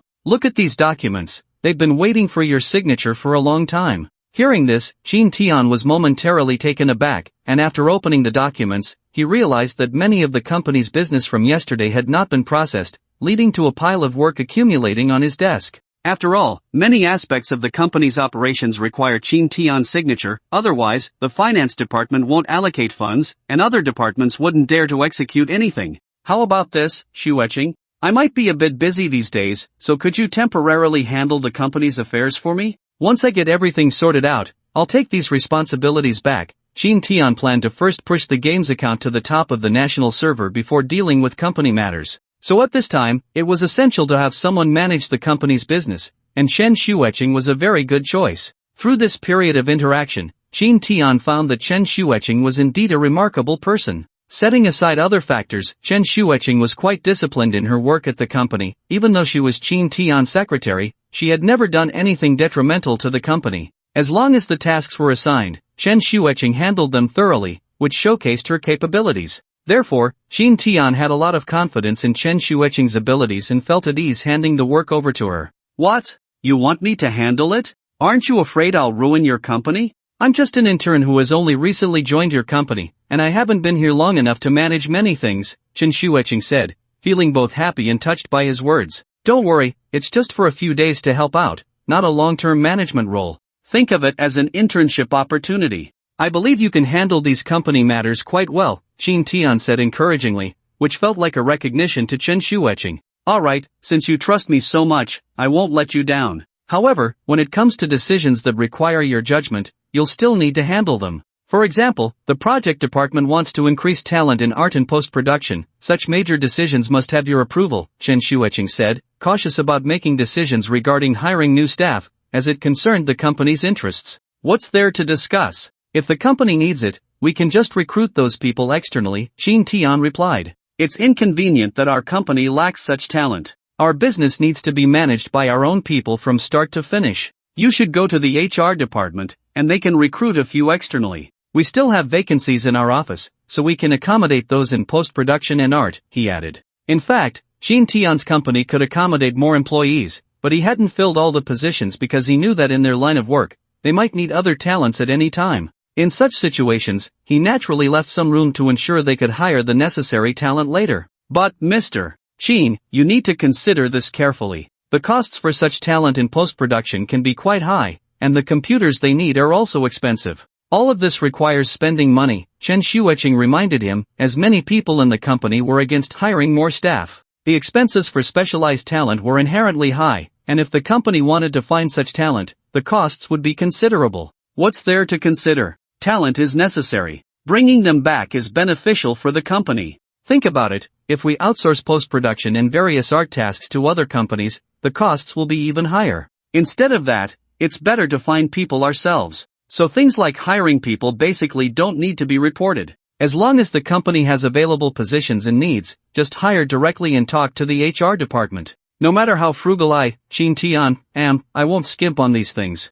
With Shin Tian having said this, Chen Shuiqing naturally had nothing more to add and directly took the documents to handle them, while Shin Tian entered the game to continue pursuing his goals. After all, he aimed to make this account the #1 in the national server. So, Shin Tian planned to set other matters aside for now and focus on leveling up the account first, as this would also bring great benefits to the company. Thus, Shin Tian began his slaughter in the game. Meanwhile, Chen Shuiqing was busy handling the company's affairs, as many matters required Shin Tian's signature. Now that Shin Tian had given this authority to Chen Shuiqing, the situation was different. Chen Shuiqing could manage these matters well. After a busy half-day, Chen Shuiqing finally resolved these issues and also sent the HR and finance departments to implement these decisions. The current project at the company was quite large, requiring many resources, and everyone was eager to get it done well. Therefore, the quicker the hiring process was implemented, the better it would be for everyone to work more effectively. Now at Qingfeng Company, even the subsidiaries had established an employee fund,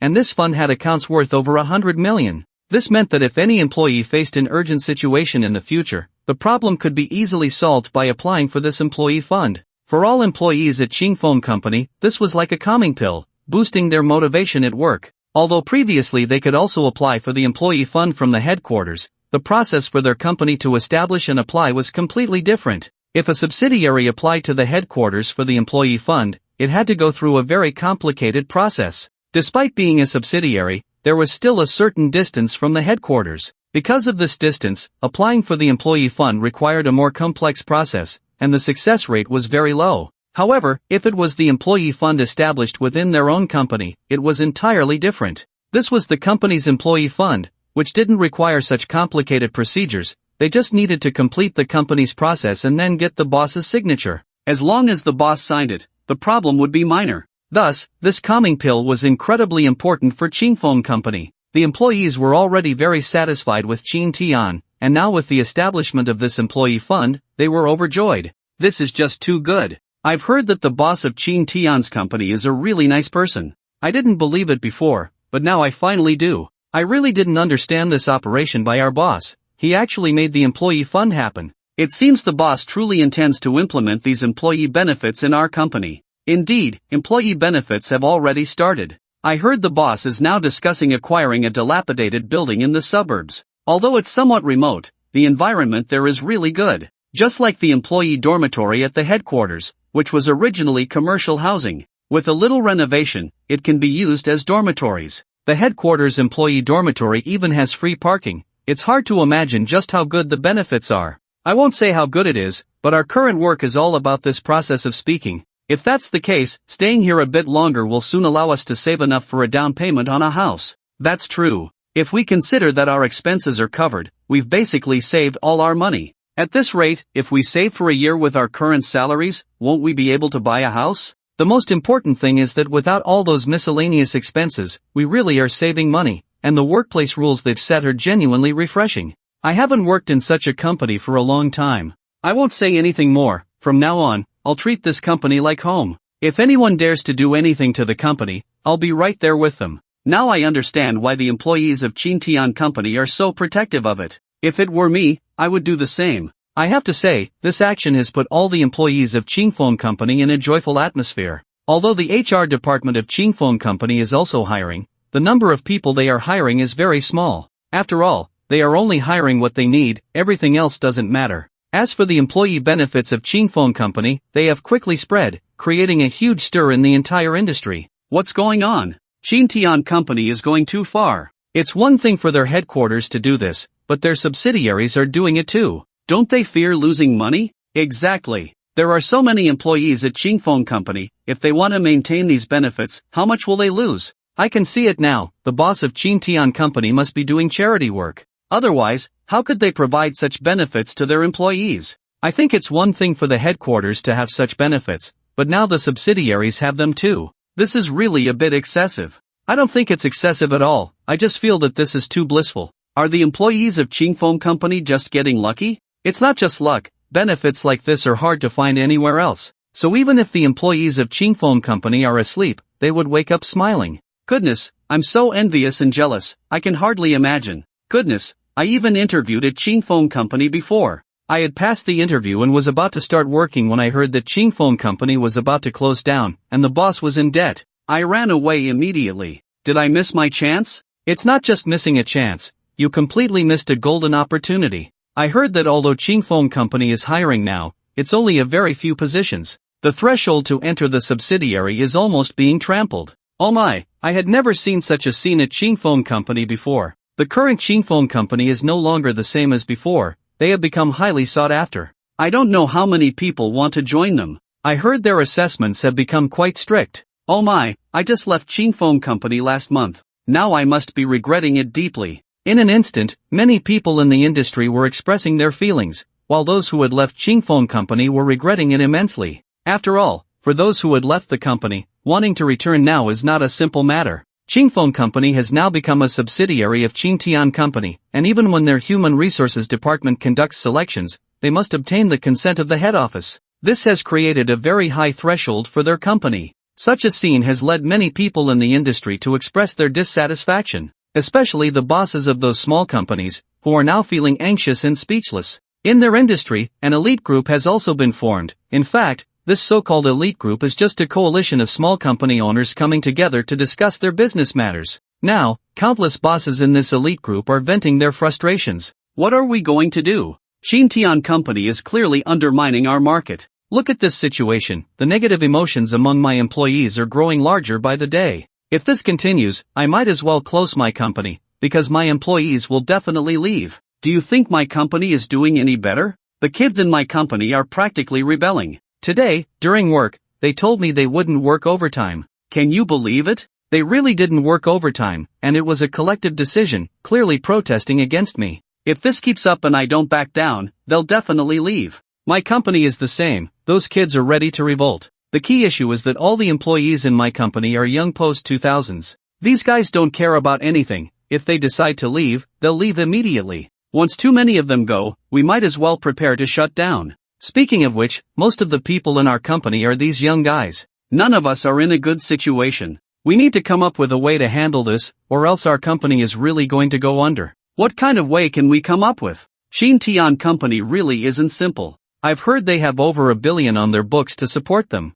No wonder they are so arrogant. That kind of money is something we can't compete with. Even if we combine all our companies, we might not have that much liquidity. With no money, how can we fight against the wealthy? That's not the point. The point is that so many people online are protecting them. If we dare to stir up trouble now, we might as well give up. There will always be other ways to deal with them. When they come to negotiate cooperation, we can just pull some tricks to let them know our strength, right? That makes sense. What you said is very reasonable. I remember that my company has a partnership with Qing Tian Company. They have been buying our games and software. I can raise the price now and see how they respond. I think so too. We need to let Qing Tian know our stance, otherwise, if they keep this up, they will be infringing on our interests. Now many small company bosses have started to speak up. They believe they must let Qing Tian know their strength, so at this time, they plan to use some tactics against Qing Tian to make their stance clear. In today's society, where personal connections matter, there are many ways to deal with someone, and their methods can be used freely.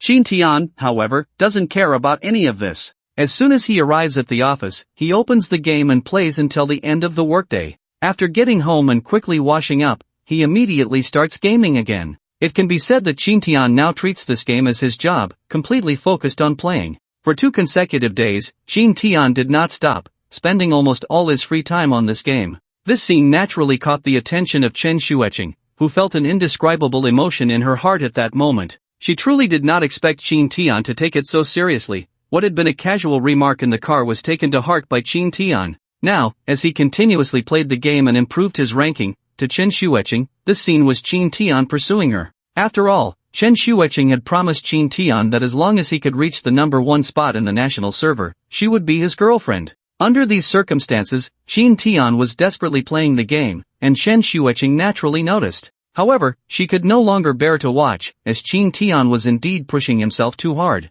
Whenever he had free time, he would dive straight into the game, and throughout this process, his eyes never left the screen, which deeply moved Chen Shueqing. Seeing Qin Tian still in his room playing the game, Chen Shueqing could not take it anymore and quietly approached him from behind. At that moment, Qin Tian had just finished a game, stretched, and happened to see Chen Shueqing standing behind him. "Shueqing, you came at the right time. Look at my account. I'm already in the top 100. Just give me 2 more days, and I can reach #1 in the national server. I tell you, when that happens, you won't be able to escape. You better be ready to be my girlfriend." As Qin Tian said this, the corners of his mouth lifted slightly, and he looked quite pleased with himself. Chen Shueqing was speechless. "Do you really have to be this serious? Look at you, spending the whole day playing games. Isn't that obvious? If I want to achieve my goal, I have to work hard." Qin Tian had a look of complete certainty. "You, sigh, but you don't have to be this serious. If you spend all your time playing games, what about your work?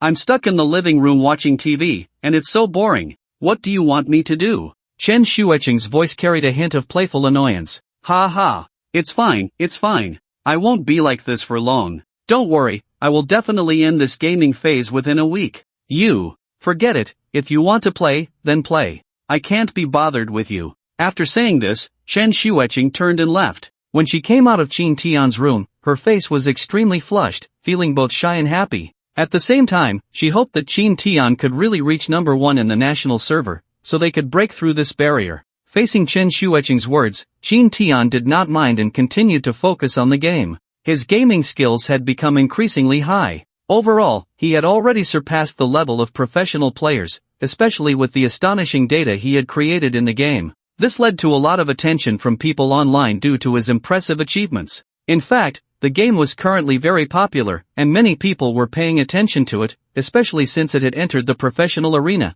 which naturally attracted even more viewers. Wow, who is this master? He climbed into the top 100 of the national server in just 2 days. Yeah, I saw that his account was just an ordinary bronze or silver before, but now he's reached the master level. At this rate, it won't be long before he enters the top 10. I think it's more than that. I really don't know whose smooth account this is. It's too impressive. Just look at his kill count, my goodness, that's a lot. Isn't his KD too high? It's not just high, it's completely off the charts. The highest KD I've seen is just over 20, and he's jumped straight to over 40. What kind of international joke is this? Generally, those with such a KD are usually the ones using hacks. There's no way someone could reach such a terrifying KD without them, otherwise, who could achieve a KD of 40? I won't believe anything he says. Such a KD can only be achieved by someone using hacks. Even professional players reaching a KD of 20 is already impressive. I really can't stand these hackers. Playing games is supposed to be relaxing, but then you run into people like this. Now, the netizens were all discussing it endlessly. Although Qin Tian's ranking was only 87, his terrifying KD left everyone in shock. This KD value was simply too high. In shooting games like this, the focus is on the kill-to-death ratio. This ratio essentially reflects your number of eliminations. It's about the average per match. If you can kill 2 on average each match, your KD is 2. In such shooting games, the variables are too numerous, and no one can guarantee they'll get that many kills every match. Generally, streamers with a KD of over 10 are already considered terrifying, and professional players reaching a KD of 20 are top tier. But now, Qin Tian's KD had shockingly reached a terrifying 40. Even professional players couldn't achieve that, so most people regarded Qin Tian as a hacker. In shooting games, the existence of hacks is common, and those who use them can slaughter freely in the game. It's no longer surprising. More importantly, Qin Tian's ranking was rising too quickly, and his performance was truly terrifying. At this rate, it wouldn't be long before he reached the top of the national server. After all, this game values not just points but also your eliminations per match. The more eliminations you get, the more bonus points you earn. The game mechanism emphasizes not just being first, while getting first place gives you a lot of points, if you also get many eliminations, your score increases even more. Because of this, no one believes such a KD value is real. Even professional players currently playing the game notice this performance, but they didn't take it to heart because, in their minds, no one could reach such a terrifying number. If he were really that impressive, he would have gone pro already. Why stay here? Many people are now wondering why Qin Tian's account has reached this level without being banned by the system. Why does this account still exist? Many netizens expressed their confusion. Accounts with such high KD values are usually monitored by the system, but this account not only hasn't been banned but continues to rack up these KD values, which is simply outrageous. I want to see how long this person can keep this up. Exactly, I also want to see when this account will finally be banned. Let's just wait and see. These hackers are really going too far, not even pretending to act.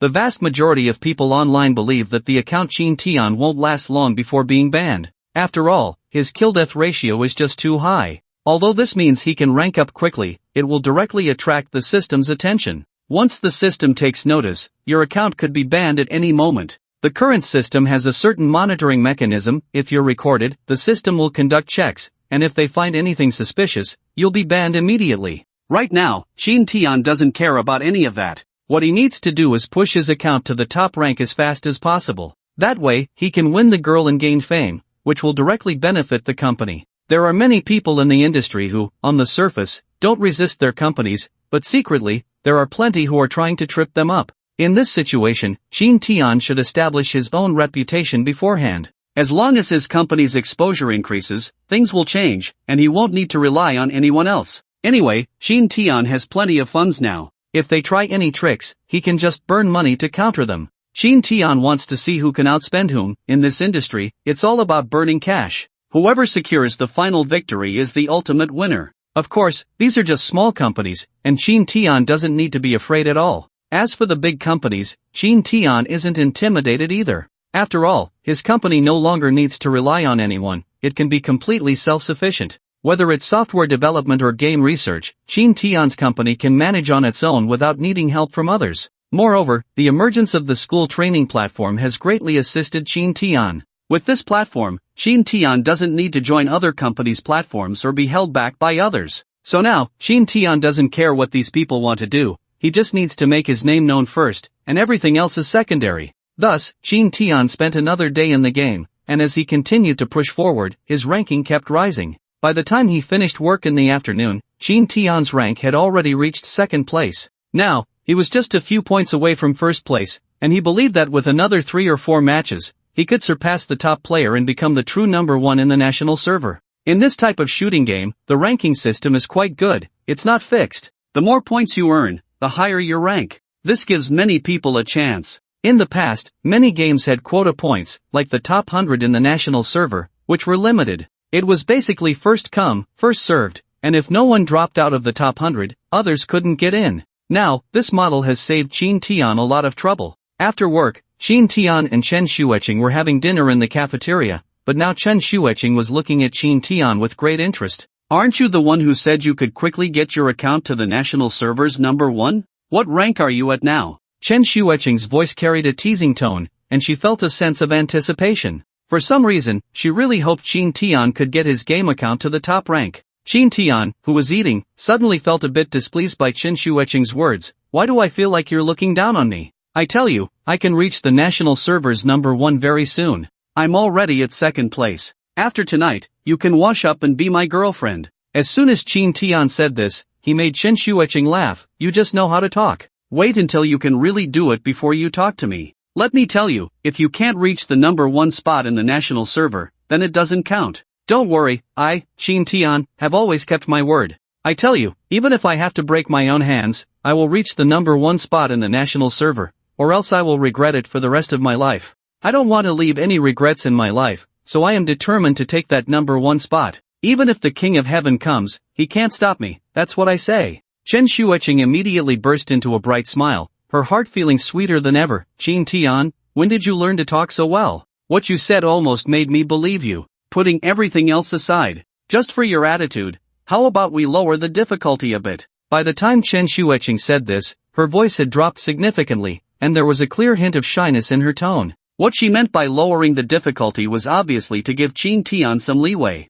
Shin Tian couldn't help but feel delighted. Wow, it seems this little girl still has feelings for him. If that's the case, his chances are looking good. Seizing this opportunity to win her over would be wonderful, right? However, Shin Tian also wanted to tease Chen Shuiqing a bit, to see how far her attitude had come. Lower the difficulty a bit? Then what do you think we should lower it to? Well, actually, reaching number 1 in the national server is really too difficult. After all, you're not a professional player. It's not a simple task to reach number 1, ordinary people can't achieve that level. How about we just lower the difficulty from number 1 to the top 10? No, the top 10 is still too difficult. How about we drop it straight to the top 100? I think that should be pretty good. Chen Shuiqing was halfway through her sentence when she suddenly realized and changed her suggestion from the top 10 to the top 100. The top 100? Isn't that a bit too difficult? Shin Tian couldn't help but smile, wanting to see if Chen Shuiqing would lower the difficulty even more for him. However, upon hearing this, Chen Shuiqing immediately pouted. Shin Tian, don't push your luck. Lowering it to the top 100 is already quite generous. If we lower it any further, that won't do. If you don't even have this little determination, then don't think about chasing me. After saying this, Chen Shuiqing ignored Shin Tian and continued to eat her meal. But Shin Tian found it amusing. If it was the top 100, he had already achieved that and could easily take this opportunity to win over Chen Shuiqing. But Shin Tian didn't do that because he wanted to give Chen Shuiqing a surprise. He wanted her to see his determination. When he said number 1, he meant number 1. He was absolutely determined to take that number 1 spot. When he eventually pushed his game account to number 1 in the national server, Chen Shuiqing would be even happier, and that would be the real moment to win the beauty. Alright, then it's settled. Shin Tian agreed without hesitation. That's more like it. Hurry up and work hard, but don't play games for too long. After all, you are the boss now, and you can't let this game interfere with the company's business.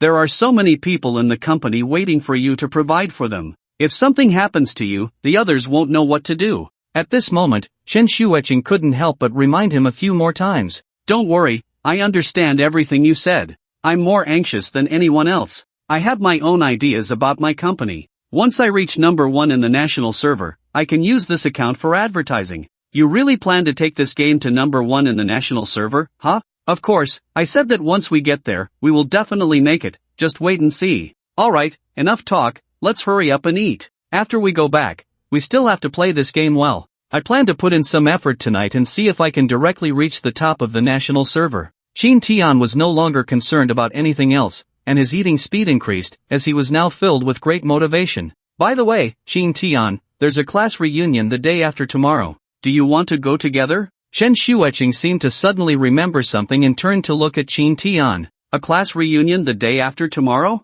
What kind of reunion? How come I didn't know about it? Didn't we already have a reunion last time? Why is there another one now? Shin Tian felt a bit confused. No, I'm not talking about our university reunion. I'm talking about my high school reunion. When Chen Shuiqing said this, her pretty face couldn't help but turn slightly red. It's your high school reunion? I wasn't in the same class as you in high school. If I go with you, wouldn't that be a bit awkward? You're such a big fool. Although it's my high school reunion, don't forget that at our university reunion last time, you were like my boyfriend. This has already spread in my class group, and this time, boyfriends are allowed to come. Most of the classmates I knew back then already have boyfriends. If I don't bring one, it would indeed be a bit inappropriate. If you're free, come with me. If not, then forget it. Hearing that boyfriends were allowed at the reunion, Shin Tian immediately got excited. I'm free. If it were something else, I might not have time, but for you, I will definitely make time. Even if I'm busy, I'll find a way to be free. Humph. At least you know how to be sensible. Chen Shuiqing felt quite happy inside. After all, having Shin Tian accompany her to the reunion was a great choice. Moreover, at these high school reunions, many people had a competitive mindset. Just like the last high school reunion, most people brought their boyfriends and girlfriends, which led to many unpleasant moments for Chen Shuiqing. After all, she didn't have a boyfriend back then, and now bringing Shin Tian along would not only save her a lot of trouble but also spare her from those annoying people. Speaking of which, Chen Shuiqing had always been the class beauty during her school days. So many people pursued her. Because there were so many suitors and flatterers, there were a lot of rumors, especially jealousy from the other girls in the class. Women's jealousy can be very strong. Chen Shuiqing had a large group of men around her, all wanting to win her over, while the other girls were completely ignored, which led to many feeling resentful. So at the reunions, many of the girls would constantly annoy Chen Shueqing, especially their boyfriends, who all looked wealthy and ostentatious, greatly satisfying their vanity. Chen Shueqing never thought of showing off in front of them. She just wanted to bring a boyfriend along so she wouldn't have to endure their constant displays of affection. After all, there were always people talking behind her back, saying things like, "Isn't she so pretty? Why hasn't she found a boyfriend?" Such comments were particularly uncomfortable to hear. If she brought Qin Tian along, it would prevent some people from saying those annoying things. Qin Tian has now agreed to Chen Shueqing, so he can prepare for it when the time comes. After returning home, Qin Tian didn't make any unnecessary moves. He simply washed up and immediately entered the game, starting his relentless charge. In fact, Qin Tian was getting closer and closer to the first place. He just needed to push a little harder to easily take the top spot. Although this profession involves intense training every day, they also lose points during such training. After all, professional players not only charge forward in the game, but they are also honing their gaming skills, so they generally increase the difficulty for themselves. It is precisely because of this increased difficulty that they are likely to encounter many unknown situations in the game, which cannot be compared to Qin Tian's current state. Qin Tian didn't need to train himself at all, he just needed to rack up points. As long as he piled up the scores, he would surpass the first place. Once he reached the top, Qin Tian would be able to make a name for himself, and he could simply hand over this account to the public relations department to handle. It was expected that the public relations team would easily resolve this matter. After all, the public relations team exists to enhance the company's image, and by handing them this account, they would surely maximize its value. So now, Qin Tian was continuously slaughtering in the game. He didn't care about anything else, his only goal was to reach the number 1 spot in the national server in the shortest time possible. He completely ignored any rumors. In the game, he focused on eliminating enemies to gain more points. Qin Tian did not hide his talent and ability in the game at all, directly killing his opponents mercilessly. He played the game like this until after 11 at night when he finally stopped. Looking at his ranking on the game leaderboard, a satisfied smile finally appeared on Qin Tian's face, because with his superb gaming skills, he had become the undisputed number 1. This leaderboard was not simple, it represented the rankings within the national server. Now that Qin Tian had reached the top of this leaderboard, it was enough to prove that he was indeed the best in the national server. Of course, that wasn't the main point. The key was that Qin Tian's score was a full 40 points higher than the first place. What does 40 points mean? For a professional player, gaining over 40 points in a day is quite challenging. After all, in high-ranking games, the opponents encountered are very strong, so it is nearly impossible to dominate in such matches. It can be said that once you reach the top 10 in the national server, it becomes very difficult to earn more points. But now, Qin Tian had achieved this. He was indeed over 40 points higher than the first place, which meant that his number 1 position was well deserved, with no room for debate. At this moment, Qin Tian unhesitatingly took a photo of himself and shouted towards the living room outside his room, "Shueqing, come in quickly and take a look. Am I not the rightful number 1 in the national server?" Hearing Qin Tian say this, Chen Shueqing, who had been watching TV, was immediately surprised. She quickly stood up and came to Qin Tian's computer. When she saw Qin Tian's ranking on the game leaderboard, a smile broke out on her face, and her pretty face turned rosy at that moment. "Qin Tian, didn't we already say that as long as you made it into the top 100, that would be enough? How did you end up with the first place?" "Ha ha. Yes, I have indeed made it into the top 100, but I feel that's not enough. To express my sincerity and determination, I must strive to become the number 1 in the national server. What do you think? Now that I've done it, what do you say? You promised me before that as long as I reached the top of the national server, you would be my girlfriend. It's time to fulfill that promise." At this point, Qin Tian's gaze kept wandering over Chen Shueqing. This girl was truly beautiful, not only good-looking but also with a great figure, her skin fair and rosy. Qin Tian had been moved for a long time, but he had never acted on it. Now that he had this opportunity, how could he let it slip away? You really did it, then there's no helping it. As a person, one should keep their word. Chen Shueqing was overjoyed inside, but her words remained tough. After all, as a girl, she had to maintain some modesty. She certainly couldn't appear too proactive, or it would seem cheap. Hearing this, Qin Tian could no longer hold back. He stood up, reached out, and embraced Chen Shueqing. "You." Feeling Qin Tian's embrace, Chen Shueqing couldn't help but shiver. After all, she was an innocent girl, and feeling the masculine aura emanating from Qin Tian stirred a special feeling within her. At that moment, Chen Shueqing felt both fear and anticipation. "Shueqing, you must agree to me tonight. I spent several days and nights to reach the top of the national server, dedicating all my time to gaming. Do you know how much effort I put in? This was all for you. Qin Tian's words were somewhat half-true, half-false. Chen Xueqing felt a little touched. Don't worry, I, Chen Xueqing, have always kept my word. This statement clearly indicated her personal stance, and Qin Tian knew that tonight was the moment for him and Chen Xueqing to take that final step. In this situation, Qin Tian naturally wouldn't back down. After all, he had been waiting for this night for a long time. Tonight was destined to be a sleepless night for both of them. They had lived together for so long, and only now were they breaking through this barrier, which had indeed been quite a struggle, especially since Chen Xueqing was such a stunning beauty. Not only was she beautiful, but her figure was also excellent. Every night when Chen Xueqing came out after her shower, Qin Tian had to endure a wave of inhuman torment. The feeling was truly unbearable, and now he could finally resolve that discomfort. The next day, because they had spent too long the previous night, Qin Tian and Chen Xueqing both woke up late. Qin Tian, I need to take a day off today. I'm just too tired and don't want to go to work, Chen Xueqing said, her voice clearly lacking energy. Seeing Chen Xueqing looking so weak, Qin Tian couldn't help but shake his head and smile. He got up to wash up, not insisting that Chen Xueqing go to work, knowing she was indeed exhausted and needed some rest. Now that they had completely crossed that line in their relationship, they had become much closer. Qin Tian didn't think too much about it. After a simple wash-up, he headed straight to the company. However, he had no idea how much impact his achievement of reaching number 1 in the national server had caused. His account was simply incredible. Previously, when he was in the top 100, his K/D ratio was already over 40.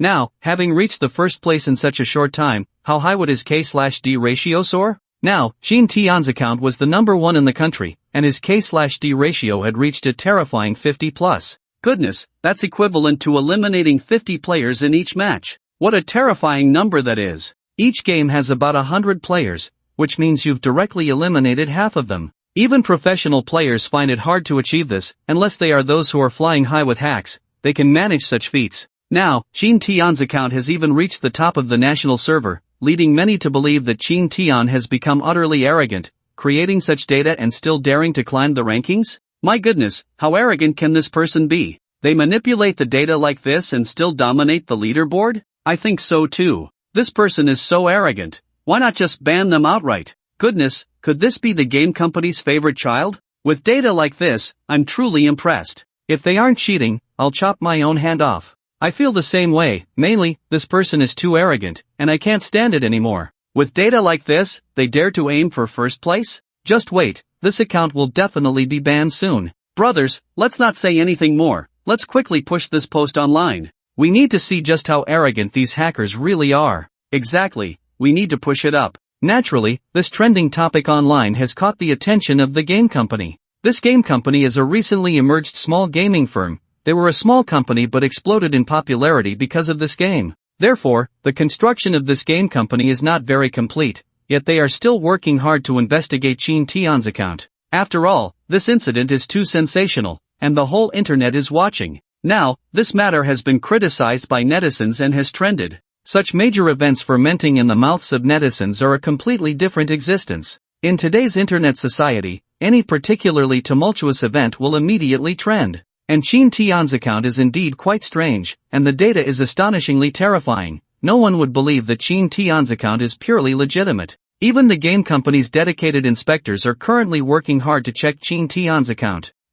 What's going on here? It seems this account really is playing purely legitimately. We found no traces of cheating. Come and take a look. Their gameplay is really impressive. You can tell they have many years of experience. This shouldn't be a hack. They must be genuinely skilled. How is that possible? No matter how skilled they are, it's impossible to have a KD ratio over 50. Have you seen any professional player achieve that? Exactly, they're not a professional player, it's simply impossible. Even the top professional players today wouldn't dare to guarantee a KD ratio over 50, reaching 20 is already impressive. Are you sure you're not mistaken? Look more carefully, this matter is really heating up online. If we can't find evidence to ban them, our company's reputation will be ruined. I truly can't find any traces of cheating on this game account. If you don't believe me, you can come and see for yourself.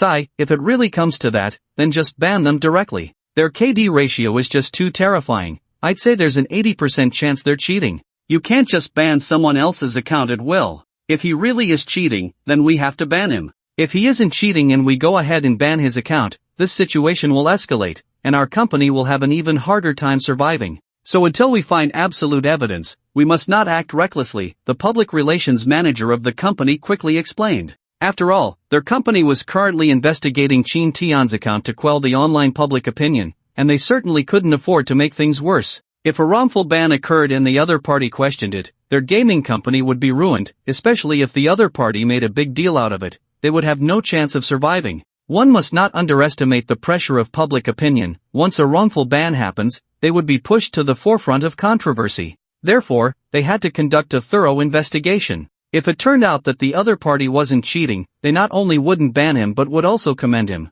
Alright, we'll start the investigation immediately. If there's any trace of wrongdoing, we will ban this person right away. The gaming company had no way out and could only begin their work. What they needed to do now was to diligently investigate this account and see if there were any unusual operations. Unfortunately, no matter how they investigated, they found no evidence of cheating on this account. This situation was quite different. Manager Liu, we really haven't found anything wrong with this account, and we can even prove that he is a legitimate player. We can look at his operations, his awareness is really strong, and his reactions are very quick. This isn't something an average person can achieve. We're speculating whether he is a professional player. Could it be that a skilled player is using a smurf account? That's not very clear. As long as we investigate and confirm he isn't using cheats, that's enough. You all should show the evidence you've gathered to everyone, and also make all the battle records in this account public so they can see for themselves if there are any issues. Now, the gaming company had no other options.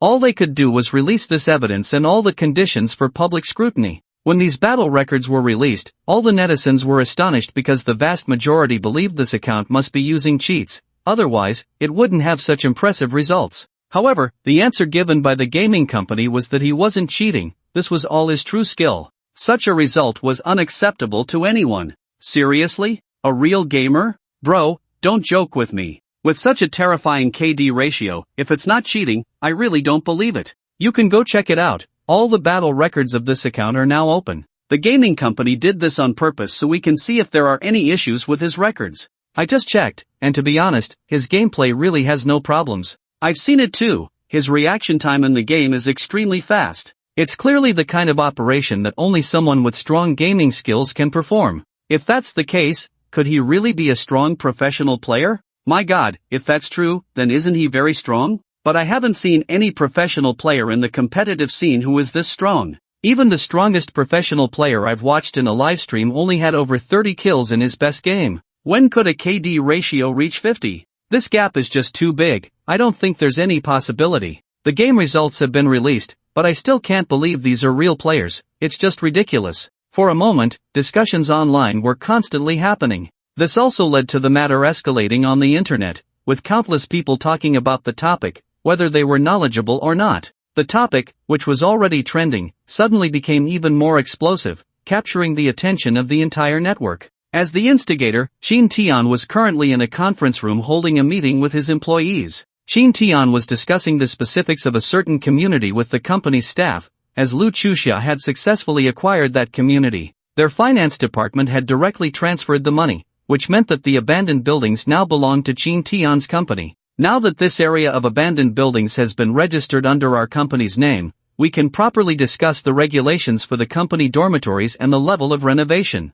I think we can still use the current specifications for these dormitories and some of the rules. What do you all think? Every time Qin Tian held such meetings, he would inform his employees of his thoughts, but the employees had long since become numb because they knew Qin Tian was very stubborn. Although it was called a meeting, it was essentially a one-sided announcement from Qin Tian, who had no intention of considering the employees' opinions. President Qin, is it useful for us to make these suggestions? No matter what we propose, you won't accept it. I think it's better for you to just decide how it should be. Yeah, anyway, President Qin, you are the boss of the company. Whatever you say goes, we have no objections, the employees chimed in one after another. However, upon hearing this, Qin Tian frowned. What do you mean by that? I, Qin Tian, hold this meeting to hear your opinions. If there are suitable suggestions, I can consider them. I'm not saying I want to be a dictator, nor am I saying that just because I'm the boss, everything has to go my way. So if anyone has any opinions, feel free to bring them up. Faced with Qin Tian's words, everyone remained silent.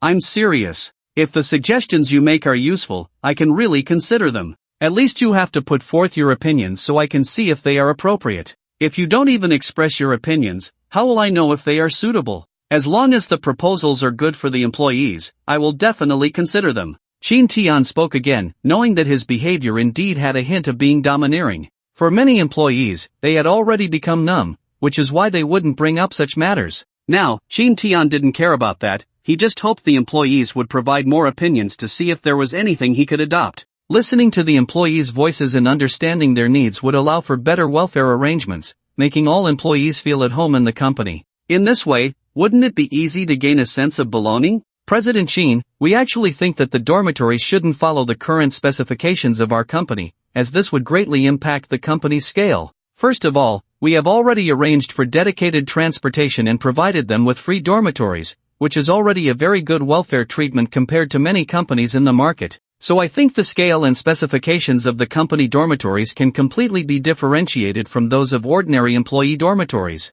While the abandoned buildings have not yet been fully developed, we can build according to the standards of company dormitories. It's just like those companies before, having dormitories in the Magic City, but a dormitory can accommodate 10 people, which can greatly save costs. Yes, I think this is a very good choice. For people nowadays, a dormitory is just a dormitory, there's no need to make it like a commercial apartment. If everyone has their own private room, then the company would need to build even more dormitories. This was the only suggestion put forward by these senior employees. Shin Tian opened his mouth to say something, but suddenly felt like laughing. Alright, I know what you're thinking. You just want to tell me to save costs and use them wisely, right? I'm not afraid to tell you that I've never thought about lowering the benefits and standards for employee dormitories. In fact, I'm even thinking about raising them to see if we can make employees more satisfied. If you have suggestions, I think you can propose them in the opposite direction. Let me see if there's a possibility of adopting them. Many employees couldn't help but laugh at Shin Tian's words.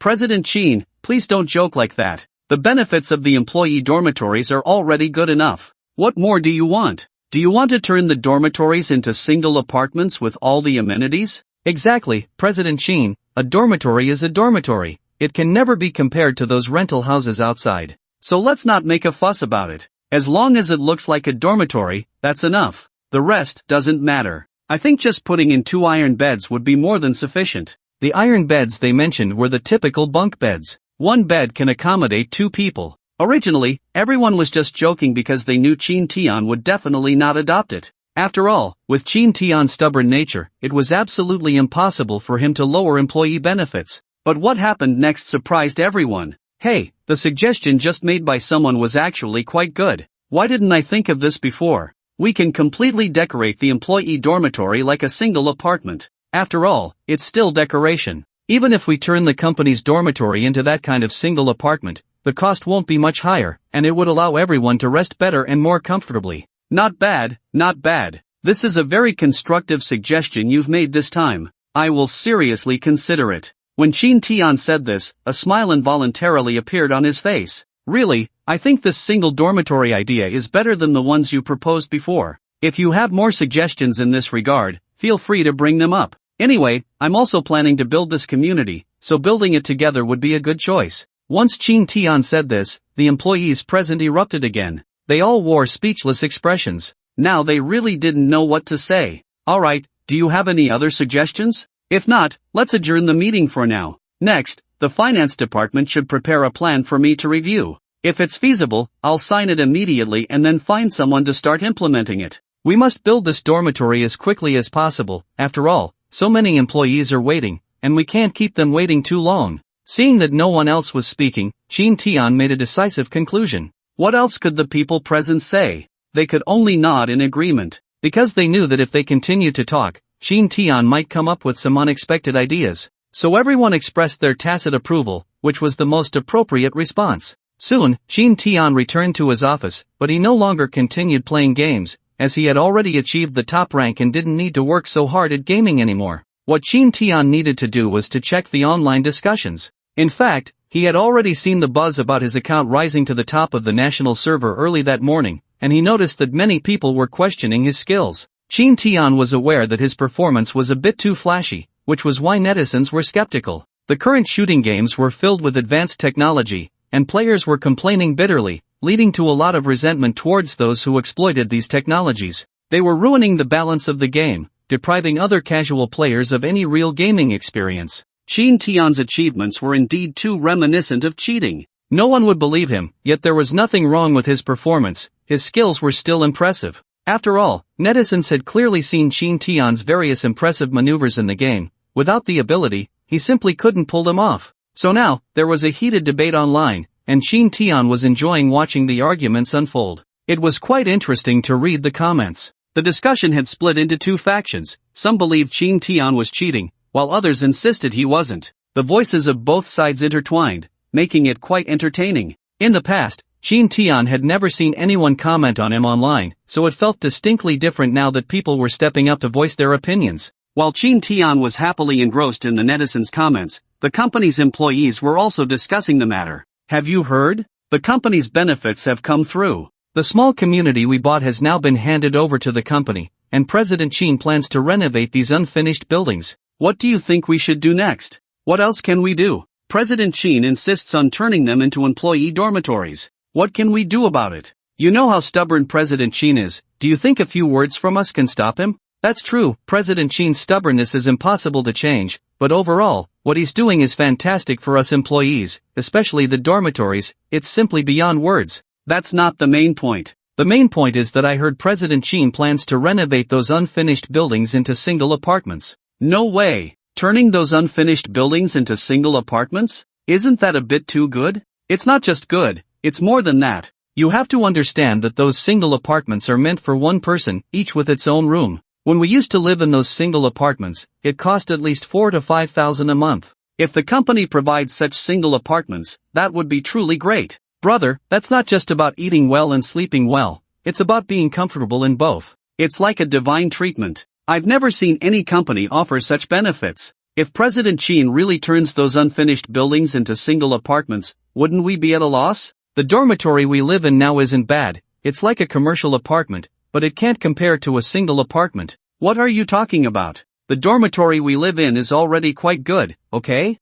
Don't be fooled by how nice those single apartments seem. In fact, dormitories like ours, in the form of commercial apartments, are the best. After all, our commercial apartments are fully equipped. Take another look at those single dormitories, all separated like those coffin rooms people talk about. That's true, I also think the kind of house we live in now is better. But that's not the issue we're discussing. What we're talking about now is how great the things Shin has done are, and whether they will have an impact on the company. I say you people are worrying for nothing. Shin isn't afraid, so why are you all scared? I still stand by what I said, just do your job well, why worry about everything else? Are you afraid the sky is going to fall? Ha? Who's that colleague upstairs? How can you talk like that? Yeah, we need to remember our roots. This isn't about remembering our roots, it's just that you all worry too much. I think you're completely overreacting. You really don't need to worry so much, just do the work in front of you. The company isn't as fragile as you think. So, everyone just focus on your own work, and don't worry about the rest. Shin has brought the company to this level, he must have the ability. Are you questioning Shin's capability? As soon as these words were spoken, they instantly sparked dissatisfaction among the colleagues in the group. Is this person upstairs even from our company? Look at what they're saying. When did our colleague group allow in people we don't know? Right, we need to find out what's going on. Check who this person is and whether they are actually an employee of our company. In no time, various administrators in the company began to investigate the account that had just spoken in the group. Shin Tian, who was playing on his phone, was momentarily stunned. No way, are they really taking this so seriously? I just said a few simple words, does it have to be like this? They want to check my account? If they do, that would be terrible. Although Shin Tian wasn't using his own account, he was using a secondary account, which was verified. If they continued to investigate, they might actually trace it back to him. So, Shin Tian quickly exited the colleague group and then used his computer to change some specific information of the account, at least erasing his name. Otherwise, if they found out, how would he explain it? Ha? What's going on? As soon as we mentioned checking this person, they left the group, and now we can't find any information about them. I said it, anyone from our company wouldn't say such things, they must not be from our company, who knows where they came from. Let me remind everyone here, apart from our company's people, anyone else will be responsible for being pulled into the company, otherwise, they will all be kicked out of our colleague group. Yes, that's how it should be done, to prevent some uninformed people from coming in and talking nonsense. It's really infuriating. While they were discussing these matters, another secondary account unknowingly entered. After all, with Qin Tian's current hacking skills, infiltrating such a colleague group was no problem at all. Achieving a silent entry into the colleague group was even simpler. As soon as Qin Tian entered, he saw everyone discussing that apart from company personnel, no one else should be allowed in. Watching the chat in the colleague group, Qin Tian felt quite pleased. So many employees are so concerned about the company. Once a sense of belonging is established,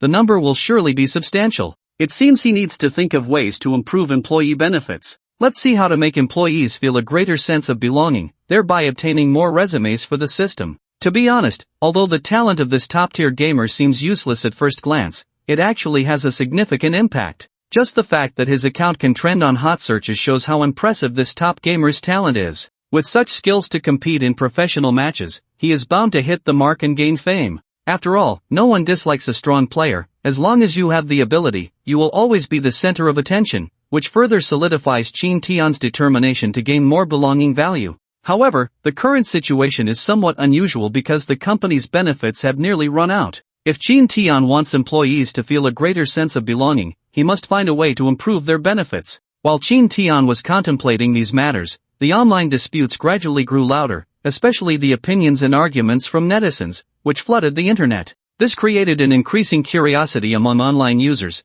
They wanted to know the specific answers and could only push this immense pressure onto the gaming company. With so many people exerting pressure on the gaming company, if they didn't take some action, they might indeed be overwhelmed by public opinion. However, this situation quickly reached Qin Tian's company. After all, Qin Tian's company is in this line of work and pays close attention to such matters, especially regarding the person who topped the national server. The terrifying data naturally drew their special attention. Particularly Chu Mingyue, although she is Qin Tian's assistant, she handles most of the company's affairs, so she is quite concerned about the company's direction. Now that such an incident has occurred online, Chu Mingyue naturally took notice. In Chu Mingyue's view, the company's current visibility is relatively low, so they need to boost their recognition, especially on the school training platform. Although the popularity is not low, if they want to increase it, they need to find a way. Now that this game incident has surged to hot searches, if they can take advantage of this opportunity to ride the wave of the game's popularity, it might yield unexpected results. Having realized this, Chu Mingyue didn't say much and directly approached the public relations department. The manager of the public relations department is a man named Chen Dong. Manager Chen, have you seen the recent hot search? Someone has shot to the top of the national server in gaming, but his stats are extremely terrifying. It's precisely because of this that it has sparked heated discussions among netizens. I want to ask, what exactly is the situation? Can you tell me? As the manager of the public relations department, he must keep an eye on everything happening online. Especially regarding this trending national server number 1, Manager Chen has been paying close attention. Assistant Chu, the matter you mentioned is so hot online, how could I not know? If I didn't know about this, what kind of public relations manager would I be? Then, can you tell me what's going on? Well, it's not exactly like that. Anyway, there's someone who has been climbing the rankings for several consecutive days, and his ranking keeps rising, but his KD ratio is unbelievable because such a situation wouldn't even exist for some professional players. This has led to a lot of controversy online, with many people feeling that this person is simply too arrogant. Let's not talk about the technology for now. It's the first time I've seen someone so arrogant after using it. Because of this, the situation has escalated, but the game company has already assessed it from multiple angles and found that this person's gameplay shows no issues, as if they weren't cheating at all. Manager Chen no longer cared about the details and shared everything happening online. Upon hearing this, Chu Mingyue fell into deep thought. If that's the case, the hype around this matter is indeed extraordinary. Speaking of which, our company really needs to ride this wave of attention. Can you get in touch with this person? Ride the wave? What wave? Riding the wave could boost our company's visibility. This company is quite well known in the industry, but still not enough in the gaming world. So, advertising at this time would be a great choice, but the usual advertising costs are just too high for me to bear. Choosing to ride this kind of hype at this moment seems like a good idea, Chu Mingyue said, her face lighting up with excitement. This was indeed a way to advertise. After all, such events usually attract a lot of attention, especially if the account owner steps forward. If they seize this opportunity to advertise, it would be a great choice. Many games or platforms suddenly become popular because they ride on the hype of such events. Chu Mingyue saw this point and wondered if she could get involved. I can try to reach out, but whether it will work is uncertain. After all, the information provided by this account is very limited. To contact him, I can only add his account, and whether he will be online or agree during that process is hard to say. Moreover, with such a popular account, many people will be trying to add him, making it easy for us to be overlooked. When Manager Chen said this, a look of difficulty appeared on his face. Contacting such an account is not an easy task, and he knew that Chu Mingyue was doing this for the company. Manager Chen also wanted to do something for the company, but he could only act within his means. He couldn't guarantee that he could make contact. Alright, since that's the case, do your best to reach out to this account. If you can get in touch, then everything is negotiable. If not, then let it go. Chu Mingyue naturally understood this and did not press further. Okay, Assistant Chu, don't worry. I'll contact this account right away. After leaving the PR department, Chu Mingyue returned to her office feeling somewhat exhausted. Since moving to the new office building, the offices here were quite spacious, so Qin Tian had arranged for Chu Mingyue to have a private office. Now, Chu Mingyue wasn't in a hurry. She sat at her desk, tiredly pinching the bridge of her nose. What should she do? Such a good opportunity couldn't just be missed, right? This was a great chance to make a name for the company. As she thought about this, she reached up to touch her head, and just then, the phone on her desk suddenly rang. Assistant Chu, come to my office. I have something to discuss with you. Qin Tian's voice came through the phone. Chu Mingyue didn't dare to hesitate. After hanging up, she hurried to Qin Tian's office. President Qin, what can I do for you? Chu Mingyue's attitude towards Qin Tian had become increasingly respectful. It's nothing special. I might not be coming to the office tomorrow due to some matters. I'll need you to help manage things at the company. No problem, President Qin. If you have anything to take care of, just go ahead. I'll keep an eye on the company's matters, and if there's something particularly important, I'll give you a call. Alright, since that's the case, I appreciate it. You're becoming more and more competent as an assistant. Very good, very good. I'm very satisfied. Qin Tian laughed heartily. President Qin, please don't joke like that. You've created so many employee benefits for the staff. We were just thinking of doing something for you. Moreover, this little matter is part of my responsibilities. If President Qin has any other needs in life, feel free to let me know. If I can help, Chu Mingyue, will definitely do my best to assist. Hearing this, Qin Tian nodded. I understand. If I need help, I'll reach out to you. By the way, are you dissatisfied with the current dormitory, or is there anything you need to complain about? President Qin, if we're talking about this, I really have to complain to you. The property management we have now is truly ineffective. Although they are supposed to manage our community, they don't do many things. Isn't this the property company you established before? I think you should have them make some changes, otherwise, at this rate, no one will hire such a property company. Chu Mingyue suddenly remembered the property management in the dormitory. To be honest, the property management there made many employees feel uncomfortable. These property staff were hired by Qin Tian and were part of a property company he established, but now they were doing nothing. It was like keeping them for free, yet they lounged around all day collecting money, clearly taking advantage of Qin Tian. What? I had someone from the HR department find those property staff. Are they really that incompetent? This caught Qin Tian off guard. After all, he had previously mentioned establishing a property company and had provided a plan for the company to handle it well. He had thought the property management would perform quite well, but he didn't expect Chu Mingyue to say this, which left Qin Tian somewhat taken aback. Although the property company was established, it hadn't been managed properly.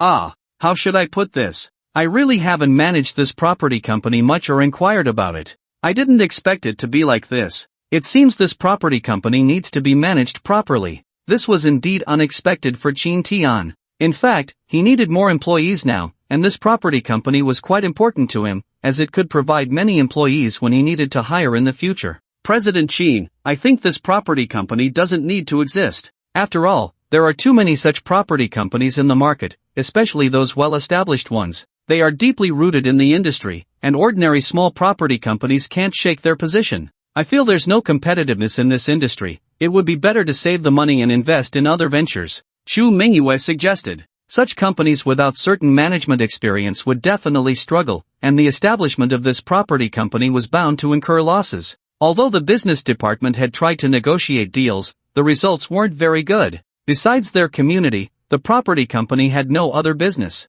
Chu Mingyue was also worried that the existence of this property would drag the company down. That's not the case. I think the main issue is that the management of this property company isn't sufficient. How about this? I'll have someone from the HR department hire some specialized property management talents to come back, so we can manage this property company well. President Chin, are you still planning to expand this property management company? I tell you, many people in the dormitory are very dissatisfied with this property management. They are the kind of people who only move when pushed. If you don't push them, they become as stiff as wood. It's very hard to manage a property company like this. That's exactly why I hired some professionals to manage it. As long as they are here, the property company will definitely be well managed. First of all, there is a reason I established this property company. I didn't set it up to take on other businesses, I did it to plan for the future. Because I will also be involved in the real estate industry later on, and there are some binding relationships in this industry. So for matters like this, let's not say anything. This property company must be well run. At this point, Xu Mingyue had nothing more to say and could only nod gently. Alright, President Chin. If there's nothing else, I'll head out. The company's business has been quite busy lately, and I have a lot to take care of. Indeed, Xu Mingyue had been busier than usual lately, so she generally wouldn't come to Qin Tian's office unless necessary. After all, with the company's expansion and the efforts of the business department, the company's operations had been increasing significantly. Many trivial matters in the company were handled personally by Xu Mingyue. Okay, then you can go back to work. Wait, President Chin, I have another matter to report to you. I have an idea, and I don't know if you agree. What idea? Let's hear it. I heard that recently someone played a game and directly reached the top of the national server, but his account's KD ratio is so high that many people think he is cheating. However, the facts prove that his skills are legitimate, and it has created a huge response online. Many people say he is a hidden master. Since this account is currently so popular, and we are lacking traffic right now, I think we can definitely contact the owner of this account and take the opportunity to run some advertisements. We can't fall behind in this kind of trend chasing. In the past, many games increased their popularity by riding on such trends. I think we can do the same. Who knows, it might make us an instant hit. Hearing this, Qin Tian couldn't help but smile, especially when Xu Mingyue mentioned the top player of the national server. He already knew who she was talking about. President Qin, what are you laughing at? I'm being serious here, I'm not joking. This kind of trend-chasing method has been used by many companies before, and we can use it too. As long as we handle it well, they will definitely help increase the visibility of our game and software, even bringing our company's name to more people. Xu Mingyue's face was filled with seriousness. She genuinely cared about the company. Qin Tian sighed and then waved to Xu Mingyue. Come over and take a look. Look at what? Xu Mingyue's face was full of confusion. She didn't understand what Qin Tian wanted her to see. Nothing, just come over and look at my account. I've been playing this game recently too. Qin Tian felt like laughing. The people in their company were constantly trying to find the owner of this account, but they didn't know that the owner was standing right in front of them. Especially seeing Xu Mingyue's serious expression, Qin Tian couldn't help but chuckle. He planned to tell her about his account. At this moment, Xu Mingyue came directly to Qin Tian's back, glanced at the screen, but didn't notice anything. After all, the game itself had an English name, so she couldn't see it at all, and on top of that, Xu Mingyue didn't really understand games. In this situation, she couldn't figure out what was going on. She simply took a quick look and then left her gaze. She had put almost all her thoughts into contacting that game account and hadn't really paid attention to these matters. Did you see it? Qin Tian turned around and asked Xu Mingyue. I saw it, President Qin. You're quite good at playing games, Xu Mingyue replied casually. Seeing Xu Mingyue's nonchalant demeanor, Qin Tian was instantly speechless. He could tell that Xu Mingyue hadn't really looked at his account. Originally, Qin Tian wanted to say something, but then he thought about it and couldn't help but feel playful.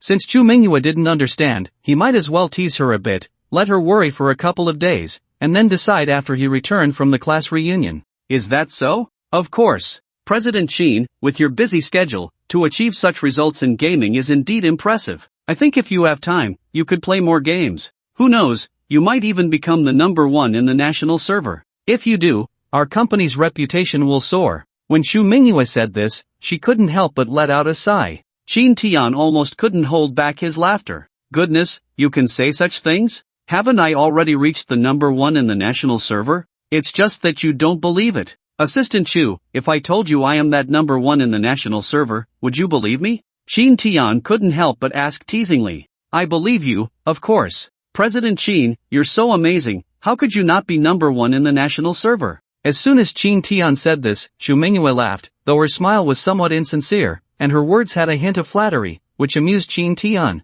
Goodness, I've already told you I'm that number one in the national server, it's just that you don't believe it. Since that's the case, let you worry for a couple of days. Soon, Shin Tian finished his workday and returned home. After a day of rest, Chen Shuiqing had recovered quite a bit and was able to walk. She was sitting in the living room watching TV, and when she saw Shin Tian come back, she greeted him. Shin Tian, you're back. Have you eaten? Not yet. I was going to eat at the cafeteria, but considering you're at home, I didn't. I bought some groceries on the way back. You stay here and watch TV, I'll go prepare the food. Shin Tian knew that Chen Shuiqing was still a bit unwell, so he bought the groceries to make sure she had a good meal. After bringing the groceries into the kitchen, Shin Tian began to wash them. Now, Shin Tian's cooking skills were quite mature, so he didn't need to think too much. While handling the food, his mind was occupied with company matters. He kept thinking about how to make the company better and expand the staff even more. After all, although the company already had many employees, to create a greater sense of belonging, he needed to consider what to do next. The basic benefits for employees had already been provided, and now Shin Tian was contemplating how to give employees a stronger sense of belonging, which all stemmed from treating employees well. Now, with only 3 working days a week, for many employees, the benefits had reached their limit. What could be done to improve the benefits further? This was something that troubled Shin Tian. Speaking of which, it was indeed quite a thought-provoking situation. People usually worry about the development of their company to the point where their hair turns white, but Shin Tian is worried about the welfare of his own company, and his hair has also turned white. The gap between the two is truly significant. If it were an ordinary person, they would probably have lost their words long ago. Shin Tian cooks quickly, and before long, he has laid out a table full of delicious dishes. At this moment, Chen Shuiqing doesn't say much. She slowly walks to the table and sits down, looking at the feast before her. Her mood is inexplicably good. Shin Tian, the food you make is really amazing. To be honest, I've been eating for so long and haven't felt sick at all. Instead, I feel very comfortable. I'm thinking, if I can't eat your cooking in the future, I really don't know what to do, Chen Shuiqing says as she eats Shin Tian's food, unable to hold back her words. Don't worry, as long as you're here, you'll always be able to eat my cooking. Just say the word, and I'll make it for you anytime, he replies. You're quite the smooth talker. How come I never noticed you could talk like this before? Chen Shuiqing says with a hint of annoyance, as if she finds the pace a bit slow. I used to be smooth-tongued too, you just never saw it, he retorts. Forget it, I don't want to talk about this. You should prepare well, tomorrow night we're going to that class reunion. The location is already set at the North China Grand Hotel. Just tidy up and come with me. Remember, dress nicely, don't embarrass me, she instructs. Don't worry, I definitely won't embarrass you. After all, this is my first time attending a class reunion with my girlfriend. I'll make sure to impress you, he assures her. That's more like it. Chen Shuiqing isn't shy anymore. After all, she and Shin Tian have already taken that final step together, so she doesn't feel the need to be coy. This is actually quite important for Shin Tian as well, so he doesn't say much. After a simple dinner, they watch TV together in the living room, and he casually asks about the class reunion tomorrow. By the way, when we go to the class reunion tomorrow, you need to be especially careful of someone named Zhou Langbing. This Zhou Langbing is not someone to be taken lightly. He might cause you trouble, she warns. He's had his eye on me since school, but he's really disgusting and pretentious. Last time at a class reunion, he kept trying to annoy me and deliberately make things difficult for me. Just ignore him when the time comes, Chen Shuiqing emphasizes, and from her eyes, one can see her strong dislike. It's clear that she truly detests Zhou Langbing. He keeps trying to make things difficult for you. Does he have a powerful background? If you say his background is big, it really is. Zhou Langbing's family is in business and has some money. Back in high school, he was the typical rich kid in class. I heard that his family's business has been growing, and he's become increasingly arrogant lately. But his character hasn't improved. If anything, he's become more ostentatious, she explains. I really have no good feelings towards Zhou Langbing. At this point, the disdain on Chen Shuiqing's face is unmistakable. Her values are very upright. She has always been cautious about finding a boyfriend. Her belief is that she must find someone with good values and absolutely cannot be with those who rely on their wealth to act badly or have extremely poor character. Chen Shuiqing is also very clear that those with terrible character will not lead to good outcomes if one associates with them. No matter what kind of background they have, or what abilities they possess, if their character is lacking, nothing else matters. Since there are no good feelings, why participate in this class reunion? Just don't go, why put up with this? Shin Tian felt very confused. If there were people he didn't like at the reunion, he could completely choose not to attend. Why must he go to the reunion to suffer? I actually want to skip it, but Zhou Langbing always tries to catch me, so whenever he organizes a reunion, he always finds other classmates to come and call me. If I don't go, it would be awkward, and since they come to find me repeatedly, even if I make excuses, I still have to go. Moreover, our teacher will be there too. I can ignore others, but I have to show respect to my high school teacher. After all, my homeroom teacher was quite good to me back then, and I want to see him. That's why I want to attend the reunion. Hearing Chen Shueqing say this, Qin Tian didn't say much more, just slightly nodded. Alright, then let's rest early tonight. Qin Tian didn't want to dwell on the topic any longer, and directly hugged Chen Shueqing, wanting to go into the room. But at that moment, Chen Shueqing called out to him. Don't get carried away. I'm still not feeling well, I can't go crazy with you right now. I know, I'm just suggesting you rest early. I won't do anything. Qin Tian naturally understood Chen Shueqing's condition, so he wasn't anxious. He could wait until Chen Shueqing's health improved before doing what he wanted. For now, hugging her to sleep was also a good choice. Chen Shueqing didn't say anything, allowing Qin Tian to hold her as they lay down on the bed. However, while lying there, Chen Shueqing suddenly spoke up. Qin Tian, I heard you really acquired that community, and you're already preparing to renovate it. I want to know what exactly you plan to do. Spending a fortune on employee dormitories and renovating them so well. Aren't you afraid of losing money? Not at all, I'm not afraid in the slightest. Don't worry, I have my reasons for doing this. You keep saying that, and I'm too lazy to deal with it. Just remember, don't make employee benefits so good in the future. It's already impressive for a regular company to have basic insurance and housing fund. Look at how you've turned the company benefits into something akin to charity. And the employees' salaries, you're paying them so high, and organizing all sorts of welfare activities in the company. Most importantly, you've even changed their working hours to 3 days a week, with everything else counted as overtime. You're practically giving them money. I've never seen a company where employees only work 3 days a week. Upon hearing this, Qin Tian not only didn't get angry but nodded instead. Let me tell you, what I want to do is not just to provide such good employee benefits. In the future, all the employees I hire will have the same treatment. I'm currently considering whether to set up a gym and Qingfeng company as well. I even think the current employee benefits in the company aren't good enough. I plan to create a paradise for workers, with everything they need, so that employees can treat the company like home. Shueqing, think about it carefully. Besides these employee benefits, are there any other companies that offer better benefits than mine? No, I can assure you of that. Your company definitely has the best benefits in the entire industry, something all employees dream of. I don't think there's any other company in the industry with better employee benefits than yours. Even state-owned enterprises can't compare to the benefits you provide for your employees. At most, state-owned enterprises can allocate houses, but I think the dormitories you're establishing are even better than the houses they distribute. Chen Shueqing genuinely believed that the benefits at Qin Tian's company were outstanding, especially the employee benefits that were simply enviable. Distributing houses? Qin Tian frowned, murmuring softly. Yes, the distribution of houses in state-owned enterprises isn't something just anyone can get. It seems that only after reaching a certain age can one be allocated a house, and you have to work at their unit for at least 10 years to have your own house. This is a unique benefit of state-owned enterprises, and just this one benefit alone is something our company can't compare to. Good idea, Shueqing. You've really given me a great suggestion. The house distribution benefit is indeed a very good idea. How come I didn't think of it before? At that moment, Qin Tian suddenly slapped his thigh as if he had thought of something, and a very satisfied smile appeared on his face. This startled Chen Shueqing, especially when she saw the smile on Qin Tian's face. She couldn't help but say, Qin Tian, please don't scare me. Don't tell me you really want to distribute houses like the state-owned enterprises. Qin Tian nodded as if it were a matter of course, of course. When have I, Qin Tian, ever not followed through on what I say?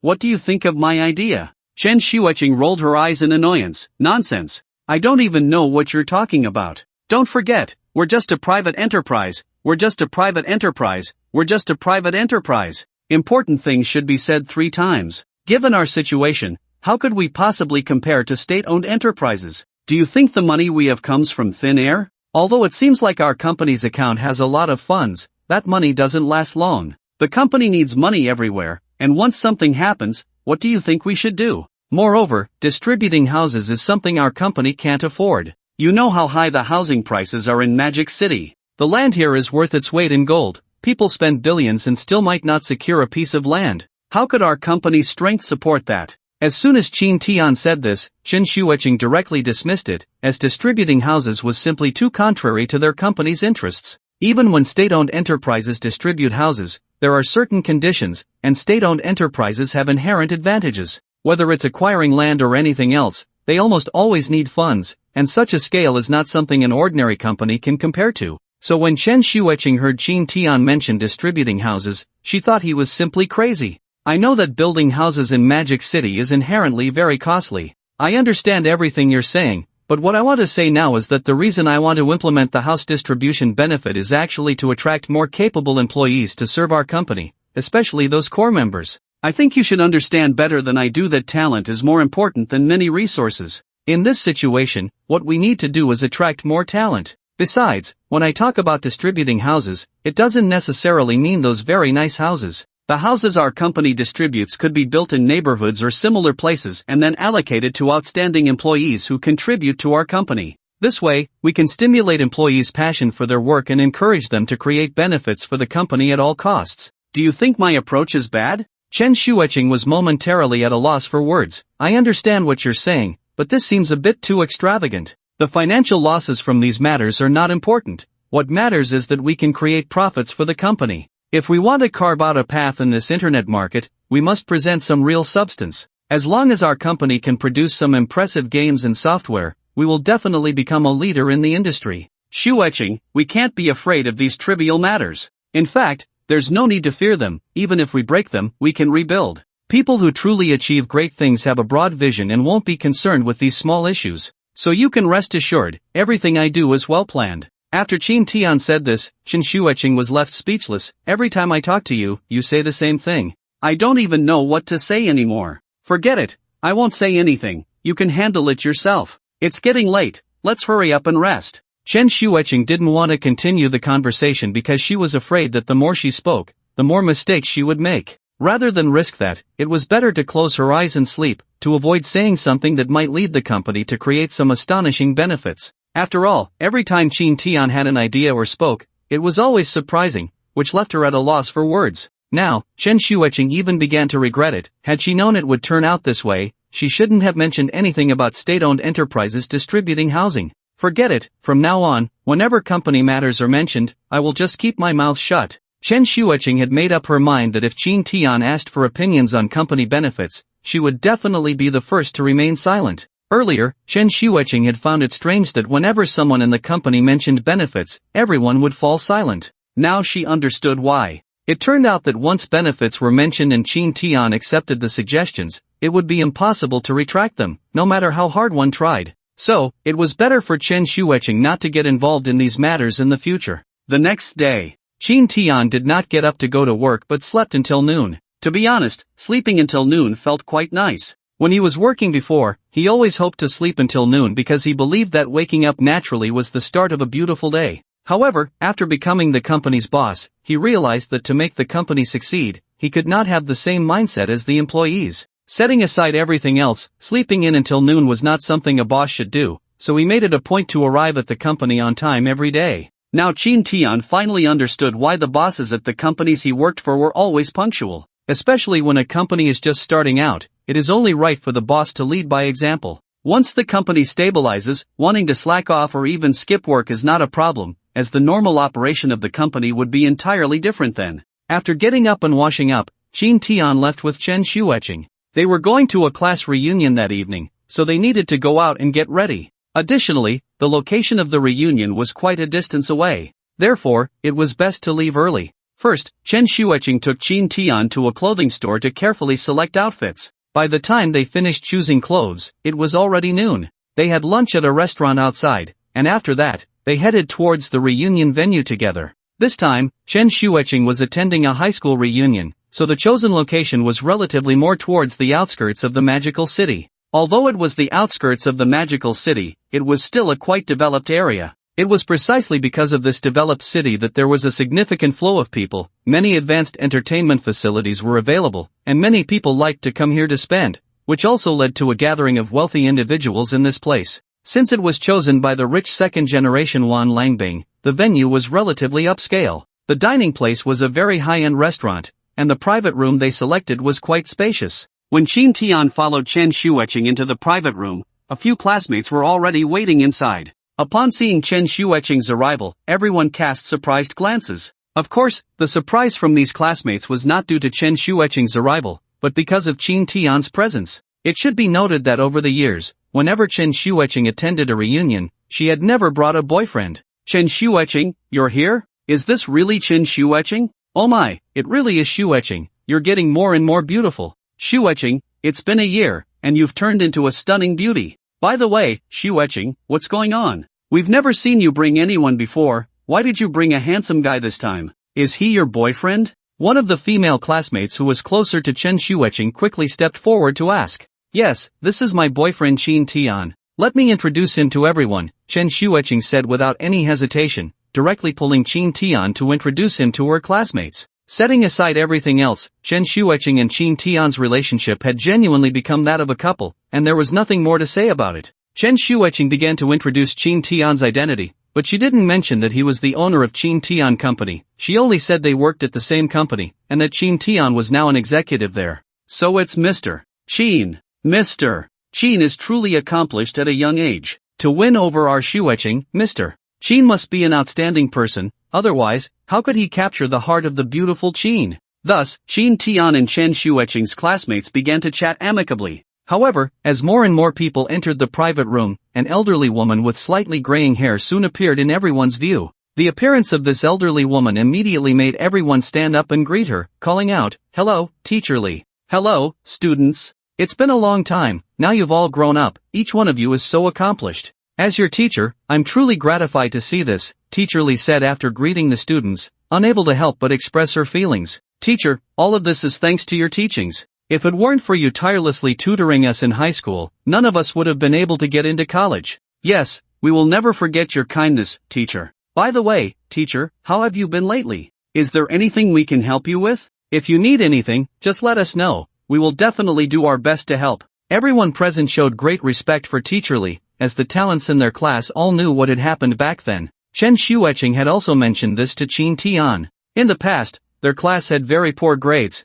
It could be said that they were the worst in the entire school, and they were almost given up on. However, their teacher never had such thoughts and tried every possible way to help them, even going to great lengths to tutor them. At that time, their class had the worst grades in the entire school. After their teacher's tutoring and hard work, they suddenly leaped to become a key class in the school, with grades ranking among the top. One can imagine how much effort their teacher put in. Now, all the students and teachers were chatting harmoniously. But soon, the door to the private room was pushed open, and a handsome man dressed very elegantly walked in from outside. Not to mention, this man's attire was indeed splendid, and he was quite handsome, with very fair skin, clearly showing signs of special care. Generally speaking, men who take the time to care for their skin are living quite well, as most people are too exhausted from life to pay attention to their appearance. The man who just walked in was none other than Zhou Langbing, the initiator of this class reunion. "Hello, teachers and classmates. Is everyone here yet? If everyone has arrived, we can start serving the dishes.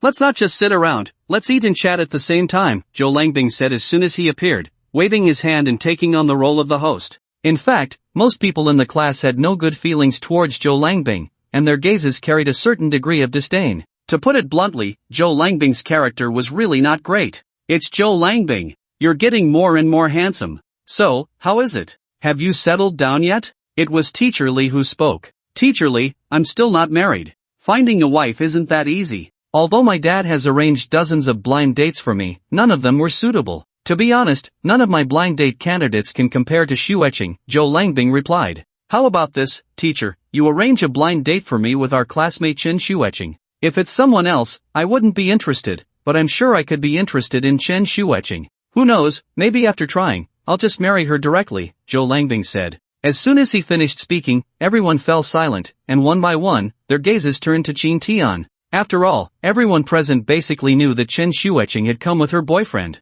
Now, Zhou Langbing barged in and directly mentioned wanting to go on a blind date with Chen Shueqing, which was clearly disrespectful to Qin Tian. Everyone was at a loss for words. At this critical moment, Chen Shueqing stepped forward to speak. "Zhou Langbing, don't talk nonsense here. I've made it very clear that we are not suitable. There will be no blind date between us, and we have no connection. We are just classmates, so please don't say these nonsensical things." Seeing Chen Shueqing again, Zhou Langbing's eyes lit up because he noticed that she had become even more beautiful compared to their school days. Xueqing, you look really great. You're even more beautiful than before. Are you sure you won't consider me? You should know better than anyone that if you marry into my family, I can guarantee you a good life. You should also know that my family's business is getting bigger and bigger. Where else can you find a good man like me? As he spoke, a strong sense of greed appeared on Zhou Langbing's face. Everyone had long been accustomed to Zhou Langbing's way of dealing with people and even unanimously believed that he must have had a fever as a child that damaged his brain.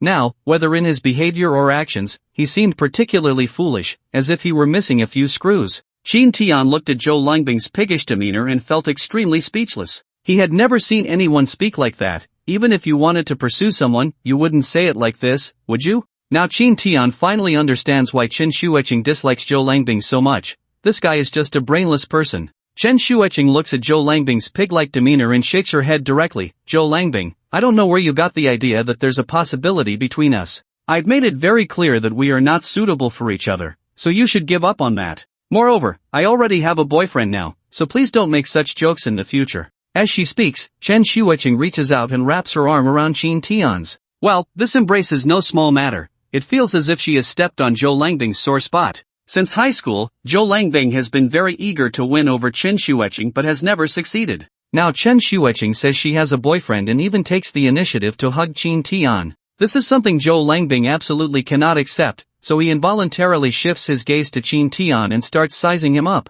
Qin Tian has dressed up for this occasion, so he is not very low-key. The clothes he wears are all designer brands, and coupled with Qin Tian's good looks, he truly appears to be a perfect match with Chen Xueqing. In an instant, Zhou Langbing feels a twinge of jealousy. Although Qin Tian was just a worker before, he has recently been the company's boss, spending time with employees, which has gradually changed his demeanor. Now, Qin Tian looks like a quality young man. With this change in aura, he stands out at a glance. Compared to Zhou Langbing, Qin Tian is several streets ahead. Just in terms of looks, Qin Tian is undoubtedly much more handsome than Zhou Langbing, and his attire is anything but casual. Everything he wears is designer, clearly worth a lot. Are you Chen Xueqing's boyfriend? Zhou Langbing asks Qin Tian with a frown. Yes, I am Xueqing's boyfriend. Nice to meet you, Qin Tian replies, remaining polite since he is, after all, Chen Xueqing's classmate, and extends his hand. But Zhou Langbing merely glances at Qin Tian's hand, then turns his head aside, a cold smile on his lips. So what do you do? Hearing Zhou Langbing's impolite words, Qin Tian can't help but frown. To be honest, this guy's words are quite uncomfortable, but Qin Tian doesn't get angry. Instead, he politely responds, I develop software and games. Oh, so you work in software and games. That means you're some kind of programmer, right? I've heard that the workload for people like you is quite heavy. Looking at your frail body, you probably aren't in great shape, Zhou Langbing says without any courtesy. This really annoys Qin Tian. This guy is completely inconsiderate. To say someone is putting on airs right off the bat, claiming their clothes are rented, how polite is that? Saying such things on their first meeting is enough to show that this guy is not easy to get along with. Mr. Zhou, you're joking. Although I work in software development, I do have some money, Qin Tian replies. In front of so many people, he naturally can't act too rashly. After all, it is their first meeting, and he still needs to give Chen Xueqing some face. Otherwise, with Qin Tian's temper, he would have already snapped back. Hee, what you said sounds even better than singing. If you ask me, you must have spent quite a bit on that outfit of yours. I guess you'll be eating dirt for several months to come? Zhou Langbing sneered disdainfully. Truly, he was looking down on others. No matter how good Qin Tian's temper was, he couldn't stand the constant sarcasm from this guy, which was really irritating. Mr. Zhou, if you keep talking like that, it's a bit pointless, don't you think? Look at the brand of this outfit I'm wearing. I spent hundreds of thousands on it. Do you see any programmer who can earn that much in just a few months? Putting everything else aside, a programmer who can earn hundreds of thousands in a few months is already quite capable, okay? Since the other party was being so rude, Qin Tian decided not to hold back either and shot back directly. Zhou Langbing immediately frowned, seemingly not expecting Qin Tian to retort so boldly. But having been born with a golden key, he had no real concept of money. What's hundreds of thousands? There are plenty of programmers in my company who earn that much in a month. By the way, I also own a game software development company, and the programmers there all have incredibly high salaries.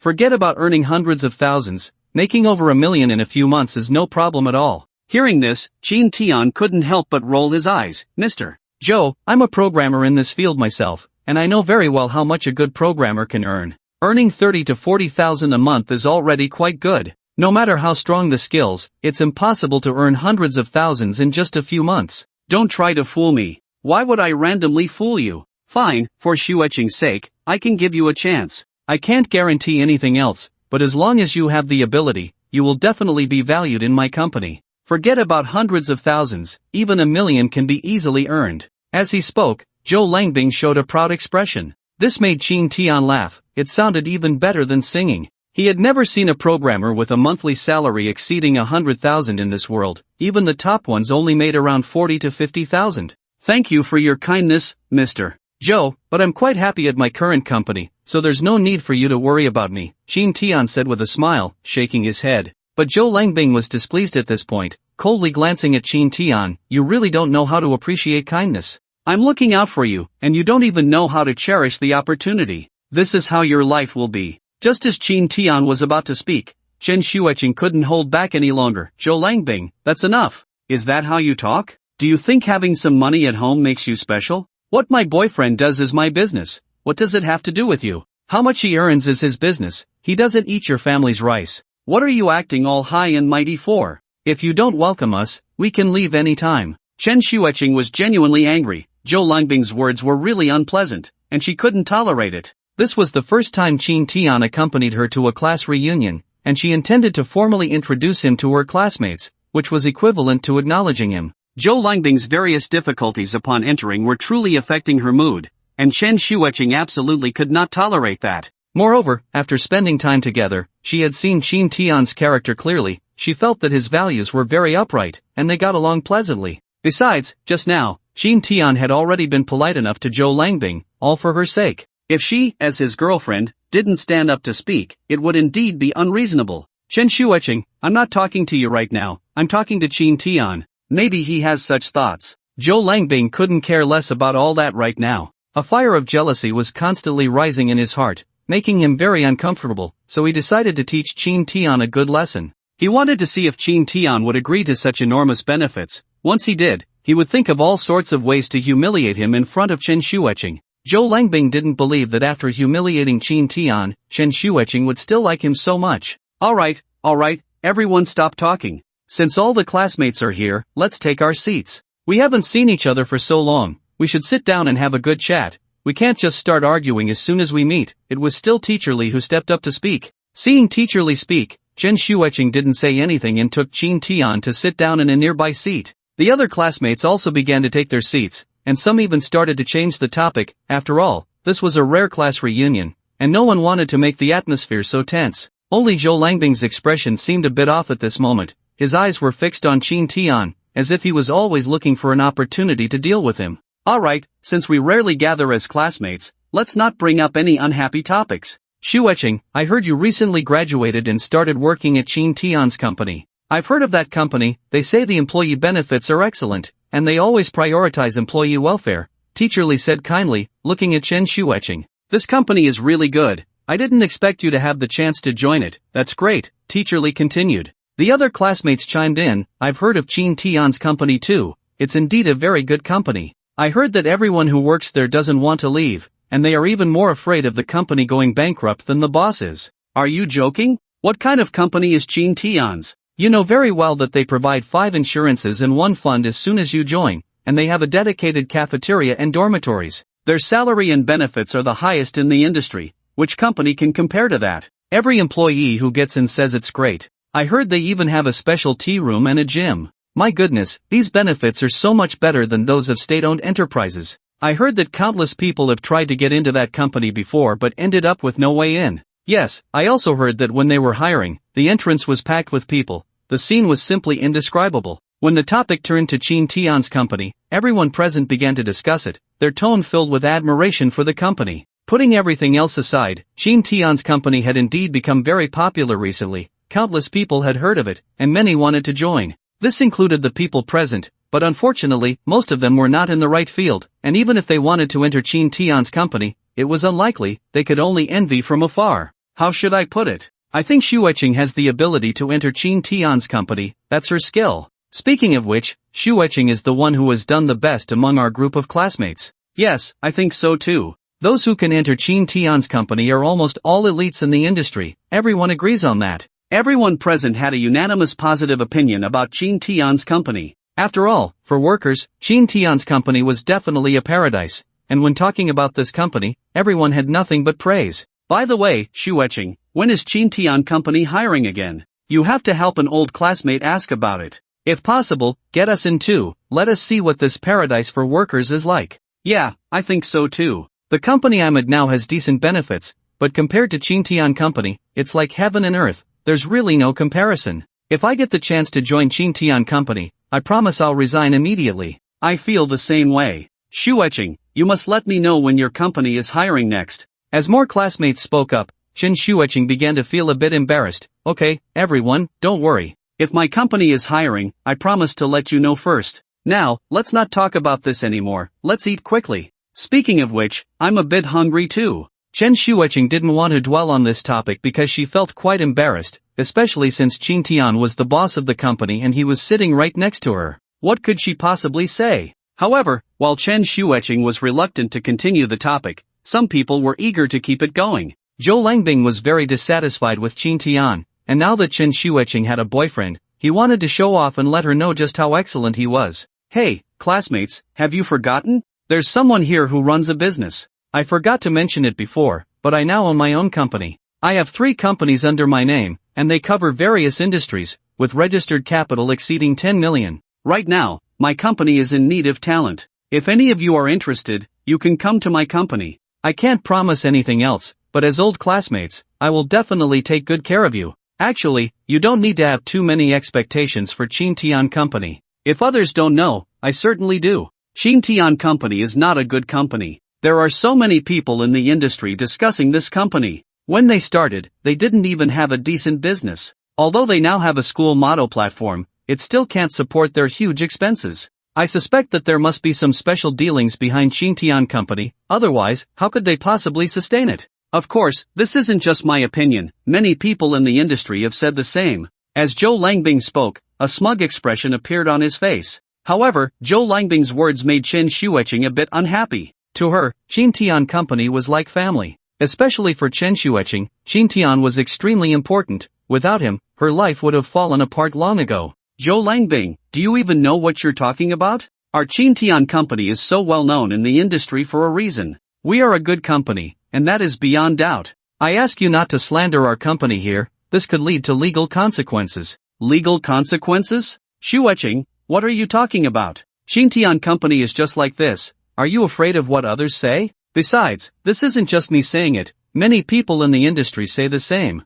Otherwise, how could they support such huge expenses? Is it just because of this school motto platform? Are you kidding me? Moreover, I've heard that recently Qin Tian company has been buying houses for employees as dormitories. Honestly, I've never seen such operations. If they didn't have any business behind the scenes, I really wouldn't believe it. It's possible that this company exists merely as a transit station. Zhou Langbing was getting more and more excited as he spoke, showing no signs of restraint. What makes you say that? Do you have any evidence? If you do, you can sue me at any time. If you don't have evidence, please shut your mouth immediately, otherwise, I will definitely report this to my company's boss. Chen Shueqing felt an uncontrollable flame rise in her heart when she heard someone slandering the company's reputation. She knew all too well what kind of company Qin Tian was. That's right, Zhou Langbing, you shouldn't be talking nonsense here. Many people say that Qin Tian has a great reputation. If someone hears you making these claims, they might sue you. I heard that Qin Tian is a company worth billions, with thousands of employees, and they recently acquired Qingfeng Company.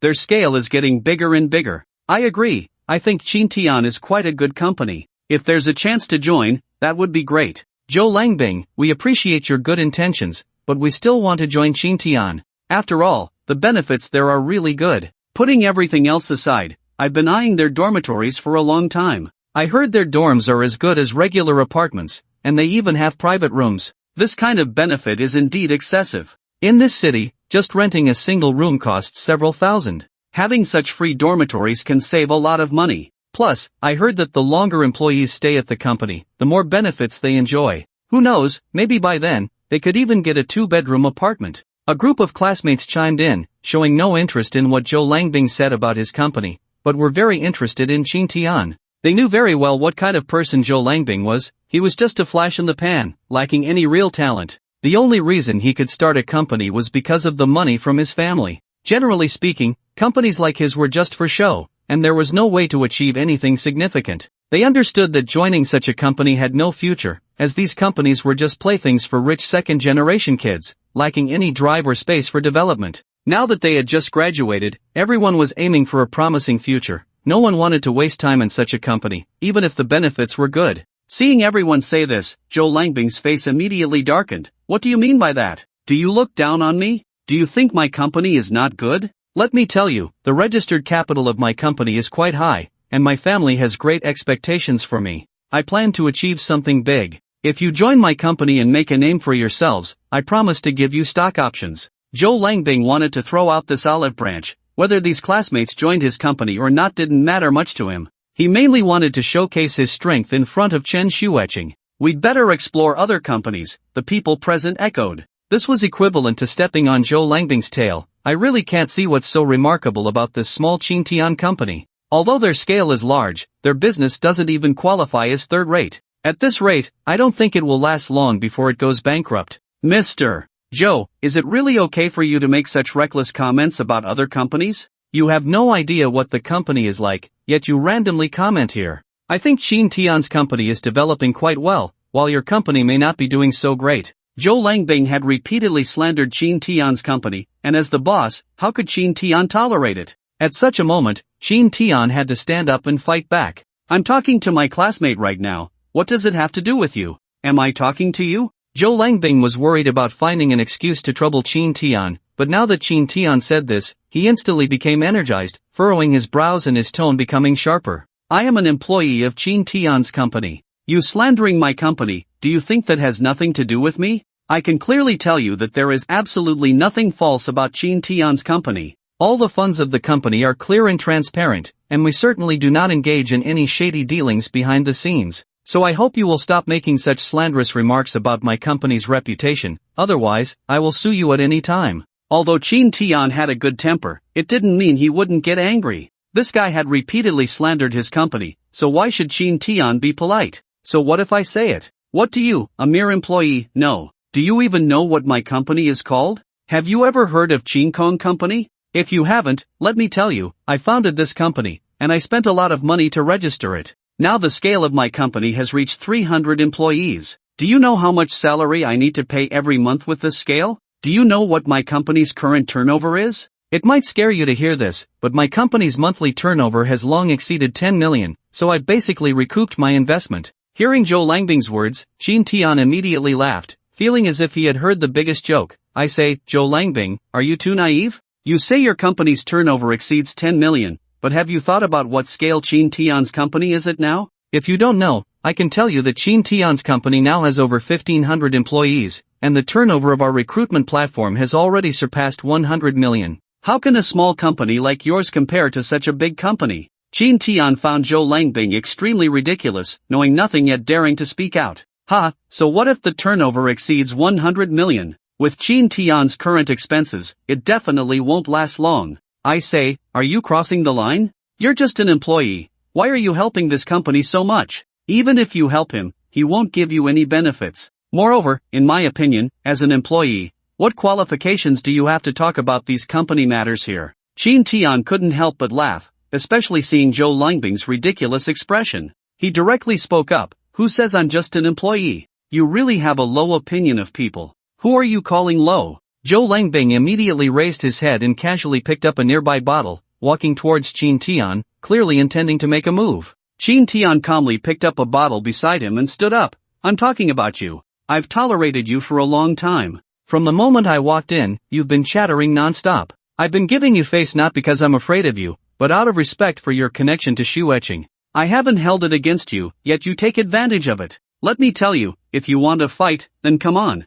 I'm always ready. It's as if I'm afraid of you. Seeing that the two were about to fight, the classmates at the scene quickly rushed over to separate them. Let's talk things over, there's no need to resort to violence. As the situation escalated, Teacher Li hurriedly stood up to mediate. However, Zhou Langbing, who had long been used to being arrogant and domineering, showed no respect for Teacher Li. Get out of my way, I don't believe in this nonsense today. Zhou Langbing, calm down. You're too impulsive, you haven't changed at all over the years. Why are you still like this? Acting on impulse like this can easily lead to trouble. After all, you're running a company now, you should think things through before acting. Teacher Li earnestly tried to persuade him, clearly demonstrating that she was a good teacher, treating both good and bad students equally, which is the virtue a good teacher should possess. But Zhou Langbing seemed to disregard her. Get out of my way. When did it become your turn to speak? Let me tell you, if it weren't for the fact that you used to be my teacher, I wouldn't even bother talking to you. What era is this? You're still lecturing me?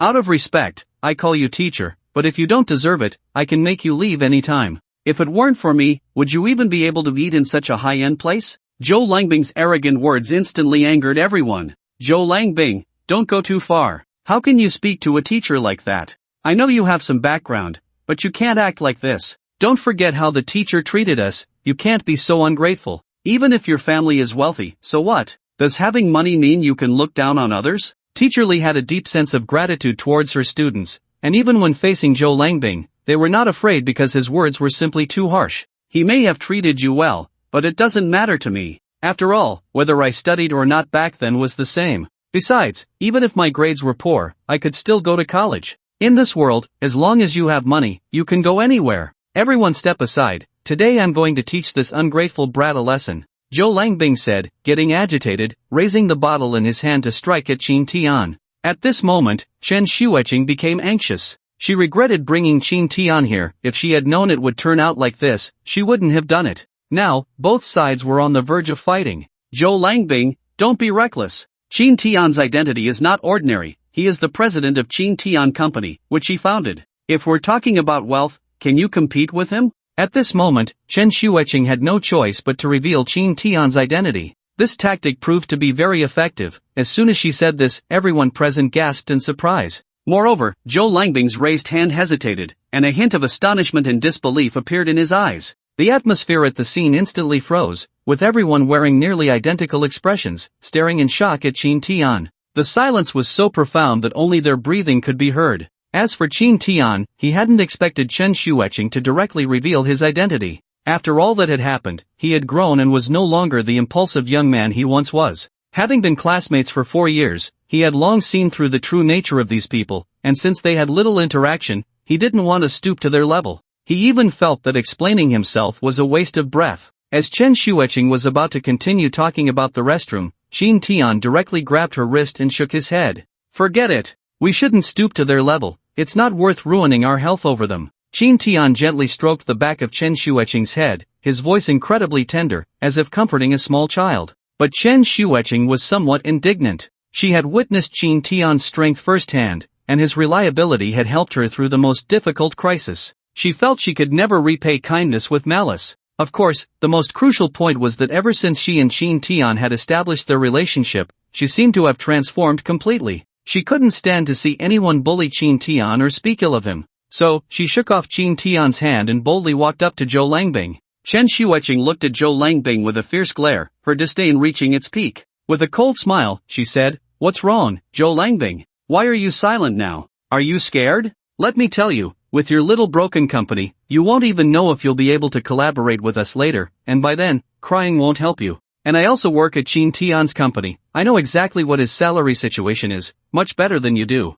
I'll tell you the truth, Qin Tian's company indeed has over 1,500 employees, and it's quite large. The most crucial point is that Qin Tian's company is unlike any other. Here we can be ourselves without restraint. I can even say that all the employees treat the company like home. Not only do we work 4 days and rest for 3, but we also have 5 insurances and 1 fund, and we get paid for overtime. Each person can only work 3 extra hours a day, and the most important thing is that our work is very easy, the most scientifically balanced. Of course, the most important thing is that Qin Tian truly treats us like family. He considers every aspect of our lives, unlike some capitalists who only care about their own interests, like vampires who want to drain their employees dry." As she spoke, Chen Xueqing's face was filled with confidence, and the sparkle in her eyes conveyed just how excellent her man was. That sense of pride and confidence was simply wonderful. Unfortunately, it was a case of one person's joy and another's dismay. After hearing Chen Xueqing's words, those who had just slandered Qin Tian suddenly fell silent.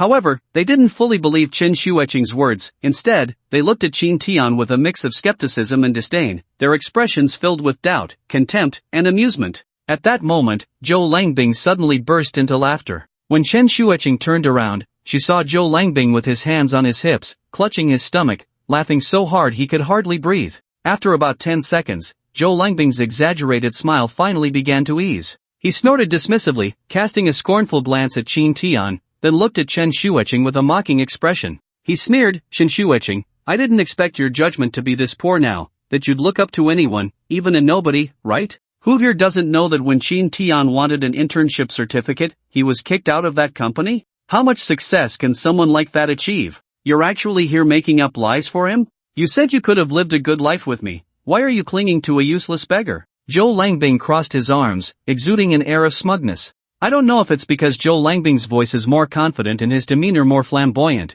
but the few classmates around him started to chime in, putting on a show. One of the female classmates walked over to Zhou Langbing's side, raised an eyebrow, and looked Chen Shuiqing up and down. This female classmate was wearing a strapless black dress that was so short it barely covered her thighs, leaving only the most important parts somewhat concealed. With just a slight movement, she could easily reveal everything. Among all the students at school, Chen Shuiqing disliked this girl the most. Her name was Wang Xiao, and her family had a bit of money, but not much. However, as the only child, Wang Xiao was spoiled by her parents, who would do anything for her. Even if she wanted the moon from the sky, her parents would fetch it for her. Perhaps because of this, Wang Xiao developed some very bad habits. Her temper was explosive, she would throw a fit at the slightest inconvenience. There was just one thing that puzzled Chen Shuiqing. Wang Xiao seemed to have everything she wanted, yet at school, she still acted pitiful, often flirting ambiguously with many male classmates and frequently accepting gifts from boys. In their junior year, Wang Xiao often didn't return to the dormitory.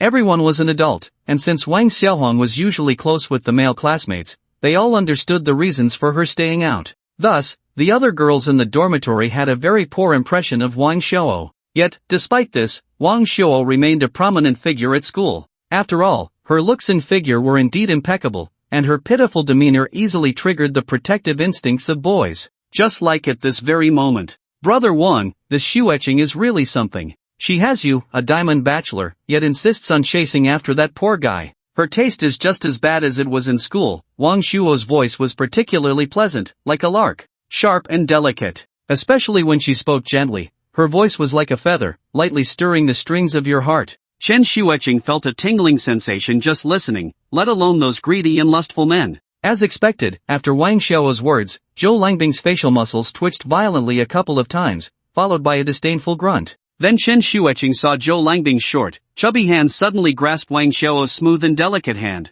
This phenomenon was too common, but for some reason, Chen Shuiqing felt incredibly nauseated at that moment. Seeing that Wang Xiao didn't push him away, Zhou Langbing squeezed her hand even more recklessly. Shuiqing, look at you all being in the same dormitory, how can your taste be so different? Shuo is right, if you follow me, I guarantee you'll eat well and live well every day. When we go shopping, whatever you want, I'll buy it for you. You just need to serve me well and make me happy. And what good is it to follow this useless guy? I bet he doesn't even have the means to feed you. The more Zhou Langbing spoke, the more animated he became, but the smile on his face didn't quite reach his eyes. It was obvious he was putting on an act. And he kept leaning closer to Chen Shuiqing. Brother Zhou, Shuiqing has always had poor taste since college, she hasn't improved at all over the years. I'm really amazed, but I admire you. I've always looked up to you since college. It turns out my taste is really good. Just a few years after graduation, you've already started your own company. You have no idea how hard it is to find a job these days.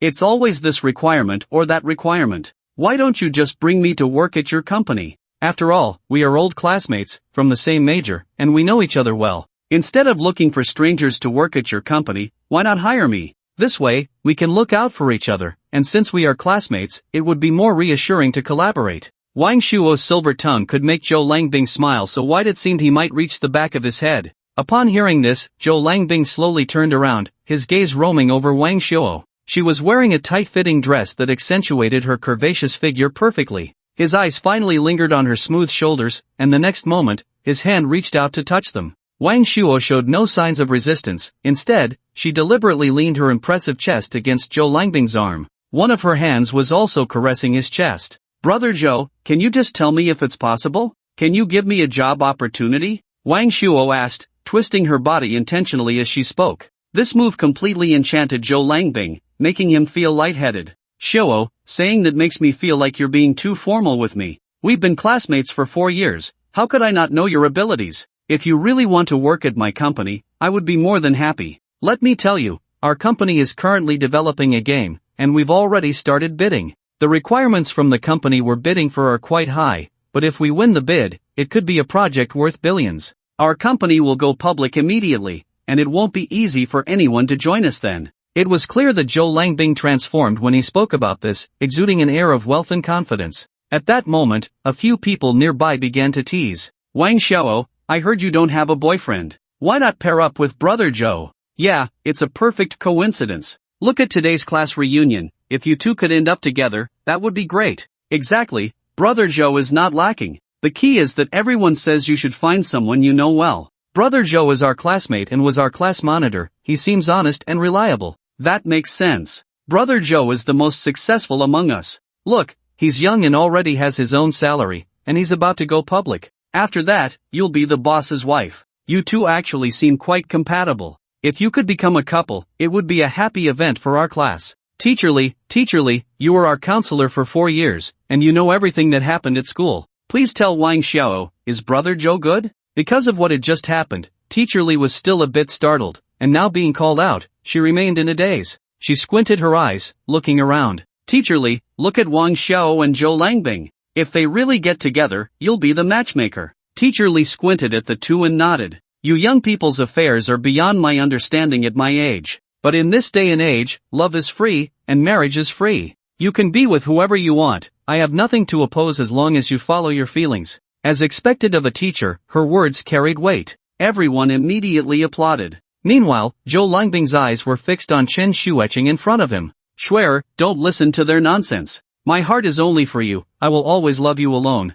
Will you agree to be my girlfriend? Hiss. As soon as these words were spoken, the atmosphere at the scene fell into an awkward silence once again. However, the real awkwardness was yet to come. Just as everyone was anticipating Chen Xueqing's reaction, they saw her suddenly take a step back and directly link her arm with Qin Tian's. It seems everyone's eyes and ears aren't working well, so let me say it again. This is my boyfriend, Qin Tian. Qin Tian and I have been together for a long time, and I can assure you all that in this lifetime, I will only love Qin Tian. Zhou Langbing, I warn you, don't bother me anymore in the future, or don't blame me for being rude. Qin Tian looked at Chen Xueqing as she tightly held onto his wrist, feeling like a little bird leaning against him, and at that moment, his vanity soared to its peak. At the same time, Qin Tian silently resolved to treat Chen Xueqing well from now on. Of course, Qin Tian wasn't someone who shied away from trouble. The reason he hadn't said anything before was that he simply didn't want to stoop to Zhou Langbing's level. However, now that Chen Xueqing, a girl, had stepped forward, Qin Tian couldn't hide behind her like a turtle.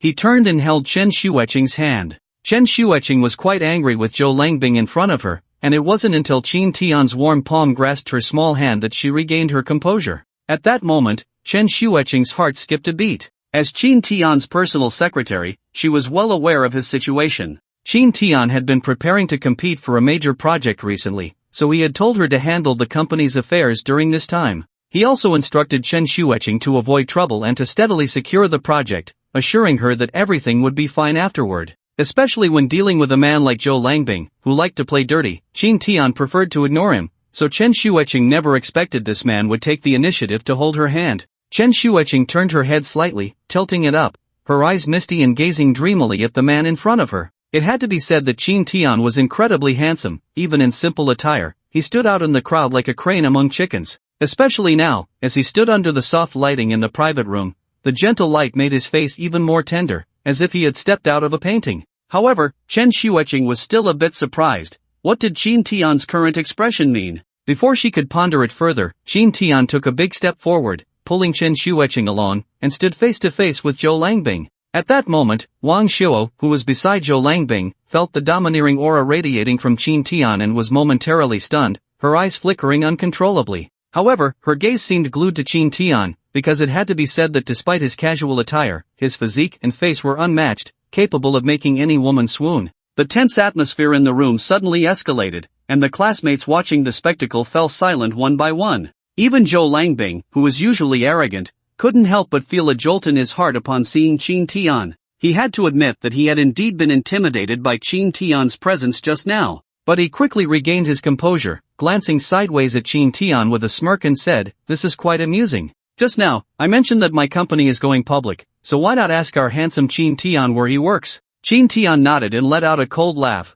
clearly not taking Zhou Langbing seriously. "What's wrong? Where I work has nothing to do with you, does it?" A few male classmates around them exchanged glances, shocked by Qin Tian's boldness. At that moment, Zhou Langbing, who had been targeting Qin Tian, laughed exaggeratedly, even unable to suppress his applause. "Good, good, good. You've always been so vain. But it was one thing when it was just you alone, now Chen Xueqing, our school's beauty, is suffering alongside you. Aren't you ashamed? We're all classmates, of course, we'll help each other out. But now you won't even tell us what job you have. Aren't you treating us like outsiders? Or are you saying you don't have a job at all, or that your job is something to be ashamed of?" As he spoke, Zhou Langbing couldn't help but chuckle a few times. "Qin Tian, don't tell me you're washing dishes at some hotel? Or serving tea at some small place?" His words drew a burst of laughter from everyone. They all looked at Qin Tian with mocking eyes. One could only endure so much. Chen Xueqing's face turned red with anger, regretting her choices. Just as Qin Tian was about to say something, Chen Xueqing pulled him behind her, and then he saw her standing in front of him, wearing a white spaghetti strap dress. This was the first time Qin Tian felt defended by a woman. Looking at her slender figure, which exuded an astonishing strength, he felt an indescribable emotion in his heart. Then he heard Chen Xueqing's gentle yet firm voice. "What era are we in? Everyone has their own pace of life. Besides, working hard and being diligent isn't something to be ashamed of. As long as you're not stealing or robbing, any job is great." Suddenly, everyone in the private room burst into laughter. The implication was clear. They were mocking Chen Xueqing for standing up for Qin Tian. Before Qin Tian could react, Zhou Langbing's voice rang out again in the room. "While that may be true, the reality of society is harsh. After all, you're a man. Without a proper job or stable income, how can you provide a happy life for the woman you love?" As he spoke, Zhou Langbing began to play with his fingers, his eyes filled with disdain and mockery. "Unlike me, who has already achieved success at a young age. For me, if a woman is willing to share her life with me, I will definitely make her the happiest woman in the world, giving her everything she desires. Otherwise, how can I call myself a man? Look, I recently bought a new Ferrari, just waiting for its female owner. Plus, I just landed a big deal worth millions. I want to spend some money on a girl." Disgusting. Qin Tian felt like laughing, as if he had encountered a primary school student. Suppressing his anger, he forced a smile and said, "I think wealth is not the measure of a person. What's important for a woman is having a lifelong support, and whether the man is considerate and caring." "Ha ha ha, you're killing me." Zhou Langbing deliberately covered his mouth, letting out exaggerated laughs. "Qin Tian, I didn't expect you to be so good at making excuses. If you're incapable, you're incapable. Why bring this up? Can love really fill your stomach? You can take your girlfriend to eat at street stalls once or twice, but you can't do that for a lifetime, can you?" After Zhou Langbing said this, the laughter around them grew even louder, each sound piercing like needles into Chen Xueqing. Qin Tian was the kind of person Chen Xueqing understood all too well, and after they had finally established their relationship, if this issue caused their feelings to break apart, wouldn't she end up crying her heart out? Anger surged within her. Chen Xueqing directly aimed at Zhou Langbing, then grabbed Qin Tian's wrist and was about to leave. "We're going home. We have different paths and shouldn't conspire together. There's nothing good to be gained from being with such a group of people, it even makes one feel disgusted." These words were almost shouted out by Chen Xueqing, her voice sharp and irritable, startling everyone present. Even the teacher was taken aback. "What's wrong with you all? Why is this class reunion turning into such a mess?" Finally, the teacher stood up and walked in front of Qin Tian. He raised his hand and patted Qin Tian's shoulder, speaking earnestly, "Qin Tian, I know you're clever, but you need to focus your thoughts on the right path. Zhou Langbing is right. As a man, you must bear the responsibility of a family. You interned at a big company before and left halfway. Now many companies are unwilling to hire you. What was the point of that?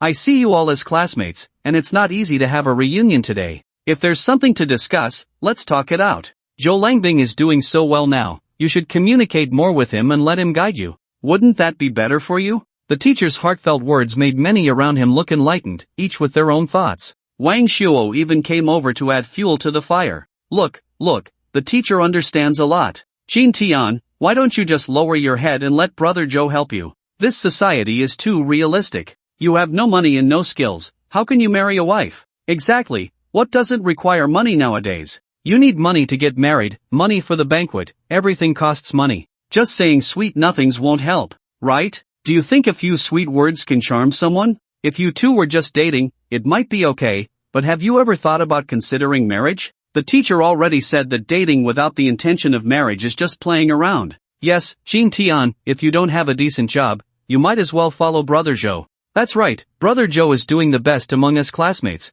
Being with him is definitely better than your current situation. The surrounding classmates joined in this verbal battle. On the surface, they were persuading Jin Tian, seemingly considering his situation, but in reality, they were undermining him and elevating Zhou Langbing. Although Jin Tian had a good temper, he was not someone to be bullied. He sighed deeply, raised his hand to wrap it around Chen Shuiqing's arm, and looked up, his gaze calm as he faced Zhou Langbing. What's the name of your company? Jin Tian's voice was very flat, as if he were talking to an ordinary friend. However, Zhou Langbing mistakenly thought Jin Tian was seeking help from his company because he was embarrassed. His expression instantly became proud. Previously, he had been playing with his index finger, glancing at Jin Tian, then back at his own hand. Casually, he said, Jin Kong Company? You haven't heard of such a famous company? Not giving Jin Tian a chance to respond, Zhou Langbing laughed and said, that's right, people like you, low-level workers, probably don't pay much attention to these upper-class matters. But it's okay, since the teacher and classmates have said so, I'll definitely give you, an old classmate, some face. By the way, it's a coincidence, our company is looking to hire a security guard, salary 4,000, no meals, no accommodation. 4,000. A joke. It was simply a joke. Jin Tian almost laughed out loud. What could 4,000 do? The cleaning lady at his company was already earning 12,000 a month. What could this 4,000 possibly do? Just enough to fill a gap? However, now is not the time to reveal the truth. Since Zhou Langbing is so pleased with himself, he definitely needs to be taught a big lesson. So, Jin Tian feigned surprise and said, 4,000? Is that my salary for a month? Put. Some classmates around began to laugh again. 4,000 is definitely better than your low-level jobs, right? Besides, you get 4,000 as soon as you enter the company, and there will be opportunities for advancement. Brother Joe is being quite generous to you. Yeah, 4,000, working in a big company, sounds good when you tell others. Right, Jin Tian, you should quickly thank Brother Joe.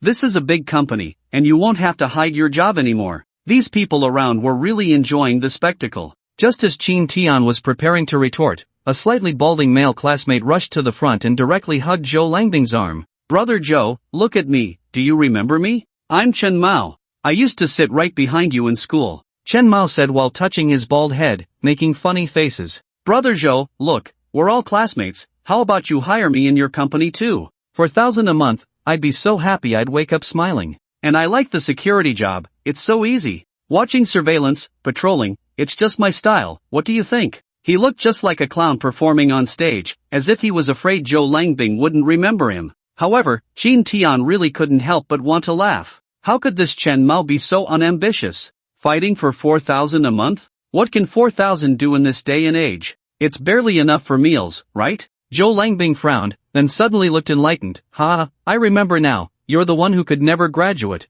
always failing your courses. Jin Tian lowered his head and pouted. He felt a bit disdainful of this unambitious Chen Mao. Whether Zhou Langbing remembered this person, Jin Tian wasn't sure, but suddenly a memory struck him. This Chen Mao was a senior, he had already been in this class when they first entered university. Moreover, he had failed courses throughout the 4 years, being seen as a stubborn student by the teachers. In the end, his family had to give him some money to settle the graduation issue. But it must be admitted that Chen Mao was indeed a very honest person. He was always very helpful in school and had no bad habits. Jin Tian raised an eyebrow. A person like this, if placed in his company, could be a good choice to help everyone out, right? Thinking this way, Jin Tian felt that Chen Mao was indeed a good option. If he came to his company, his sense of happiness and belonging would definitely soar. At that time, wouldn't he be making money for him non-stop? The more he thought about it, the more it seemed like a good deal. However, Jin Tian wouldn't act just yet. He needed to see how Zhou Langbing would strike him down first. Then he would make his move, and it would definitely be like a god. Meanwhile, Zhou Langbing's proud voice echoed in his ears. Oh, I remember now, it's you. But my company only needs one security position right now, so who should I give it to? You or Jin Tian? Honestly, I think among our classmates, no one is doing worse than Jin Tian, right? Besides, he's in a relationship now, which is a huge expense. So Chen Mao, how about we let Qin Tian have the security position first? This way he'll have a stable job and income, and we can consider it supporting their love. After all, as the saying goes, it's better to tear down a temple than to destroy a marriage. I consider this a good deed, and you've helped out too. If my company has another position available, I will definitely let you know. Sometimes, one can't help but marvel at how such grandiloquent people can say such grandiloquent things. Once these words are spoken, no matter how much someone might disagree, it's hard to point it out face to face. However, Qin Tian's attitude towards resolving matters has always been one of indifference. Since it doesn't concern him, he naturally won't take it to heart. But some things are not so easy to avoid. Just as Qin Tian was about to take Chen Xueqing's hand and lead her away from this place of gossip, they hadn't even taken a step when they heard Zhou Langbing's voice. "Oh, you two are ready to escape without clarifying things? Haven't I treated you well? I've kept this security position open for you. Do you think it's beneath you? You can see the situation now, this job is in high demand. If you really don't like it, just say so, and I'll give it to someone else." Just listening to Zhou Langbing's tone, one could tell he was quite capable, especially with that look in his eyes, as if he were a savior. Honestly, he really looked down on a mere 4,000 yuan a month salary. He even found it somewhat amusing. What can 4,000 yuan do? So, Qin Tian first smiled lightly, then waved his hands repeatedly, saying, "Thank you so much, I'm truly flattered. But I personally might not have any grand ambitions, so this good job should be left for others." Upon hearing this, a crack appeared on Zhou Langbing's face, and his smug smile faltered slightly. "Then the security job will be given to..." Before he could finish, Qin Tian's strong voice interrupted him. No, since you think the security job is so good, you should keep it for your own relatives. As for Chen Mao's job, I'll take it, the salary definitely can't be less than 4,000. You're quite perceptive. It seems you understand the current job market and know how hard it is to find work. The surrounding classmates laughed silently. A few clever ones clearly caught on to Qin Tian's implied meaning, while only the self-righteous Zhou Langbing remained smug. The best way to deal with such a self-important person is to go along with him. Qin Tian could no longer hold back, his lips curling into a grin. He even gave Zhou Langbing a thumbs up, saying, yes, the job market is tough, finding a decent and stable job is really not easy. So, Zhou, you should keep this good job for your relatives. Put. Chen Xueqing couldn't help but laugh out loud. After spending so much time with Qin Tian, she certainly understood what he meant. Qin Tian was a typical schemer. Zhou Langbing stared at Chen Xueqing's smiling face, completely dumbfounded. He was stunned for a long time. However, since they had confirmed their romantic relationship, Qin Tian was a person with a strong sense of possessiveness. Noticing Zhou Langbing's blatant gaze, Qin Tian's brows furrowed, and a fierce glint flashed in his eyes.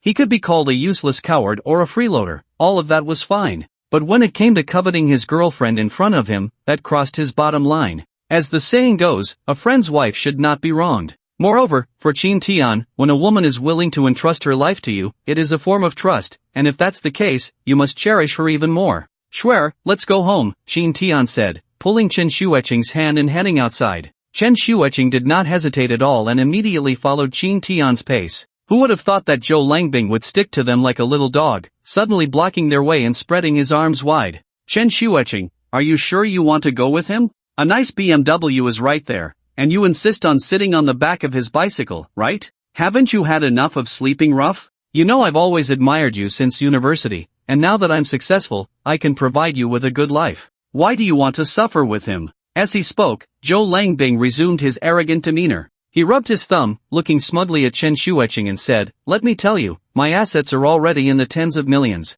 Being with me means living the life of a wealthy lady. You can have whatever you want, much better than being with this useless guy. His tone was filled with extreme pride. Moreover, while speaking, Zhou Langbing reached out to stroke Chen Xueqing's cheek. Just as that big hand was about to touch her smooth, delicate face, Qin Tian could no longer tolerate it. In a split second, he decisively intervened and seized Zhou Langbing's wrist. With a frown, he sternly reprimanded, Mr. Zhou, there's a time for words and a time for laughter, you should know when to stop. Please have some self-respect. Although Qin Tian's voice was not loud, it carried an indescribable force that stunned everyone present. The expressions in the eyes of those around were a mix of surprise and disbelief, as if Qin Tian had suddenly transformed into a different person. Even the self-assured Zhou Langbing was left speechless, his round eyes wide open, staring at Qin Tian. You.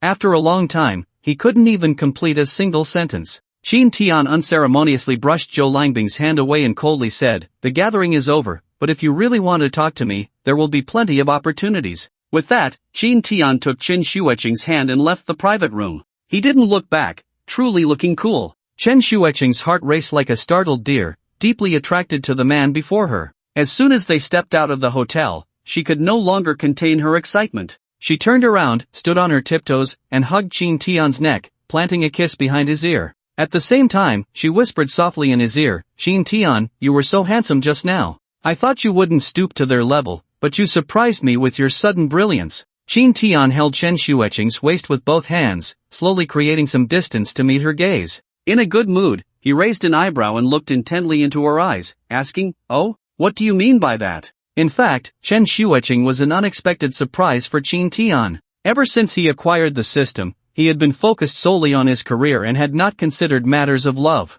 However, Chen Xueqing's appearance disrupted Qin Tian's rhythm. Of course, it wasn't that he was now solely focused on romance, it was just that he had everything he wanted, and his career was thriving without any difficulties. He indeed should seek out another great joy in life. And Chen Xueqing met his criteria for a partner in many ways. There was no way around it. He was no longer the foolish person he once was, everything had to be carefully considered and weighed. Chen Xueqing's eyes turned into crescent moons as she smiled, her previously cold face suddenly becoming approachable. She hugged Qin Tian's neck and said, "You know the answer already. I know you don't want to stoop to their level today, otherwise with your abilities, wouldn't all the classmates here be trying to curry favor with you?" Chen Xueqing's words were not without truth. She had witnessed the strength of Qin Tian company. He. Qin Tian chuckled twice, then gently ruffled Chen Xueqing's hair. "After all, we are classmates, and I don't want to make things too awkward for them. But I'm not someone to be bullied either. Debts have their owners, and besides, the teacher is here today, so why make it so ugly?" Chen Xueqing nodded repeatedly, once again captivated by Qin Tian's magnanimity. Inside the private room, after Qin Tian and Chen Xueqing left, an awkward silence fell over the remaining classmates. They all exchanged knowing glances at Zhou Langbing, and no one dared to speak, holding their breath. For these people, Zhou Langbing was their big shot. Having more friends is better than having more enemies, especially when one of those friends is a wealthy boss. What if they needed him someday? Perhaps the atmosphere was too delicate. Zhou Langbing himself sensed something was off, and the awkward expression on his face grew increasingly stiff. After a moment, he forced a laugh and awkwardly said, "What a joke. Just look at the difference between people. People like this frog in a well have never seen the world. Given such a comfortable job, they don't even know how to cherish it." Zhou Langbing maintained his arrogant tone, believing that as long as he wasn't embarrassed, it was others who should be. The people around him didn't say much, merely echoing his sentiments. At that moment, Zhou Langbing was completely unaware that his good days were about to come to an end. Qin Tian took Chen Xueqing around, and just as they reached the underground parking lot, they unexpectedly ran into Zhou Langbing and a few other classmates who were leaving. The underground parking lot was also known as a man's arena. After all, if a man goes out without a vehicle, he would be looked down upon to some extent. At this moment, Zhou Langbing noticed Qin Tian and Chen Xueqing walking ahead. Thinking of his newly acquired BMW 7 Series, a smug expression returned to his face. Without hesitation, he quickened his pace and caught up with Qin Tian in just a couple of steps. "Hey, why haven't you two gone back yet? Can't you get a ride? Or are you just waiting for us in the parking lot, hoping to hitch a ride?" Zhou Langbing began his sarcastic remarks again, twirling the key to his Mercedes on his finger, as if afraid others wouldn't know he was driving a BMW 7 Series. Sure enough, a classmate picked up on Zhou Langbing's intentions. The first to jump in was Wang Xiao, who had previously wanted to cozy up to the wealthy. She swayed her slender waist and approached Zhou Langbing. "Brother Zhou, is this a new model? That price must be quite hefty," Wang Xiao said, deliberately raising her voice in a coy manner that was quite off-putting. However, since most of those present were men, they perked up at the sound. Zhou Langbing smiled, but his gaze remained fixed on Qin Tian. "It's nothing much, it's just a few bucks. My family's underground garage has several cars, I just happened to take this one out today." Upon hearing this, Wang Xiao's eyes lit up. "Brother Zhou, you are truly impressive. I remember seeing your posts on social media, with those two Cayennes and the Rolls-Royce, I was so envious." After Wang Xiao's words, several male classmates instantly looked starry-eyed. Oh my, Brother Zhou, you actually drive a Cayenne? That's a bit inconsiderate, as classmates, you should have brought it out today for everyone to see." Yes, I've never seen the true form of that car in my life. Brother Zhou, this is your fault. Oh my. So many luxury cars at home, if it were me, I would laugh myself awake. Brother Zhou, what you did is not right. You should quickly treat us to a meal again, preferably in your big mansion, so we can see what a mansion and luxury cars are like. The wrinkles on these classmates' faces all crinkled up with laughter, constantly flattering Zhou Langbing. These words also boosted Zhou Langbing's confidence. He enjoyed this feeling of being praised. This is nothing, wanting to eat is not a casual thing. When the time comes, I'll invite an Italian Michelin chef to my house, you can eat whatever you want. Saying this, Zhou Langbing wasn't even afraid of slipping his tongue. Wow, brother Zhou, you're too generous. I've never eaten food made by an Italian chef in my life. Oh my, an Italian chef. Brother Zhou, you're so impressive, I must go to this meal. This might be the first and only chance in my life to eat dishes personally made by an Italian chef, right? Don't say I'm already looking forward to it. You quickly see when you have time, and don't forget to call us then. Watching everyone surround him like stars around the moon, Zhou Langbing's smile stretched from ear to ear. He immediately extended his hand, adopting a big boss's demeanor, and said, "It's nothing, nothing. After this week, I should have time. I'll send a message in the group then." Treating someone to a meal was indeed not a problem for Zhou Langbing. However, inviting an Italian head chef over was a bit challenging for him. But men always like to boast outside. After hearing this, Wang Shuo excitedly clapped her hands, pressing her prominent figure tightly against Zhou Langbing's arm. "Brother Zhou, you're really amazing. If that's the case, then I need to prepare well. Next week, right?" Then Wang Shuo spread her arms like a hostess and called out to everyone, "Did you all hear? Brother Zhou said we can eat dishes made by an Italian Michelin restaurant chef next week. This is a once-in-a-lifetime opportunity, everyone, seize it." Wang Xiao kept clinging to Zhou Langbing's arm, her posture and expression making it seem like she was the hostess. Zhou Langbing subtly pulled his arm away, not even glancing at Wang Shuo. After all, they had been classmates for many years, and Zhou Langbing knew very well what kind of person Wang Shuo was. He had no interest in such a woman, especially now that Chen Xueqing was with Qin Tian. Deep down, Zhou Langbing had always liked Chen Xueqing, even though she insisted on being with Qin Tian. But this was not a problem for Zhou Langbing. He firmly believed that a woman could never endure a hard life with a man, so he was confident that before long, Chen Xueqing would honestly return to his side. Meanwhile, Qin Tian and Chen Xueqing, who were about to get in the car to go home, quickly heard the commotion over here. There was no need for them to turn around, just listening to the sounds was enough to know who it was. Thinking of the scene at the gathering just now, Chen Xueqing immediately raised her hand to link arms with Qin Tian and gently said in his ear, "Let's hurry back." Qin Tian understood Chen Xueqing's meaning. He nodded, said nothing, and silently wrapped his hand around hers, then began looking for his parking spot. Chen Xueqing actually quite liked walking hand in hand with Qin Tian. It gave her a solid and happy feeling. Because usually, in the company, Qin Tian managed such a large company, while she was just an ordinary woman. Indeed, it made Chen Xueqing feel a sense of distance. Only moments like this could give her a feeling of an ordinary romance. Their car was parked at the entrance of the -1 level, so they still had to walk a bit, and this situation completely changed in Zhou Langbing's eyes. He suddenly felt he had found a way to criticize Qin Tian. While chasing after them, he said, "Oh wow, we really are fated to meet again in the underground parking lot. Qin Tian, how did you get here today? Do you want us to give you a ride back?" His tone was just as condescending as before. Meanwhile, Qin Tian and Chen Xueqing shared a tacit understanding and continued walking forward, as if they hadn't heard a thing. This made Zhou Langbing furious, and he quickened his pace, running directly in front of the two. "What are you two running for? We're classmates. If you don't have a car, it's just a matter of giving you a ride home." At this point, Zhou Langbing suddenly laughed, touched his nose, and said humorously, "Qin Tian, you wouldn't be embarrassed and pretending not to hear, would you? If you don't have a car, then you don't have one. These days, you're not the only one without a car. What's there to be ashamed of? It's just that it's late, and the weather is cold. Swear as a girl, if she gets frozen, I'd feel sorry for her." As Zhou Langbing said this, his eyes lewdly glued to Chen Xueqing. However, this provocative remark made Chen Xueqing glare angrily at Zhou Langbing. She furiously shouted, "Zhou Langbing, are you sick? Why do you keep meddling in my life? I can do whatever I want. What does it have to do with you? And I've wanted to tell you for a long time that what I dislike the most is your self-righteous attitude. You really think you're the main character, don't you?" Hiss. Usually, Chen Xueqing appeared very gentle and graceful in Qin Tian's eyes, even a bit delicate. But after witnessing this scene, Qin Tian was completely shocked. He truly did not expect that such a gentle girl could have such a strong side. These few words were practically an insult to a man. Even he felt a bit embarrassed just listening, let alone the person involved, Zhou Langbing. As expected, Zhou Langbing's face instantly turned sour, as if he had eaten a fly, and even the surrounding classmates couldn't bear to watch. One by one, they looked at Qin Tian with disdain. Chen Xueqing, this is where you're wrong. Zhou Gu is one of the most successful and prominent people in our class. It's our honor that he hasn't forgotten us, especially you. What's wrong with you, Chen Xueqing? Zhou Gu is just looking out for you. It's so cold, and he just wants to give you a ride home. He means well. How can you bite the hand that feeds you? Maybe it's true that you become like those you associate with. What good can you learn from someone like Qin Tian? Yeah, Qin Tian is all talk and no action. Just now, Zhou Gu offered him a security job, and he wasn't even happy about it. Look at him now, reduced to this state, unable to even buy a car for a woman.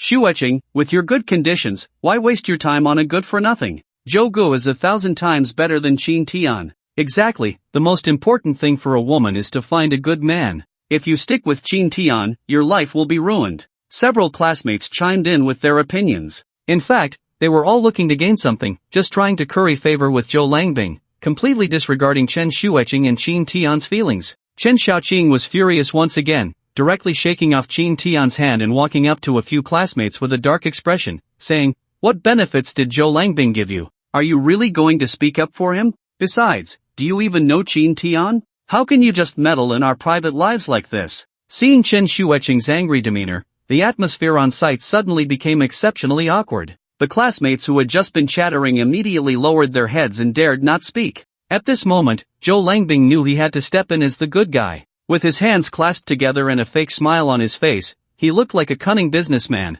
However, this only disgusted Chen Xueqing. She couldn't understand why the gap between people could be so vast. Qin Tian was also a businessman, yet he didn't have the slightest hint of a capitalist's stench. Moreover, he lacked the air of superiority that Zhou Langbing exuded. It was precisely because of this that Chen Xueqing's love for Qin Tian became even more resolute. Xueqing, don't be so anxious. Everyone means no harm, they are just concerned about you, Zhou Langbing said, suddenly shifting his gaze to Qin Tian. Look at this cold weather. You're out here with Qin Tian, exposing yourself, and you don't even have a car. However, before Zhou Langbing could finish his sentence, Chen Xueqing suddenly shouted in anger, directly interrupting him. Zhou Langbing, that's enough. How can you be so shameless? You don't wish for anything good for others, do you? How do you know Qin Tian doesn't have a car? Or are you just hoping he doesn't have one to show off your own abilities? Chen Xueqing's face turned red from her anger. Seeing her so agitated, Zhou Langbing couldn't help but smile. He was even more certain that it was because he had touched on Qin Tian's shortcomings that she was so worked up. Zhou Langbing said slowly, "Why are you so worked up? I'm just concerned about you and want to take you home. But you say Qin Tian has a car, where is it? Looking at the direction you two are going, could that blue little electric scooter in front be yours? In this freezing winter, wouldn't you freeze to death sitting on his little scooter? Unlike me, who drove over in a BMW 7 Series today. This car is newly released, with all sorts of advanced features, including heated seats. You must feel different sitting in it." At first, everyone hadn't noticed the little scooter in the corner of the parking lot. But once Zhou Langbing mentioned it, everyone started to tiptoe and stretch their necks to look in that direction. Sure enough, they saw a shabby little scooter with two worn-out helmets hanging from the front. Laughter erupted among the crowd. Wang Xiao's voice was the loudest. "Help! I haven't seen such a little scooter in years. No, Chen Xueqing, I have to say, you are an outstanding graduate of our school. It's been years since you graduated, and you're still riding a little scooter? And Qin Tian, with your capabilities, I really think you shouldn't be dating. Aren't you just harming that poor girl? Riding a little scooter in this cold weather could definitely freeze you to death." Soon, the surrounding classmates began to chime in. Yeah, you should just ride back with Zhou Gu, otherwise, you'll freeze to death. Zhou Gu just released the BMW 7 Series. This car has always been my dream car, but I probably won't be able to buy it in my lifetime. This car is great. I want to experience it. This is a BMW 7 Series. It seems like Zhou Gu is the only one driving it in the city. Zhou Gu is amazing, so young, truly out of reach. Qin Tian listened to these classmates comparing themselves and felt speechless. At the same time, he felt that the friendship with his classmates over the years had come to a complete end. He had now thoroughly seen through the true nature of these people. Their character, swaying like dogtail grass in the wind, was not worth any lingering attachment. Just as Chen Xueqing was about to say something, Qin Tian suddenly grasped her wrist. Chen Xueqing instinctively turned her head, and Qin Tian squinted at her, shaking his head. Although she didn't understand why Qin Tian was swallowing his anger, since he had made his intentions clear, Chen Shuiqing did not insist any further. She allowed Qin Tian to pull her hand and walk forward. At that moment, Zhou Langbing and the other classmates were all stunned, thinking that Qin Tian was fleeing in embarrassment. A hint of disdain gradually appeared on their faces. Just when everyone thought Qin Tian was too embarrassed to stay in this circle, a sound of car locks being opened suddenly echoed from the parking lot. What's that sound? Oh my god, what is that sound? It sounds so familiar. That sound of a car unlocking is so familiar, I think I've heard it on TV. Isn't that the sound of a Maybach? What? There's actually a Maybach parked in this parking lot? Which rich young master from the Magic City is about to show off? Oh my god, I never thought I would see a Maybach in my lifetime. This is insane. I thought cars like Maybach only appeared in idol dramas, but I didn't expect to encounter one today. It's an honor to catch a glimpse of it. Yeah, it's truly an honor to see it in person. I can brag to my friends later. Maybach. Zhou Langbing didn't expect his moment of glory to be shattered by this sudden commotion. He said somewhat sourly, "You must be mistaken, right? How could someone driving a Maybach park in this lot? People like that should have their own private parking." This statement quickly gained the agreement of everyone. A few sycophantic male classmates even gave Zhou Langbing a thumbs up. As expected of Brother Zhou, someone who has seen the world speaks differently, that makes so much sense. Exactly. What do we country bumpkins know? A Maybach is priceless. How could it squeeze into this place? Indeed. How could someone who owns a Maybach park in such an underground parking lot? Right? Our family could never afford such a car in several lifetimes. How could they possibly park it here? Everyone was eagerly discussing when suddenly the roar of a car engine filled the air.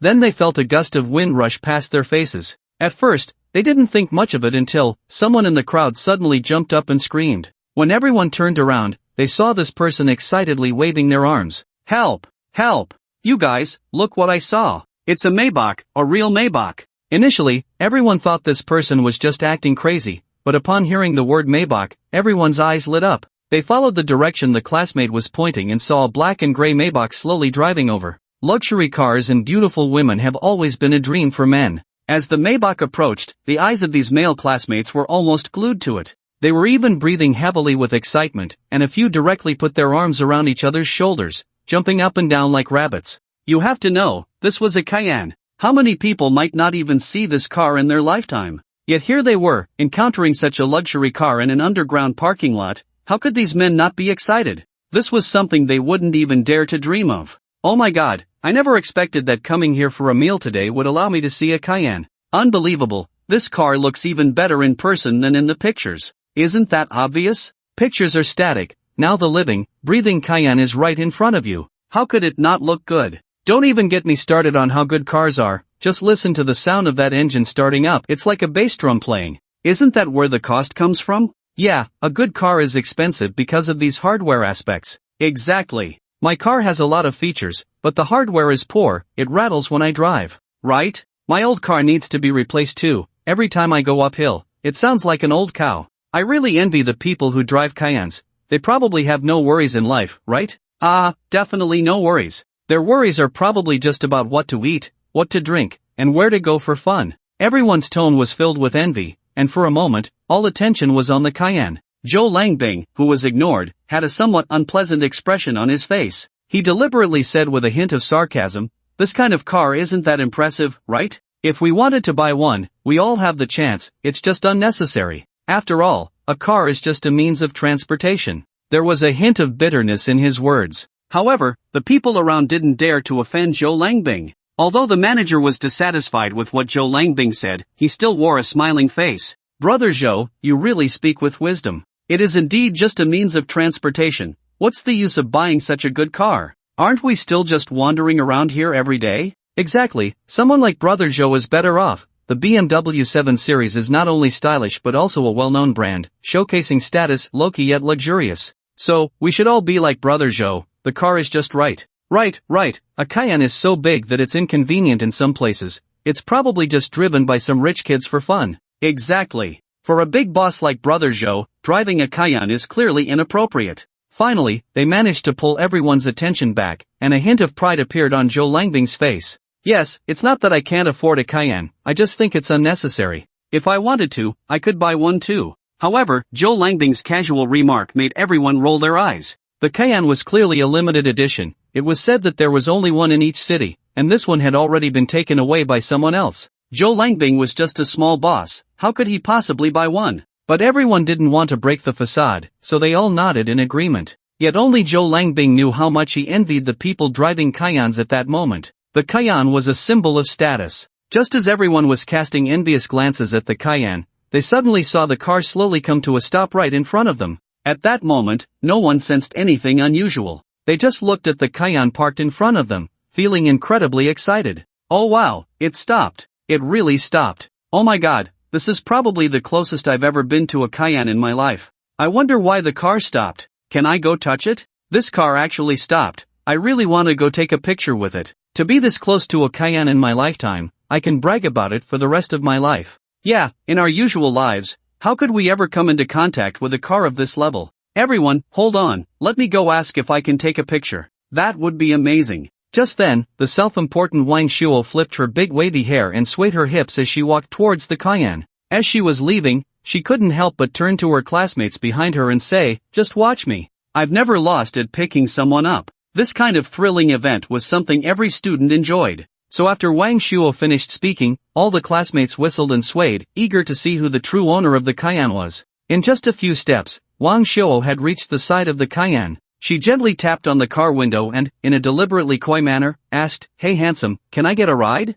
Inside the car, Qin Tian clearly saw everything happening outside. Watching Wang Xiaolong, who had recently mocked him, now acting like a little enchantress trying to curry favor, he couldn't help but sneer inwardly. "Why aren't you leaving yet?" Chen Xueqing naturally noticed Wang Xiao's flattery outside the window. Her impression of Wang Xiao was already poor, and after what had just happened, her dislike only deepened. However, Qin Tian slightly curled the corners of his lips and said coldly, "We don't steal or rob, so what is there to fear? Moreover, from now on is our real time to fight back." For some reason, Chen Xueqing felt an indescribable sensation when Qin Tian said this. But based on her understanding of Qin Tian, once he mentioned a counterattack, it meant that things were definitely not as simple as they appeared. After spending so much time together, Chen Xueqing knew Qin Tian's character all too well. On the surface, he seemed like a docile little lamb, but in reality, he was more like a wolf in sheep's clothing. Moreover, Qin Tian was very cunning. He appeared to get along with everyone without any ulterior motives, but in fact,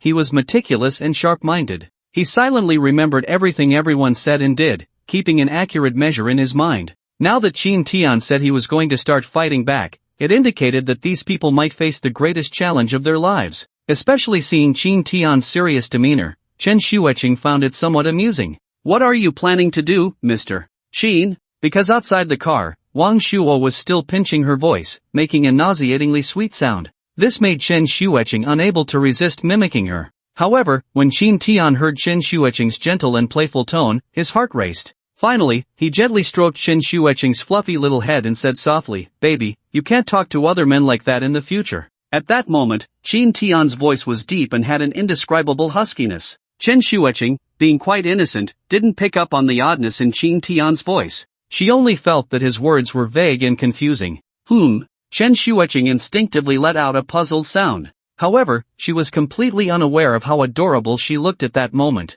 Qin Tian instinctively swallowed hard, and the movement of his Adam's apple was enough to prove his possessiveness over Chen Xueqing. "It's nothing, if you don't understand, that's fine, but you must listen to me. Never be this cute in front of outsiders, or else don't blame me for being rude," Qin Tian said, unable to resist pinching Chen Xueqing's little face. It was clear that Qin Tian was in a very good mood, but Chen Xueqing was filled with confusion, feeling that Qin Tian was acting strangely and even hiding something from her. "Forget it if you don't want to say. But you can see now, the line of people chasing after me stretches all the way to outer space. You should feel a bit of a sense of crisis," she said. This was indeed true, and Qin Tian nodded in agreement. However, he couldn't help but let a slight smile curve at the corners of his eyes. I see it. So many people are chasing you, that proves my judgment is good. But compared to me, these people are still too lacking. If you choose them, it only shows your taste isn't great. Especially this Zhou Langbing, he's just not qualified compared to me.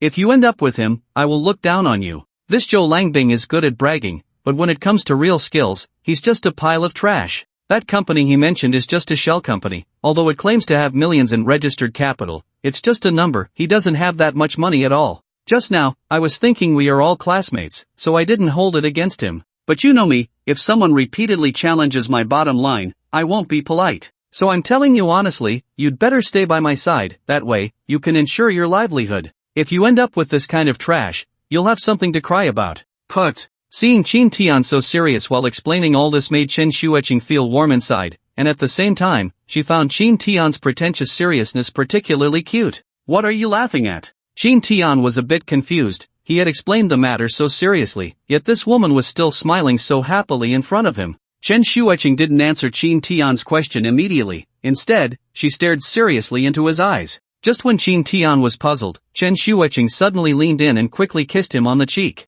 I only have you in my heart. Although Chen Xueqing's voice was very soft, Qin Tian heard it clearly. I have to say, those words undoubtedly became a stimulant for Qin Tian. Upon hearing them, he was instantly overjoyed. At the same time, he was even more determined not to let anyone ridicule Chen Xueqing. He would make sure she became the happiest person in the world. During this time, Wang Shuo outside the car window continued to knock on the window. Qin Tian had already leaned over, ready to have a sweet moment with Chen Xueqing, but the knocking sound completely ruined his mood. Chen Xueqing had already closed her eyes, thinking her first kiss was finally coming. But who knew, after waiting for a long time, she felt nothing at all. And seeing Chen Xueqing's expectant expression, Qin Tian was even more annoyed. Clenching his fist, he opened the car window with a bang. Wang Shuo, why are you knocking so hard on my window? What urgent matter do you have? As the window slowly descended, Wang Shuo felt a surge of excitement, and her smile gradually widened. But who knew, Qin Tian's face suddenly appeared in front of her.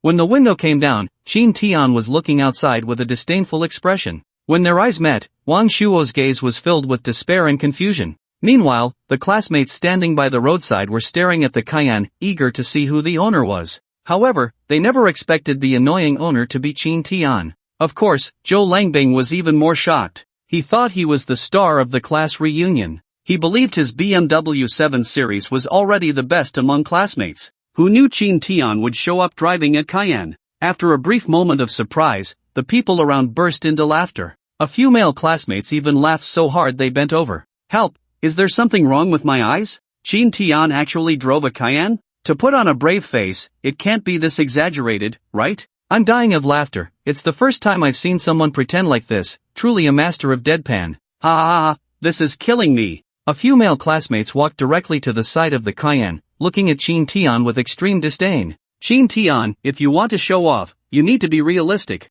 Renting another car might make us believe you, but renting a Cayenne? Are you treating us all like fools? This is just too funny. Truly a frog at the bottom of the well, never seen the world. Do you know that this limited edition Cayenne is the only one in the entire Magic City? How much did you spend to get it? Was it really necessary? It must have cost you a year's salary, right? I've seen people show off, but I've never seen anyone show off like this. Just to put on a facade in front of us, you spent a year's salary. Doesn't that hurt your conscience? The people around believed that Qin Tian's car was definitely rented, so they mocked him without restraint. In their eyes, Qin Tian was just a lowly worker, someone who could never afford such a car in a lifetime, even if he lived several lifetimes. Thus, their words were filled with sarcasm, completely convinced that Qin Tian was just trying to save face in front of them. Especially Wang Shuo, who was even more furious, kicking the Cayenne hard with her high heel. I really can't believe it. A poor guy like you renting a car like this to deceive my feelings? What a joke. However, that kick scraped off some paint from the Cayenne. Qin Tian leaned out slightly and took a quick glance. To be honest, even buying a new Cayenne wouldn't be a big deal for Qin Tian, let alone touching up the paint. But now, the person who damaged his car was Wang Shuo, and Qin Tian had no intention of letting her off the hook. After all, he still couldn't forget the words she had said while mocking him with Zhou Langbing in the private room. Of course, Qin Tian wasn't a petty person. It was just that Wang Shuo's intentions towards Chen Xueqing were too obvious. Moreover, Qin Tian could see that Wang Shuo was someone who only cared about profit, making it unnecessary to continue any relationship with her. Sooner or later, she would sell out for some benefit, and it was best to stay away from such people. However, at this moment, Wang Shuo was completely unaware of the disaster looming over her and continued to show off. She even kept tapping the heels of her high heels against the tires of Qin Tian's Cayenne. In a mocking tone, she said, Qin Tian, to be honest, it's okay to be a little poor and down on your luck. We're all classmates and no, you don't need to put on a brave face. And now this car has marks on it. I wonder how you'll return it. If you can't return it, won't you be finished for life? Back in school, the teacher always reminded us to do what we can. You don't even have a decent job. How can you have the nerve to rent a car like this? Wang Xiao crossed her arms, her eyes nearly popping out of her head. At this moment, the other classmates were all laughing heartily. Xiao, you make a great point, but some people just don't get it. They think renting a nice car will let them hold their head high in front of us, but in reality, it just makes them look cheaper. I'm dying of laughter. Classmates, have you ever considered another possibility? One male classmate suddenly blurted this out from the crowd, instantly capturing everyone's attention. This classmate seemed to enjoy the moment, dramatically running his fingers through his hair. He said in a greasy tone, another possibility is that Qin Tian might not really understand the status of this car. Maybe he just thought it looked nice and rented it? As soon as he said this, the crowd erupted like a pot boiling over.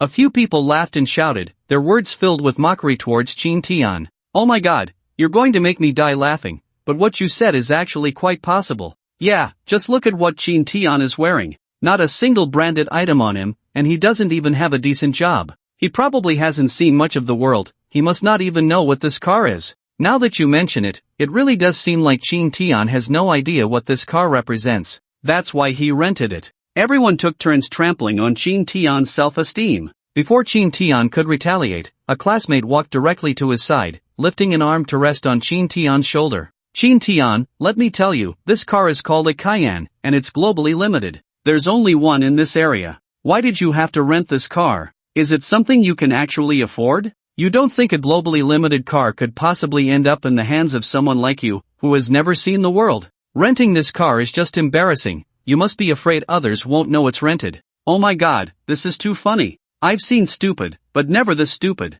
Come on, we're all classmates, we shouldn't be too harsh. Maybe Qin Tian just wanted to show off a bit, but he doesn't know this car. Since he rented it, let's just keep quiet about it. This behavior is really wrong. Why put on a false front? Isn't that just making things harder for yourself? Renting such an expensive car could cost nearly a year's salary. What's the point? On the surface, these people seemed to be mocking Qin Tian, but in reality, they were just digging at him. However, nearby, Zhou Langbing was listening with great interest, his smile growing wider. He grinned, one hand in his suit pocket, the other twirling the key to his BMW. He stepped into the crowd. You guys, we're all classmates, we shouldn't go too far. We should consider Qin Tian's feelings. After all, he's an adult and must care about his dignity. Since he rented this car, we all understand, there's no need to shout about it. He then turned to Qin Tian with a feigned earnestness, saying, Qin Tian, it's not that I'm criticizing you. Everyone knows your difficulties and that you haven't found a good job since your internship.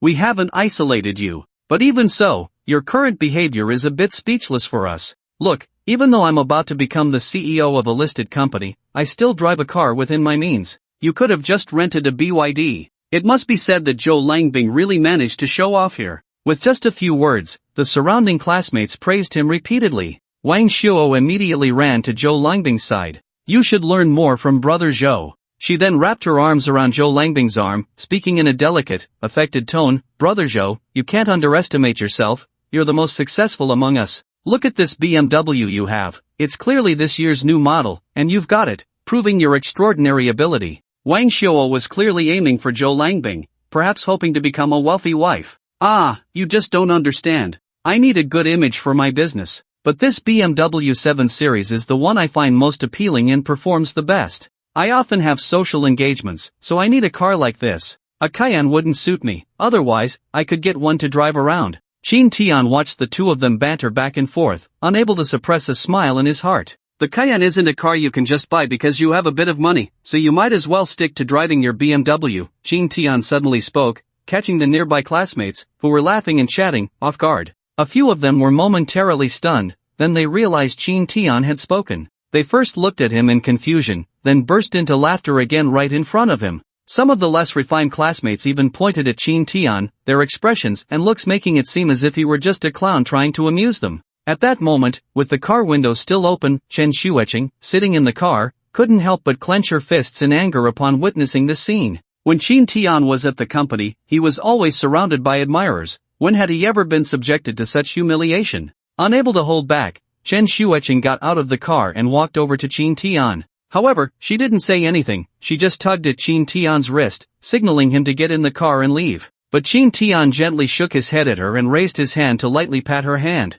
Don't worry, I'll handle it. Such a loving scene, yet it became a laughingstock in the eyes of these classmates. Are you two trying to kill me with laughter? Chen Xueqing, what's wrong with you? Even if Qin Tian has some looks, it shouldn't make you fawn over him like this, right? Look at what Qin Tian is doing. To put on a show in front of you, he even rented a Cayenne, and the rental fee is more than his annual salary. Are you going to follow him and drink the northwest wind? As soon as this was said, another wave of laughter erupted. Chen Xueqing instinctively took a step forward. Just as she was about to retort, she was suddenly pulled back by Qin Tian. Just as she was feeling puzzled, Qin Tian stood in front of her, and the next moment, she heard his gentle voice. From start to finish, you never gave me a chance to speak. How do you know this car is rented? Qin Tian's voice was soft, as if he were chatting with a good friend. Yet, even so, it couldn't suppress the mocking laughter from everyone. They clutched their stomachs, pointing at Qin Tian, their laughter echoing throughout the parking lot. Help!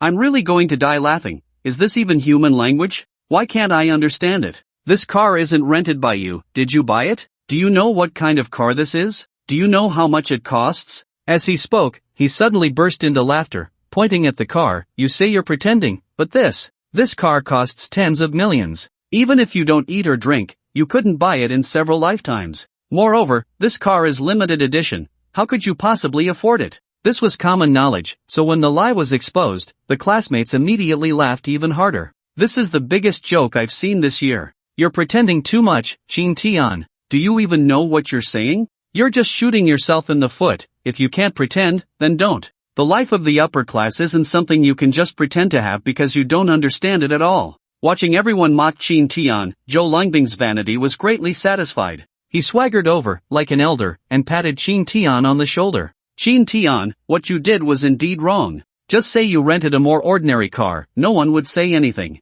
Why did you have to make it like this? How much is the rental fee? If you can't afford it, I can lend you the money, but you must pay me back later. Of course, I'm not doing this for your sake, I'm doing it for Chen Xueqing's sake. I really don't want such a beautiful girl to end up drinking the northwest wind. Zhou Langbing's words were not very hurtful but were extremely insulting. The implication was clear. Chen Xueqing had a problem with her eyesight for liking a good-for-nothing. However, fortunately, Qin Tian was not in a hurry. Thank you, President Zhou, but I bought this car outright, so there's no question of renting it. So everyone can rest assured. Zhou Langbing was clearly taken aback, but he quickly put on a smile again. Qin Tian, we all understand your situation. There's no need to say such things in front of us. How much did you rent it for? Just tell me honestly, and I'll lend you the money. Borrowing money from me is much better than going to those loan sharks outside. You should know that loan sharks are ruthless. You won't even realize when you've lost everything. The classmates around them were laughing and joking,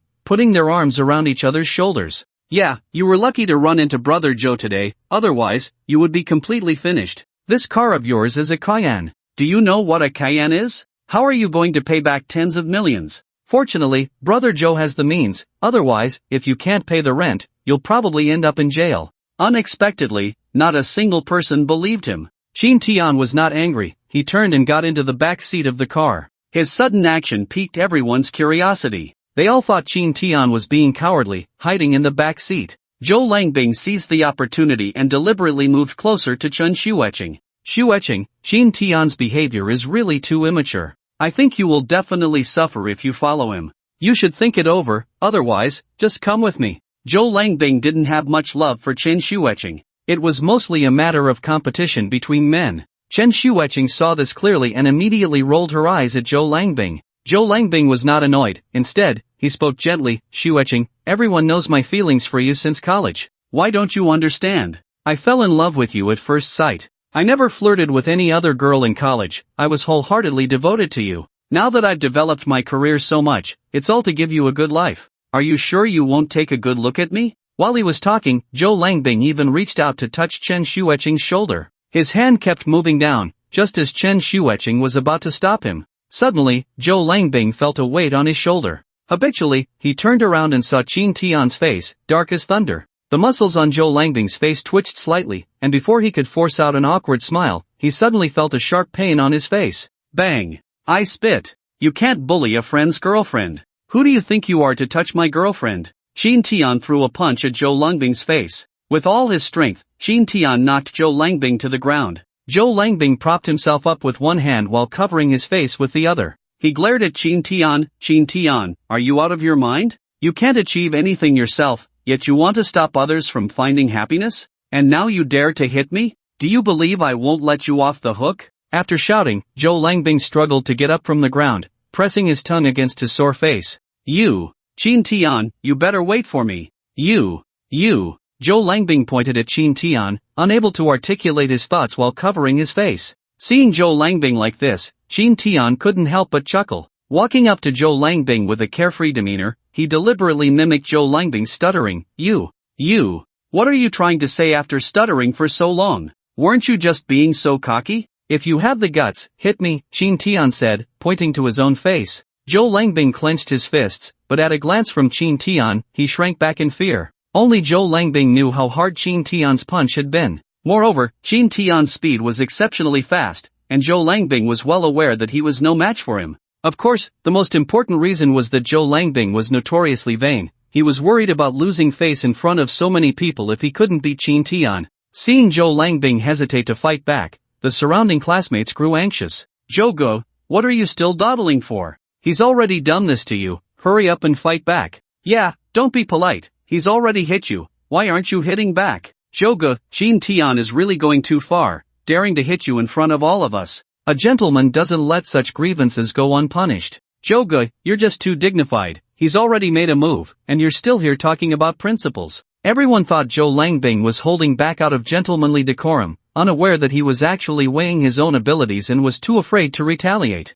If he really had the capability, he would have started fighting back long ago. It must be said that these people were truly opportunistic. Zhou Langbing had money, so they all rushed to speak up for him, seeing only what they wanted to see. This cunning old fox, Zhou Langbing, immediately played along, smiling as he said, we're all classmates, there's no need to make it so ugly. Qin Tian, your temperament is really too impulsive. Just now, I only wanted to tell Xueqing that if you need help, you can come to me. I was just worried that you two might encounter some difficulties, so I wanted to help a little within my means. I didn't expect you to misunderstand. These few sentences cleared him of any responsibility. However, the people present were not fools. They all understood what Zhou Langbing's earlier actions meant. But now, everyone was blinded by monetary interests. In their eyes, there was no such thing as truth or falsehood. Of course, Qin Tian was no longer willing to endure in silence. He stepped forward, took Qin Xueqing's hand, and deliberately walked in front of Zhou Langbing. Zhou, everyone knows your intentions. However, I hope you can have a little self-respect. And this car is something I bought myself. I don't have time to pretend and deceive classmates like some people, right? The crowd didn't quite understand what Qin Tian meant and could only look at the two of them in confusion. But when Zhou Langbing heard Qin Tian's words, his face instantly stiffened. Yet everyone present had no idea of the truth and thought Qin Tian was just talking nonsense. Laughter erupted once again. Are you all listening to what he's saying? I'm really going to die laughing. If this car was bought by Qin Tian, then I'll eat shit standing on my head. Exactly. Cayenne, this is a Cayenne. Qin Tian, you country bumpkin, do you even know what a Cayenne is? I'm dying of laughter. Cayenne, brother, do you know what kind of car this is? I'll bet you, if you can afford this car, I'll do something big too, live stream eating shit standing on my head. Alright, eat shit. Agreed. Today, if this car is really bought by Qin Tian, all of us will eat shit standing on our heads. Can you do it? No problem. I really don't believe he can afford a Cayenne. What a joke, buying a Cayenne. Just saying it is too funny. Really, I'm truly impressed. Qin Tian, you usually seem quite honest, how come you're so good at bragging? Yeah, Qin Tian, you haven't had a good job these years, you must have been thinking hard about how to boast, right? Alright, then you're the king of bragging in our class. From now on, everyone should call Qin Tian the bragging king. In an instant, the large parking lot was filled with their raucous laughter again. However, Qin Tian was too lazy to argue with them, he only wanted to clarify one question. Qin Tian walked up to them, his face devoid of any smile, appearing even more serious. Are you sure what you just said is true and you won't backtrack? It was just a simple sentence, but Qin Tian exuded the domineering aura once more. Everyone was intimidated by the momentum he radiated, yet they nodded with smiles. Of course, we men keep our word, once said, it's as hard to retract as a four-horse carriage. Do you really think we need to lie about such a trivial matter? Exactly, a man's word is his bond. If this car is really yours, don't say I have to eat shit upside down, even if I have to kneel and bow to you, calling you grandpa, I wouldn't mind. Ah, isn't that right? We have to show you that not every boast can be made recklessly. But let me say this first, if you're bragging, you'll have to kneel and give us a few loud bows. Just thinking about Chin Tian bowing to them made the corners of their mouths almost reach the back of their heads. Chin Tian pursed his lips, said nothing, and just nodded slightly. After a while, he slowly said, "Alright, since everyone is so sure, I have nothing more to say. Let's do as you said. Whoever backs out will be a turtle." A few classmates raised their eyebrows repeatedly. Their eyes were filled with mockery and teasing, all waiting for Chin Tian to make a fool of himself. At that moment, Chin Tian finally opened the bag he had just taken from the back seat of the car. He then pulled out a red booklet and a few sheets of paper. "Everyone, please take a good look at these things to see if they're real." At this point, the expressions on everyone's faces were starting to falter, but they still took what Chin Tian handed them with a sense of luck. Even Zhou Langbing, despite the pain in his body, rushed over and snatched the items from his classmates' hands. "I see this kind of thing often, let me identify it." Once Zhou Langbing spoke, who would dare to oppose him? In the eyes of these classmates, Zhou Langbing was now the CEO of a listed company, and they naturally wanted to curry favor with him. Better to have more friends than enemies. Of course, many classmates even thought about switching to Zhou Langbing's company, so they were all focused on him now. Zhou Langbing's words were undoubtedly like an imperial decree in the ears of these classmates. Just then, the classmate who had just received the car purchase contract from Chin Tian immediately handed it over to Zhou Langbing. "Brother Zhou, you have to take a good look. Don't you think about who Brother Zhou is? He sees countless luxury cars every day, and he has bought so many luxury cars himself. He definitely knows more about this kind of contract than any of us. That's for sure. So it's best to leave this matter to Brother Zhou." Alright, Brother Zhou, hurry up and take a look," quickly exposed Chin Tian's bragging face. "Chin Tian, you're really done for. Even if you can fool us, can you fool Brother Zhou?" These people were flaunting their power, standing there and shaking their hands and feet like a nouveau riche. Chin Tian was in no hurry, leisurely watching Zhou Langbing. But it had to be said that Zhou Langbing was indeed well versed in these matters. He casually flipped through a few pages, and his expression changed dramatically. He continued to search for something, and his face grew increasingly grim, as if he had just found a fly in his food. However, as his expression darkened, Chin Tian's face became more relaxed. "How's it going, Brother Zhou? These documents should be quite complete, right? They can prove that I bought this car myself, can't they?" Seeing Chin Tian so confident, the classmates around who were eager to watch the drama suddenly changed their expressions. Because these documents were now in Zhou Langbing's hands, Chin Tian's ability to say such things was enough to prove he was very confident. A few classmates glanced at Chin Tian and immediately ran to stand behind Zhou Langbing. Just a glance, and one of them couldn't help but curse.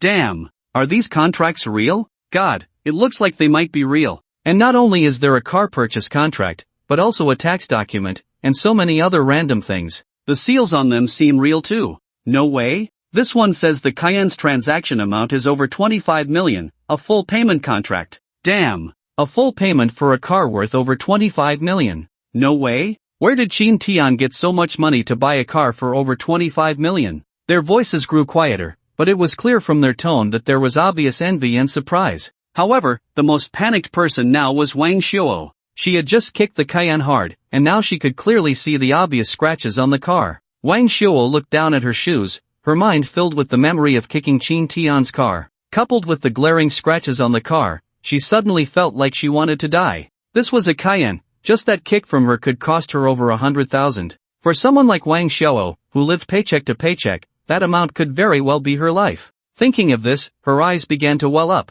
Meanwhile, the discussion was heating up. A few classmates were shaking Zhou Langbing's body, urging him, "Brother Zhou, what's the verdict? Are there any issues with the contracts? No way? I really can't believe Chin Tian has the ability to buy the only Cayenne in the city. Brother Zhou, hurry up and speak, you're making us anxious. Brother Zhou, Brother Zhou." Then, in the next moment, Zhou Langbing suddenly let out a furious roar. "Alright, everyone shut up.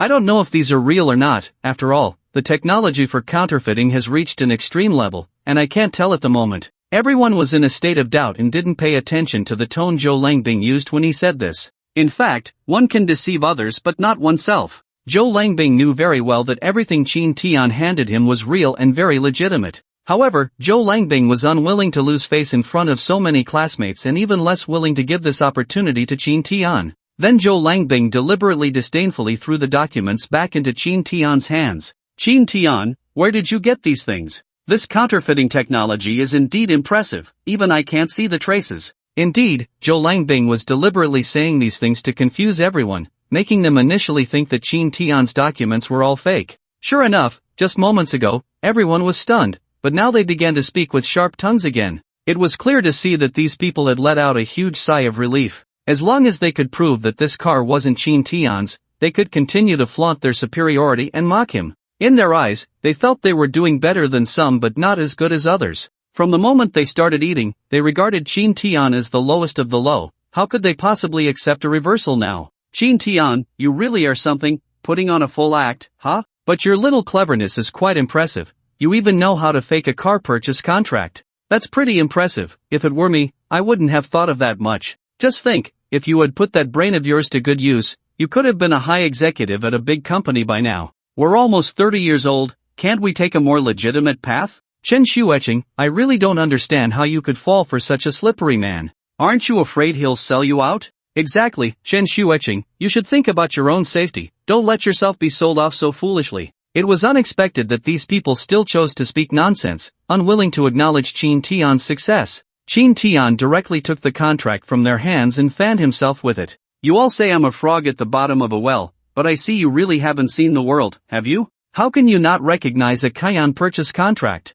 But it's fine, if you want to see, I can take you to see the world. I have a Lamborghini Veneno, a Bentley Mulsanne, and a Rolls-Royce Phantom parked in my garage. If you're interested, you can go take a look. When it came to these luxury cars, Qin Tian spoke in an extremely calm tone, as if he were talking about carrots and cabbage. Hearing him fluently name so many luxury cars left everyone initially dumbfounded, but once they regained their composure, they began to mock him mercilessly. The expressions on their faces were not only disdainful but also deeply contemptuous. Qin Tian, with that brain of yours, why not put it to good use? Yeah, your eloquence is impressive, you can rattle off so many delicious names in one breath. I bet you browse through these cars every night before bed, right? Really, it's like a small knife on the butt, it's eye-opening. If one didn't know better, they might think you were some big boss. Too bad you shouldn't be putting on this act in front of us. After all, we know you too well. Yeah, if you're going to pretend, at least do it in front of others. Acting in front of us is just walking into a trap. A few of them laughed while mocking him. Qin Tian helplessly rubbed his forehead. Well, I've said what I needed to say, whether you believe it or not is your business. Qin Tian wasn't foolish enough to argue with these people. Moreover, he felt that debating with them was simply self-sabotage. Oh dear, we're just trying to give you some friendly advice as classmates, and you don't appreciate it, do you? Yeah, if it weren't for the fact that we're classmates, who would bother with you? Don't you think about what kind of person you are? Would outsiders say such things about you? What's the point of pretending? It's better to be grounded and do more real work. Yeah, working hard and earning some money is better than anything. Everyone chimed in, all criticizing Qin Tian. However, he ignored them, directly taking Chen Xueqing's hand and gently saying, "Let's go." Chen Xueqing looked up in disbelief, her eyes filled with confusion and uncertainty. She softly asked, "Are we just leaving like this?" It's no wonder Chen Xueqing would ask this, as she felt that these classmates were indeed going too far. Anyone in her position would not rest until the matter was clarified today. Yet Qin Tian could still act as if nothing had happened, even behaving as if everything was normal. Qin Tian understood Chen Xueqing's thoughts, but he merely smiled faintly, reached out to ruffle her hair, and said gently, "There's no need to stoop to their level. Our lives are our own, there's no need to get angry over such matters." At that moment, Qin Tian's image in Chen Xueqing's heart grew immensely tall. A man should have the capacity to tolerate, to be magnanimous, rather than being petty and calculating like a woman. As the two got into the car, Zhou Langbing couldn't help but walk to the front of the vehicle, casually pulling out his business card. With a smug grin, he said, "Qin Tian, here's my business card. If you encounter any difficulties, feel free to reach out to me anytime. We're all classmates, and since Xueqing will be living with you, I'll definitely help if you need it." Qin Tian took the business card, and at the moment he closed the car window, he tossed the card into the back seat. The Cayenne roared like a low bass and then sped away. Even though so many people were mocking Qin Tian, when the Cayenne drove off, everyone couldn't help but rush out, staring longingly at the car's retreating figure. Some even gasped in surprise. Damn it, talking aside, laughing aside, I really envy this kid. No matter what, he's driving a Cayenne in this lifetime. Ha ha ha, bro, who says otherwise? This kid really enjoys life, driving a Cayenne. That's true, but I already have a family and kids. How could I have the courage to throw everything away like Qin Tian? Sigh, I envy him, I really do. Yeah, in the end, it's still Qin Tian's carefree attitude. So do you think Qin Shueqing is attracted to Qin Tian's nonchalance? After all, he's the one driving a Cayenne. Don't women care about appearances? These people bantered back and forth, their envy seeping through their teasing. However, Zhou Langbing had a dark expression on his face. Others still thought that Qin Tian's Cayenne was rented, but Zhou Langbing knew very well that the car was real. Just now, the purchase contract in Qin Tian's hand, along with many other assorted contracts, were all complete, and the seals on them were genuine and reliable. But, Zhou Langbing couldn't quite understand how Qin Tian, who was clearly an unemployed drifter and had even been kicked out of his internship company, could afford a Cayenne in just a few short years. Yet the evidence was right in front of him, leaving Zhou Langbing utterly perplexed. After all these years of hard work and diligence in starting his own business, his company hadn't even had the chance to go public yet. Of course, the most crucial point was that the BMW 7 Series he was currently driving was bought on a mortgage. Why was Qin Tian's Cayenne paid in full? An unprecedented feeling spread in Zhou Langbing's heart. However, these classmates didn't notice the ugly expression on Zhou Langbing's face. Instead, they continued to praise him. Zhou Gu, isn't it funny? Qin Tian went to such lengths to trick us, even spending so much money to rent a Cayenne. Exactly, it's too funny, he's overdoing it. What's the use of pretending? In the end, it's not even his. Unlike our Zhou Gu, all his cars are his own. Yeah, the most capable among us classmates is definitely Zhou Gu. Zhou Gu, let's make a deal. If I'm ever out of work, I'll come work at your company. Me too. Looking at these classmates whose intentions were so obvious, Zhou Langbing felt utterly speechless. But the words had already been spoken, and Zhou Langbing couldn't embarrass himself by going back on them. He could only force a smile and say, when have I ever lied to you? We're all old classmates, I can definitely help with this little favor. Besides, it's my honor that you all think highly of me. Don't worry, if you need anything, just let me know, and I'll do my best to help. Although Zhou Langbing appeared cheerful on the surface, inside he was rolling his eyes. He looked down on these poor classmates the most and couldn't help but scoff internally. With your lack of ambition, you think you can come work at my company? Don't even think about it. The fact that Zhou Langbing's business had grown so large was enough to prove that he was someone who climbed the social ladder. Most of these classmates were just ordinary employees, some even unemployed, and they wouldn't be of any help to his business at all. Moreover, Zhou Langbing hadn't originally planned to attend this reunion, he only came because he heard Qin Shueqing would be there. One thing Zhou Langbing didn't lie about was that after so many years since graduation, he had seen countless beautiful women, but in his heart,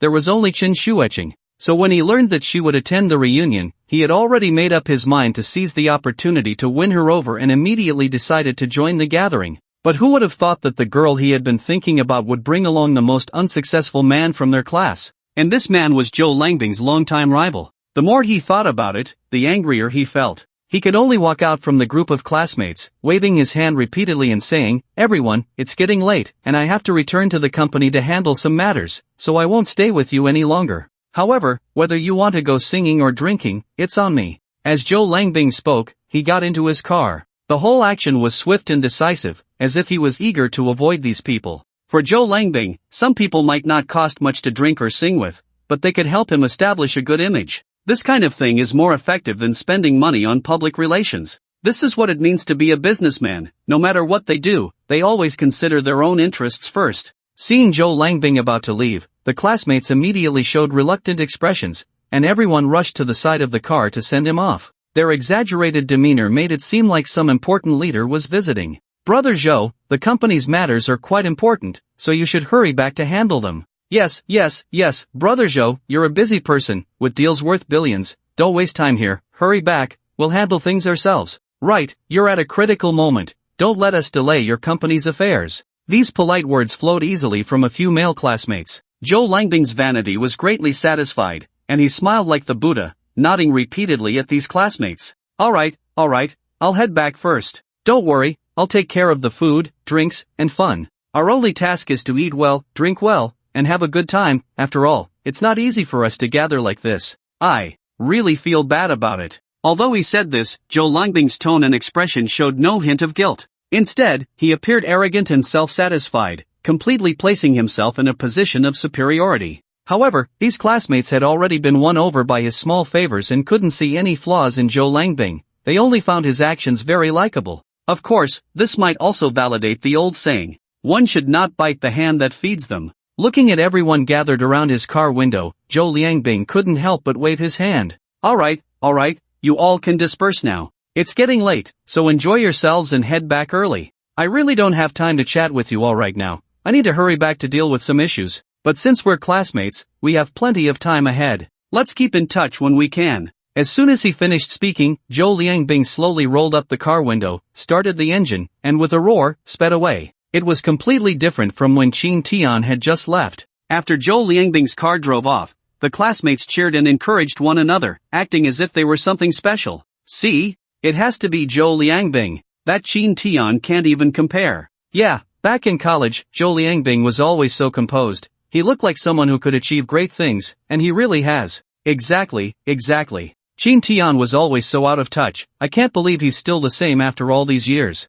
That's why people are so infuriating. Chen Shueqing must have something wrong with her eyes to fall for that kind of loser. Maybe she's just playing around. Alright, let's not talk too much. Let's seize this opportunity to eat and drink well. But I just heard Zhou Ge say their company offers such good benefits. I'm a bit tempted to quit my current job and join his company. We're all classmates, and Zhou Ge is such a good person. He'll definitely take care of me at the company, won't that be nice? You have a point. Anyway, Zhou Ji's company is always hiring. If they bring us in, it's reassuring since we know each other well. Who can argue with that? Plus, didn't Zhou Ge say that if we have difficulties, we can ask him for help? He'll definitely assist us. Sounds good. Let's all jump ship to Zhou Ji's company. With his loyalty, the salary will surely be no less than 10,000, right? Of course. Zhou Ji's company is about to go public. How could it be less than 10,000? Besides, we're still old classmates. No matter what, Zhou Ge will treat us better than other companies. Exactly. Look at Zhou Ge. Even though he runs such a big company, he's still very approachable. It shows he hasn't forgotten about us classmates over the years. Yes, if that's the case, let's all jump ship to Zhou Ji's company. The more they talked, the more excited they became, their smiles unable to be hidden. Unbeknownst to them, Zhou Liangbing, who had just driven away, had a gloomy expression on his face. He called his assistant while still in the car. Xiaolu, quickly check on someone named Qin Tian. After saying that, he hung up the phone. At that moment, he had already dropped Chen Shueqing off at her doorstep. Looking around the shabby neighborhood, even the streetlights flickered on and off, and there wasn't even a security guard at the entrance. Moreover, there weren't many people around, and the darkness made Qin Tian, a grown man, feel a bit uneasy. As Chen Shueqing got out of the car and prepared to walk inside, Qin Tian, feeling anxious, hadn't organized his thoughts yet. Chen Shueqing turned back, looking at Qin Tian in confusion. What's wrong? Is there something else? As she asked this, Chen Shueqing suddenly felt her face flush for some reason. They had just confirmed their relationship not long ago, and they had always been at the company together. This was the first time Qin Tian had come to her doorstep. On the way back, Chen Shueqing had been thinking about whether to invite Qin Tian upstairs when they got home. However, she felt that their relationship wasn't familiar enough for such a casual invitation. Given Qin Tian's serious nature, he might think she was being too forward. Chen Shueqing didn't want Qin Tian to mistakenly think she was the kind of girl who was casual about relationships, so in the end, she didn't say anything. However, what Chen Shueqing didn't expect was that Qin Tian would suddenly call out to her at such a critical moment. Because Chen Shueqing was already quite hesitant about this matter, and now with Qin Tian calling her, her heart raced like a drum, feeling as if it might leap out of her chest. At that moment, Chen Shueqing couldn't think of anything else. Her mind was filled with the question of whether Qin Tian would come upstairs. Logically speaking, inviting a boyfriend to sit at her place shouldn't be a big deal. Moreover, it was quite reasonable. Instead, Chen Shueqing's current behavior seemed a bit abnormal. Their eyes met under the dim light, and at that moment, there was indeed a sense of compatibility like a scene from an idol drama. Watching Qin Tian remain silent, Chen Shueqing felt as anxious as an ant on a hot pan. The key was that Chen Shueqing was actually looking forward to this, so seeing Qin Tian not speaking left her feeling uncertain. After waiting and waiting, Chen Shueqing finally couldn't hold back any longer and directly asked, "What's wrong? What do you want to tell me? Or do you want to do something?" Chen Shueqing was truly eager to know what Qin Tian was thinking. No one knew that this was also a secret buried in Chen Shueqing's heart. That was, during her university years, when she first saw Qin Tian, a freshman dragging his luggage to report at the school gate, she had a very good impression of him from that first encounter. Later, Qin Tian's performance at school wasn't particularly good, but it was certainly unique. How to put it? Chen Shueqing was very attentive to Qin Tian during their time at school. She later discovered that Qin Tian was quite smart, consistently ranking at the top of the class, but he was labeled a bad student by the teachers. There was no other reason, it was mainly because Chin Tian didn't follow the rules in class, often sleeping while the teacher was lecturing. Moreover, he was punished once for climbing over the school wall, which resulted in a significant deduction of credits, and this incident became known to the entire class. The key was that during the internship period, the teacher arranged for Chin Tian to intern at a company, and the boss of that company was a friend of the teacher. So when the teacher learned that Chin Tian not only contradicted the boss but also quit, it severely embarrassed the teacher, who didn't speak to Chin Tian for several days out of anger. In the end, when Chin Tian finally graduated, the teacher let out a huge sigh of relief. It was precisely because of Chin Tian's strange and chaotic behavior that the classmates had a poor impression of him. They all thought Chin Tian was the bad student the teacher had always talked about, a delinquent. Because of the teacher's evaluations, all the classmates believed that even after graduation, Chin Tian wouldn't amount to much. Over time, everyone's impression solidified. However, despite this, Chen Xueqing always had a good impression of Chin Tian. Although they didn't contact each other immediately after graduation and instead found their own jobs, Chen Xueqing realized upon entering society that no matter how good your grades were, it didn't matter if your mind wasn't sharp and your hands weren't quick, you still wouldn't gain your boss's recognition. Because society is completely different from school. In school, good grades might earn you respect from teachers and classmates. But once you enter the workplace, you'll find that your grades are merely a stepping stone. What's most important is that you must have high emotional intelligence and be adept at handling tasks to gain the appreciation of colleagues and superiors. This is also why Chen Xueqing resolutely resigned after working for a few months and then began searching for a job everywhere, only to find that her new boss was actually Chin Tian. When she saw that her boss was Chin Tian, Chen Xueqing admitted that she was genuinely very happy at that moment. As the two spent more time together, Chen Xueqing discovered that Chin Tian was still as outstanding as he had been in college. Unlike other men, Chin Tian often played by his own rules, yet he handled everything beautifully. The fact that Chin Tian could run such a large company alone was proof of his capabilities. So after their reunion, the youthful flutter in Chen Xueqing's heart surged back once more. Ultimately, she was deeply attracted by Chin Tian's wisdom and charm during their interactions. After finally confirming their relationship, Chen Xueqing naturally hoped that their feelings could deepen further. What Chen Xueqing didn't know was that Chin Tian had noticed her nervous demeanor. However, Chin Tian didn't find anything wrong. Instead, he thought Chen Xueqing was exceptionally cute. Just as Chen Xueqing was lost in a whirlwind of thoughts, Chin Tian gently raised his hand and stroked her head. The warm touch made Chen Xueqing feel as if she had been electrified, her whole body tingling, and she instinctively looked up. At that moment, Chin Tian happened to lower his head, and under the dim light, their eyes met, reflecting countless stars. Whether it was due to embarrassment or shyness, they couldn't help but smile at the same time. This gaze lasted for a good 10 seconds, and finally, Chin Tian couldn't help but squint his eyes. He gently flicked Chen Xueqing's head. "What's wrong? Haven't you seen me before? Why are you staring at me like that? Your gaze is making me think inappropriately." Since Chin Tian was usually very serious, this was the first time he made such a joke, leaving Chen Xueqing momentarily unsure of how to respond. Seeing Chen Xueqing freeze as if someone had pressed a pressure point on her, Chin Tian couldn't hold back any longer, clenching his fist and covering his mouth as he chuckled softly. Alright, I won't tease you anymore. I just think that since we've been dating for so long, shouldn't you invite me up to sit for a while? Shouldn't I, as your boyfriend, get to know your living environment? Otherwise, how am I supposed to act? After all, at today's class reunion, I saw so many people lining up to pursue you. I already feel a deep sense of crisis. If I don't show some effort, my girlfriend might just run away. As Chin Tian said this, he naturally took Chen Xueqing's hands, gently rubbing the pads of his thumbs on the smooth, delicate back of her hands. His eyes reflected only Chen Xueqing's figure, gentle like a pool of water. This was also the first time Chen Xueqing heard Chin Tian say such tender words. It wasn't that Chin Tian wasn't a gentleman, it was just that their interaction had always been quite direct. Perhaps because they were both somewhat inexperienced, and since Chen Xueqing worked under Chin Tian, their relationship felt less sweet and natural than that of other couples. Most of the time, their interactions resembled a respectful relationship between a superior and a subordinate. However, both of them had each other in their hearts, so even if their interaction style was somewhat stiff, there was still warmth within. But now, with Chin Tian suddenly pouring out such sweet words, Chen Xueqing felt as if her head had exploded with joy. She felt sweet, happy, and finally experienced that sense of happiness that comes with being in love. But it was precisely because this sense of happiness came so suddenly that Chen Xueqing momentarily didn't know how to respond. Moreover, Qin Tian's gaze was so gentle, as if it could draw a person in, making Chen Shuiqing unable to help but immerse herself in this tenderness. She admitted that she was a bit greedy. Chen Shuiqing just wanted to stay in this gentle atmosphere forever.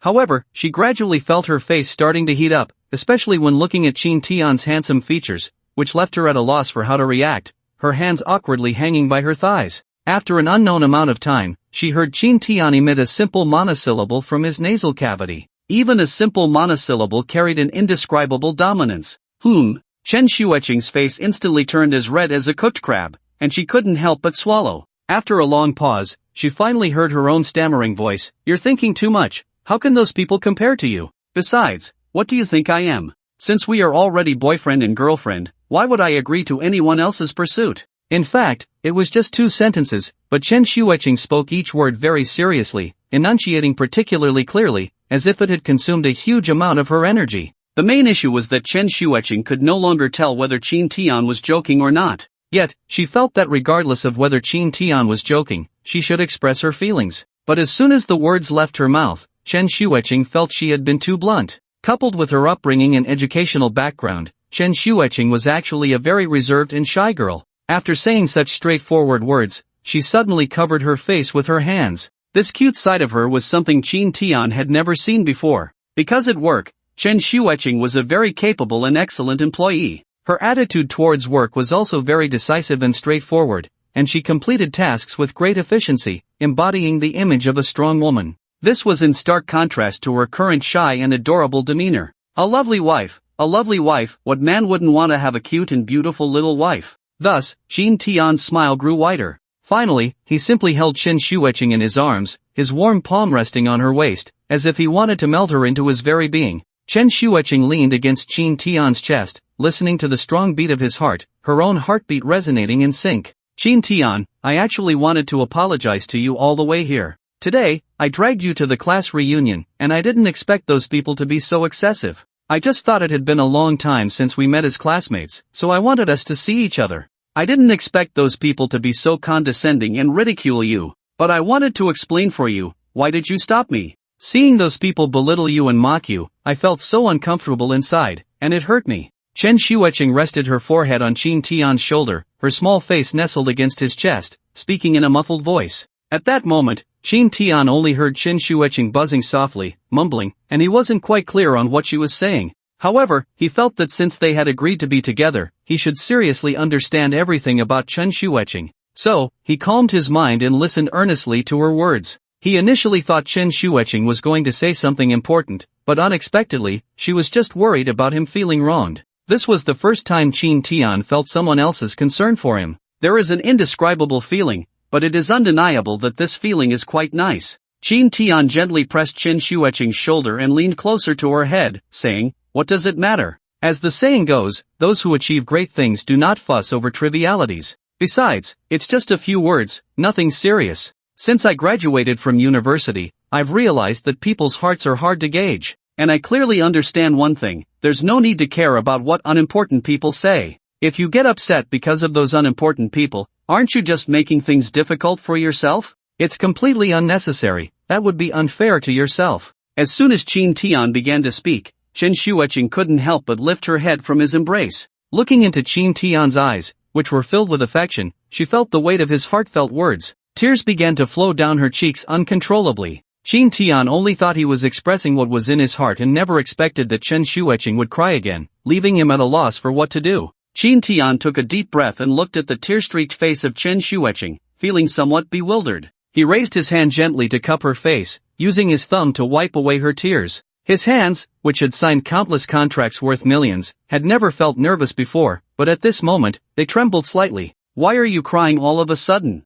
I'm just speaking the truth, and I'm not blaming you. Besides, you're doing this for me, right? And today, I'm not angry at all, in fact, I'm quite happy. Not only did I see my old classmates, but I also got to announce in front of everyone that you are my girlfriend." This was Qin Tian's true feeling. Being able to publicly acknowledge his relationship in front of his university classmates and teachers was indeed exhilarating for him. The key point was that Qin Tian was quite possessive and didn't like others to covet what belonged to him. Since Chen Shuiqing was in a relationship with him, in Qin Tian's subconscious, she could only belong to him. As the saying goes, it's not the thief that you fear, but the one who covets. However, today's gathering was a direct announcement of his claim. Chen Shuiqing never expected Qin Tian would think this way. In her impression, Qin Tian was a business genius and a truly conscientious boss. Because of this, she thought he wouldn't be like other men who spoke sweetly. When she decided to date Qin Tian, she had already thought that even if their future life was plain and simple, she could accept it. But she never expected that Qin Tian would say so many tender words to her, nor did she expect him to be nervous and caring like a boy in love. Chen Shuiqing felt a sense of surprise and sweetness at Qin Tian's change. Watching her stand there, as if frozen in place, Qin Tian felt both amused and anxious. He swallowed hard and awkwardly said, "What's wrong? Is there something wrong with what I said? Or do you not like how I am?" Indeed, even the most capable man can become insecure in love. Upon hearing this, Chen Shuiqing shook her head vigorously like a rattledrum. Then, she stood on her tiptoes and wrapped her arms around Qin Tian's neck. No, I really like you, Qin Tian. I just didn't expect a man at the top like you would bend down for me. You don't need to do that. I'm right here. I won't run away. I will always be with you. And I don't need you to do anything for me. I just hope you can always be yourself. Chen Shuiqing's head rested against Qin Tian's chest. The voice was soft and sticky, with a hint of a muffled tone, yet it brushed against Qin Tian's heart like a gentle feather. Soft jade in his embrace. Suddenly, the words, gentle hometown, came to Qin Tian's mind. No wonder throughout history, heroes have emerged from beautiful women. Moreover, Qin Tian understood why there is a saying, from now on, the king does not attend morning court. With such feelings, which man could resist? Qin Tian held Chen Shuiqing, slightly lowered his head, resting his chin on her shoulder, and whispered softly in her ear, "Thank you." After saying these 3 words, Qin Tian paused for a moment. Chen Shuiqing instinctively wanted to look up, but Qin Tian pressed her firmly against his chest. At that moment, Chen Shuiqing felt very strange, but before she could ponder, Qin Tian's voice came from above her head. "Shuer, I feel like this is our first love. You know I have no experience in relationships, but since I have chosen you, I will do my utmost to treat you well. So, please rest assured, even though I have no relationship experience, since I have decided to date you, I will definitely work hard. Moreover, once I decide to date, this relationship will definitely be aimed at marriage." His gentle, deep, and resonant voice flowed like an elegant cello in her ear. Every word was heartfelt, and it was clear to feel Qin Tian's sincerity. This was also Chen Shuiqing's first love, and every woman is an auditory creature. After hearing this, Chen Shuiqing had to admit that her heartbeat at this moment was as clear as a drum. "I love you too. Qin Tian, I am also dating you with the intention of marriage. Choosing you means I will not choose anyone else. So in the days to come, let us work hard together, and I hope we can be tolerant and accept each other." After such a long time of dating, this was the first time the two expressed their innermost feelings. But it must be said that this deep soul-to-soul communication is the best way to bring their feelings closer. Because right now, whether it was Chen Shuiqing or Qin Tian, both of their hearts were incredibly soft. They embraced each other for a full 10 minutes before slowly releasing one another. Qin Tian looked at Chen Shuiqing, who was a head shorter than him, and from his angle, he could see her long eyelashes and the little furry tip of her nose. This Chen Shuiqing was clearly a different image from the strong woman at work. But Qin Tian felt that he liked every version of Chen Shuiqing very much. When feelings ran deep, one could not help themselves. Qin Tian unconsciously lowered his head and slowly leaned towards the rosy hue before him. When the cool, soft lips touched his, Chen Shuiqing's whole body stiffened, and her pupils instantly dilated many times. This was the first time they had such an intimate action. It wasn't just Chen Shuiqing who was shocked. After experiencing this feeling, Qin Tian felt a wave of tingling throughout his body, as if he had been suddenly electrocuted. Moreover, this sudden intimacy was such a wonderful feeling that Qin Tian gradually became reluctant to leave. However, he also considered that this was their first close contact, and he worried he might scare Chen Shuiqing, so he only tasted it lightly, reluctantly pulling away from her lips in the end. Looking at Chen Shuiqing's face, which was flushed red, Qin Tian was once again charmed. He raised his hand and gently rubbed her earlobe with the pads of his thumb and index finger. But this was Chen Shuiqing's most sensitive spot. So before Qin Tian's hand could apply any pressure, Chen Shuiqing noticeably shivered. Chen Shuiqing instinctively murmured. But realizing her voice was off, she immediately covered her mouth with both hands. At the same time, her small face instantly became even more flushed.